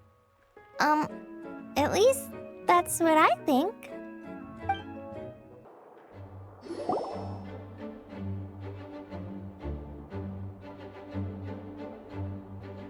Oh, you're here already? I'm still giving Dodeko a little trim. I won't be a moment. A trim? Does Dodoko need haircuts too? Of course. It's important to know how to take loving care of the apples of your eye. All of these trivial matters get left to me. It's because I'm an angel, and angels are, in a way, the guardians of all Teyvat. Oh, right! Well, that's definitely an impressive-sounding job title. What are you writing? I'm just brainstorming some cool-sounding lines. Oh, write them on these card backs. Of course. Clearly, my lines are pretty amazing, wouldn't you say? Miss Nicole. Kale? You seem a little nervous. I was just wondering, who was the person you mentioned who needed their wish fulfilled? Wish? What do you mean? Miss Nicole asked if we could meet up in Mondstadt once everything was over. She said a friend of hers had a wish that needed my help to come true. Well, you never mentioned that before. All we knew was that you'd arranged to meet in Mondstadt. But we thought it had something to do with the god remains. To be fair, everything I told you was true. Anyway, my friend is waiting. Come on, let's pay her a visit. Huh? You're... Surprised? I bet you weren't expecting to meet a woman like me beneath this beautiful tree in a faraway land. An oasis will spring from the place where a djinn resides. That saying falls somewhat flat here in Mondstadt, given that everywhere is already so lush and green. Lilupar, what are you doing here? I made friends with Miss Nicole. I asked her to bring me here and then invite Kale to come. The prologue to this story is that I have a wish.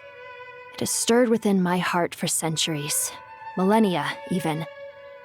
Originally, it was merely Al-Ahmar's lie, but now it has become reality. Could this be... related to the goddess of flowers? My dear young lady, my mistress left her final trace in this world upon you. I can't tell you how glad I am to see you here. And now I have seen you, and peered into your heart. You have experienced hardships and suffered setbacks. The torment an ordinary person might expect to face has befallen you threefold. This is the source of your resilience. But, beneath all this, I've witnessed the seeds of desire. You yearn to return to the simple life you once knew, do you not? I do. I want to throw away everything that isn't mine. But how do you decide what is yours? The scars that others carve into your flesh, the kindness and love they inscribe, are these things not yours as well? They are. This is something I've talked about with Miss Nicole. Miss Nicole said I should learn how to adjust my standards. I just want to live as an ordinary human. Anything beyond that isn't mine. Don't you want anything from the remains of the goddess of flowers? She gave me a revelation once. I think that's already more than enough. In the past, you would not have possessed such a rich heart. Your brief life has taught you to hold on to everything good, to home in on kindness. How fascinating.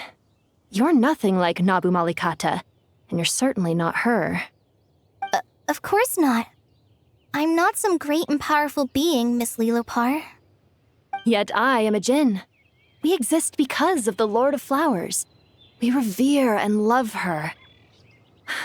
My wish is to see her one last time, to give everything for her.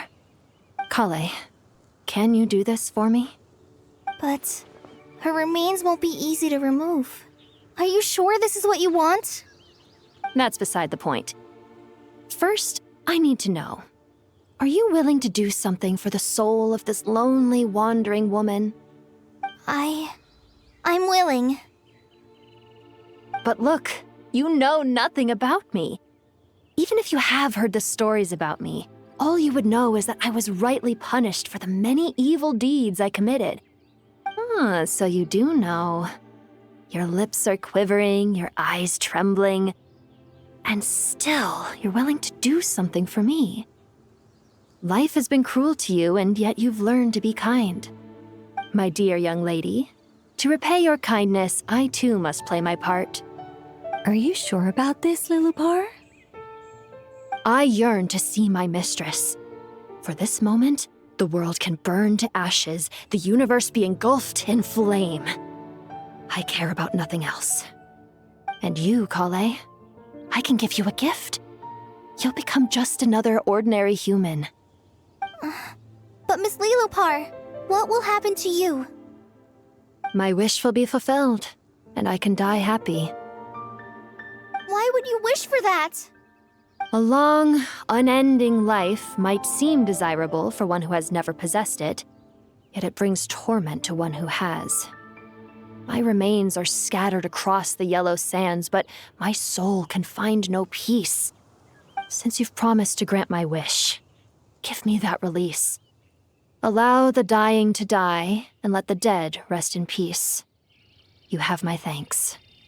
Kale, there's no pressure on you. What she said, it's all true. A wish is a genuine desire, after all. It's as if you want to use the last of your life to give me a better future. Nothing's so selfless.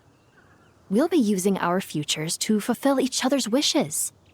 This is a noble act, a beautiful and secret transaction between two women. I understand. Miss Lilopar, I'm ready. Close your eyes, Kale. Then open your soul. From there, I will embrace my mistress. The downpour of flowers is your touch, like returning to the very beginning, like surrendering to your grace, my mistress. People say that devotion is beautiful, yet filled with pain. How foolish of them. For me, devotion is beautiful, pure and painless. Devotion is my love. Thank you.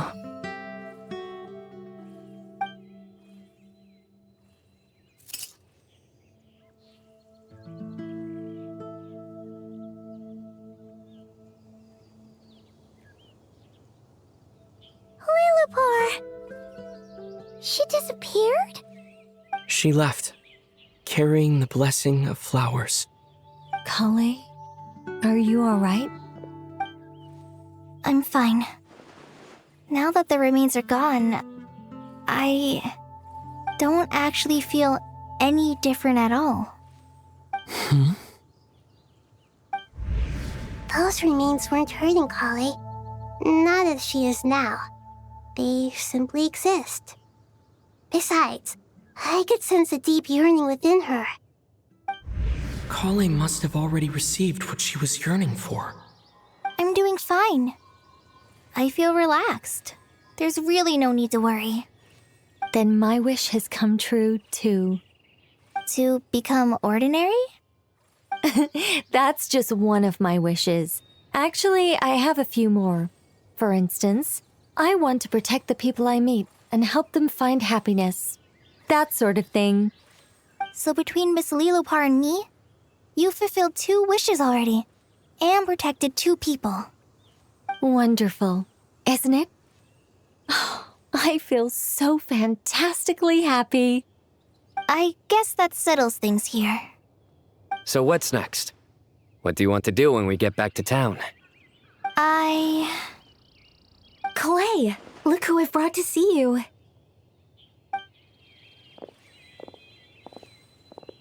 Hey, Kale! I heard you guys were holding some kind of secret event. How come you started without me? Huh? Oh no, it's nothing like that.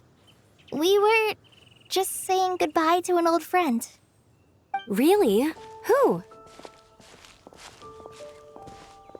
Me. The old me. So that's what this is all about. Did you come all the way to Mondstadt for that? Because we knew the old you so we could witness the change? Exactly. The old me is gone. I puffed her into the air, and she became a fluffy pink cloud, floating into the sky, before disappearing forever. Do you think, maybe up in the sky, she has friends waiting for her with test tubes, flasks, and bows? Oh, when you put it like that, it doesn't sound so bad after all. What do you think, Miss Nicole? I think maybe that's right. At least, if it were up to me, I'd consider that a happy ending. Dear Sucrose, even though my childhood ended long ago, these past few days have really felt like growing up again. I've become stronger, and I feel like I can finally accomplish things by myself. Surely someone as mysterious as you will find a friend like this fascinating. Always growing, always thriving like a plant. I came to say goodbye to my old self. I know that after this, she'll be gone. Thinking about it makes me feel a little lonely. I know the weakness that kept me company will one day leave me too. But somewhere in my heart, I feel a great sense of joy. It feels like I've always wanted to take this step, to walk towards the new me.